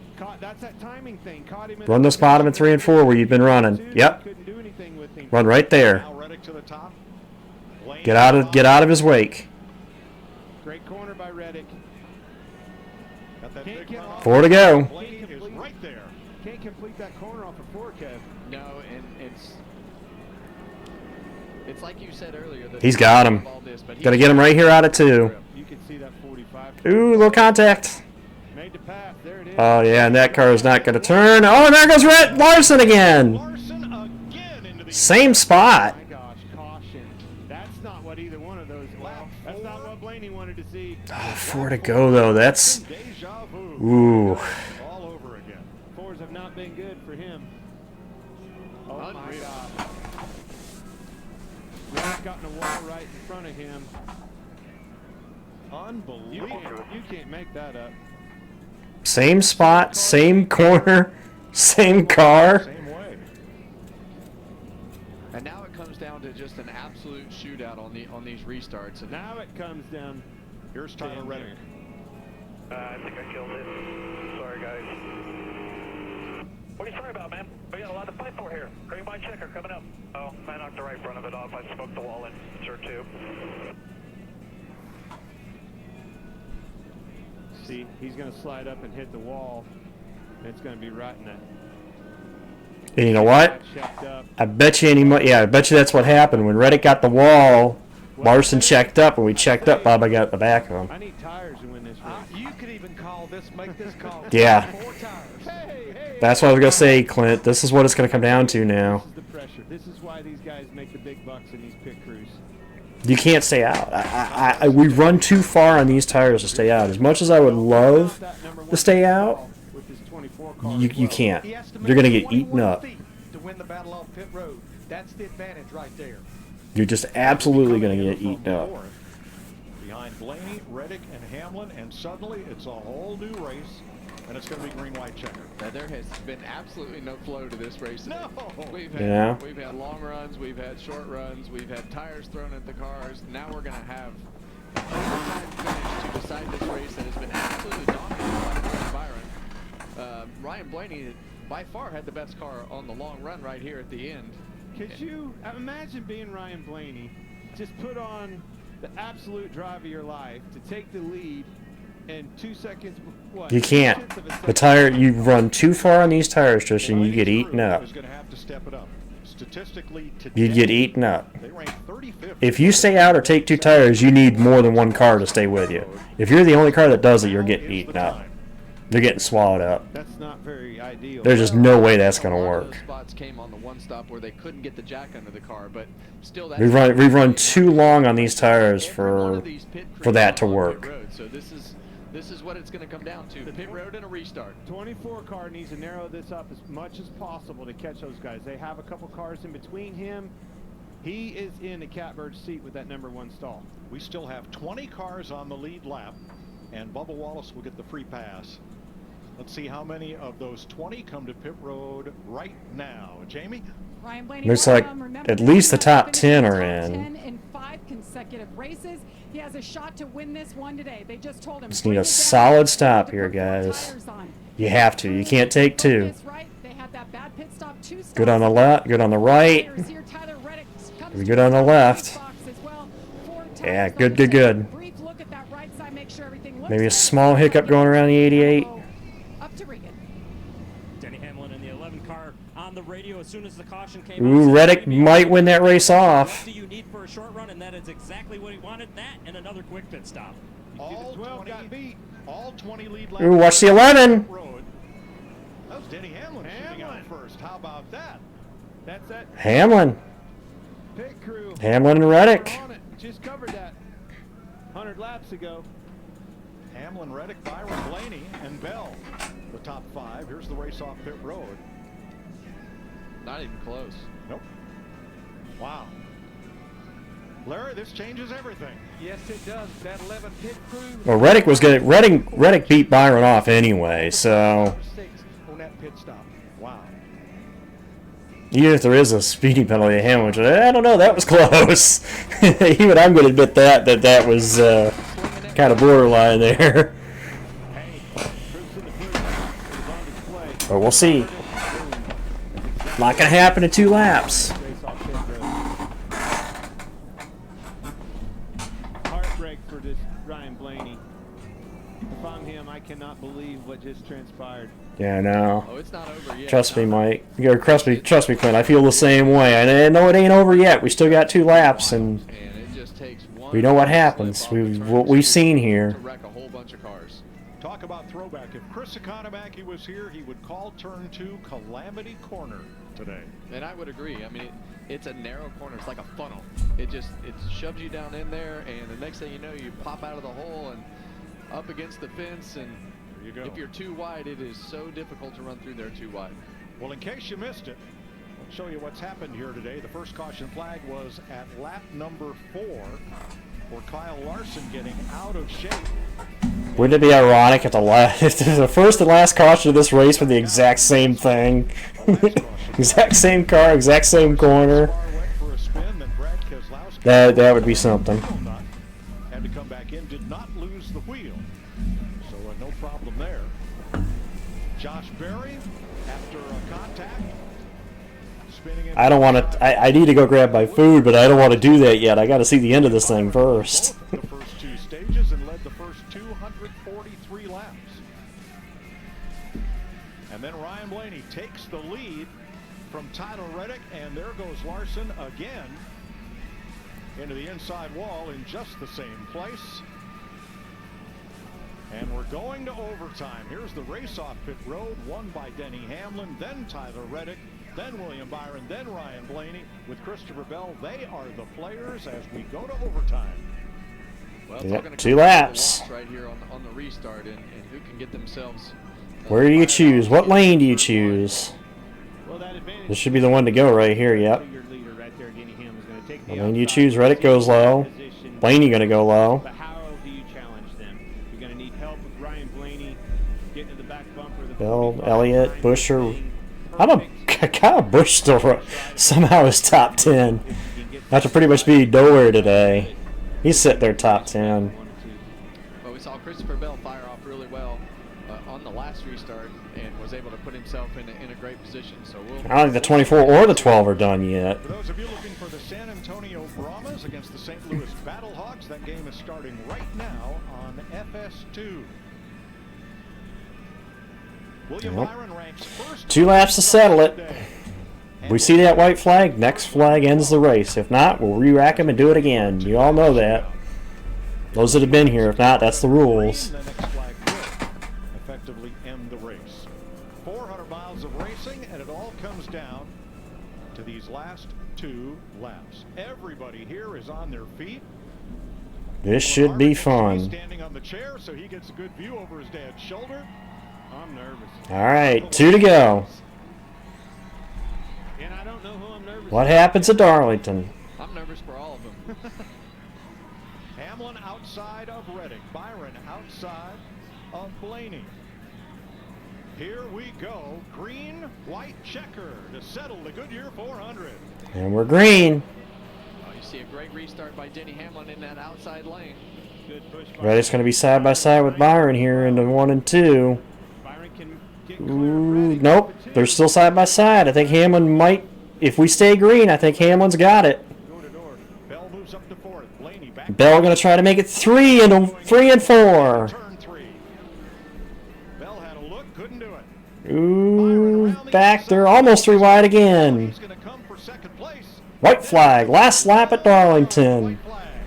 Well, last week he got the job done at Martinsville. He did that pit stop really well, and now he's been able to take advantage of that. Guess what? These guys racing behind him and just get a lead that is going to take him to the checkered flag. Unbelievable. Well, who would have thought it? Last week it was 11 versus the world versus the world. Guess what? He does it again. Denny Hamlin wins at Darlington. His 5th win at Darlington. That was John Hunter Nemechek, a harmless spin-off turn number 2, no caution. 2 in a row. And Hamlin, Martinsville, Darlington. Man. Thank you guys in the pit road. He stole that one. Hamlin hoisted a flag given to him by a fan. 11 versus the world. And he beat the world today. Well, that was a team effort. They beat the world today. Did it again. You did it again. That's what he just said. Well, they got him off pit road first. Yep. And on the restart, Denny It was all about the pit stop. Executed that restart so well and was able And Blaney finally gets a top 5. keep those guys from Darlington. being able to get that side draft and keep him pulled back. He was able to clear both of those guys, and then 2nd, 3rd, and 4th just started. And how about the irony of my favorite scheme of the weekend winning the race? I literally said it was my favorite scheme of the weekend, and guess what? It wins the race. He's on a Bristol, all in Denny Hamlin's wheelhouse. All with another new crew chief. And he is now 11th on the all-time win list, breaking the tie with Rusty Wallace. And for the third time in his career and the first time in 13 years, he wins back-to-back weekends. Heartbreaker for Ryan Blaney. Unbelievable drive out of that kid in that 12 car. Finally got a top 5. Hard to believe, but he could care less about that. So who's doing the backflip? Oh, Carl was going to go down there and help him, wasn't he? Well, I hope Carl's still here. I want to see him do the backflip. Yeah, this paint job on Hamlin's car is a throwback. I think Denny's trying to burn it out all around, but the car is not. He's trying to get it to burn out. There it goes. And a heartbreaker for William Byron, who had nothing but clean air in front of his windshield most of the day, and by far led the most laps, 243 of them. Yeah, these tires right here on the back of this car won't make it as far as they did at Martinsville, I'd say, but he's going to give it a try. Burn down the front straightaway.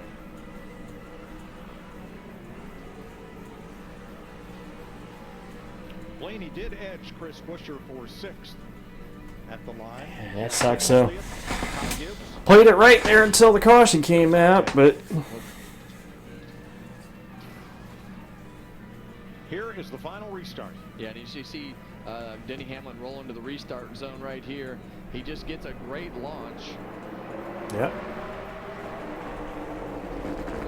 Got clear, and that was all he needed. He was able to break that side draft. It left those guys behind him side by side, and they never really cleared each other. So that just allowed Denny to drive away. Yeah, stalls them out. He drives off into the sunset. Back to victory lane, back to back. Look at this race behind him now. The race behind him for second. Tyler Reddick ends up 4th, 1.2 seconds back. Ty Gibbs finished 9th. A strong day. Finally broke that bad finish streak he had going. Kyle Busch ended up 10th. Ross Chastain 7th. Their 5th win this year. 11th win at Darlington for Coach. As he I said Hamlin's 5th win at this track. Well, think about this. The beginning of the race, we were talking about a rough day for Joe Gibbs Racing. Yep, got to pay off the points. Denny Hamlin winning, Christopher Bell 3rd, and Ty Gibbs 9th. Good day. Ended up being an even point split. Michael Jordan.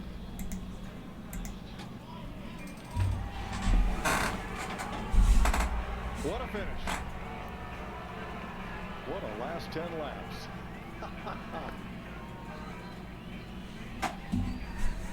Regan. Well, Denny Hamlin scores his 56th career victory, breaking a tie for 11th with Rusty Wallace. Denny, but I got to ask you about that final pit stop. A week ago, you dominate the race. This week, your pit crew gets you out first. Was there ever a doubt in your mind after they did that you were going to win this? I mean, there's two people I really love right now: my pit crew and Kyle Larson. So.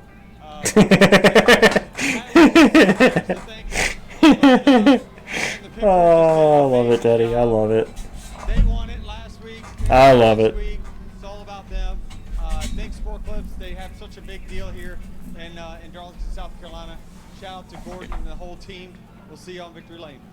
This is a Carl Edwards throwback. Any backflip for you today? I'll pass. If Carl's here, he's more than welcome to jump off the car. Denny Hamlin wins in Darlington. Jamie? Passes Rusty on the all-time win list. Home fit there. Ryan, what a battle back. You finally get the lead, and the caution comes out. What goes through your Again, mind? I feel bad for Ryan. You know, it sucks that we were that close, but.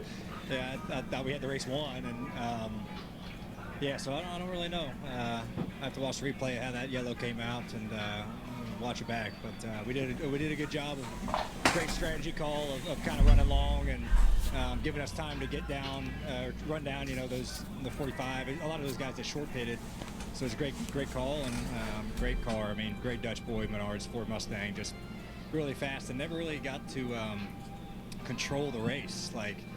I feel like nothing ever really went our way. Like pit road, we got to work on a little bit, and caution coming out during the cycle and set us way back. So like, I feel like we just kept making up spots. But really proud of the 12 folks for giving me a fast car. It just wasn't meant to be. I really wanted like to have won here. That would have been really neat. But yeah. Okay. okay, no stack up, I guess. But yeah, just wasn't meant to be. But proud of the effort, and we'll keep plugging along. All right, Ryan Blaney and the 12 team gets their first top 10 in the last 6 weeks, Mike. Well, Ryan Blaney was the show, and he gets his first career top 5 at Darlington today. It's hard to say you could disagree with a 5th place finish as a Blaney fan, but and we were that close. But still,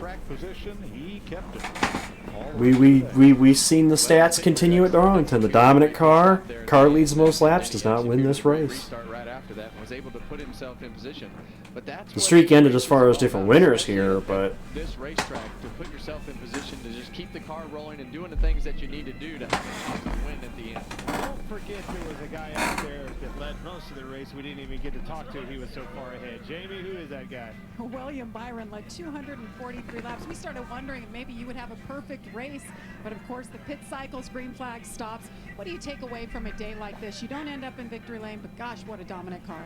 Yeah, first off, just really proud of my team, you know, to bring that level of effort and you know, preparation and have a car like that, and for us to execute like that, it was looking like it was going to be a perfect race. And now you see that's going to be the debate too. You know, those guys just could, because I brought it up before that it was too late in the going to kind of get back up there. So yeah, it sucks. I'm sure it'll sting a lot tonight, but there's still a lot of positives. It just it stings in the moment for sure. William Byron brings waiting to let Byron finish his interview. I didn't like the fact that they got rid of the damaged vehicle policy and let these damaged cars back on the track.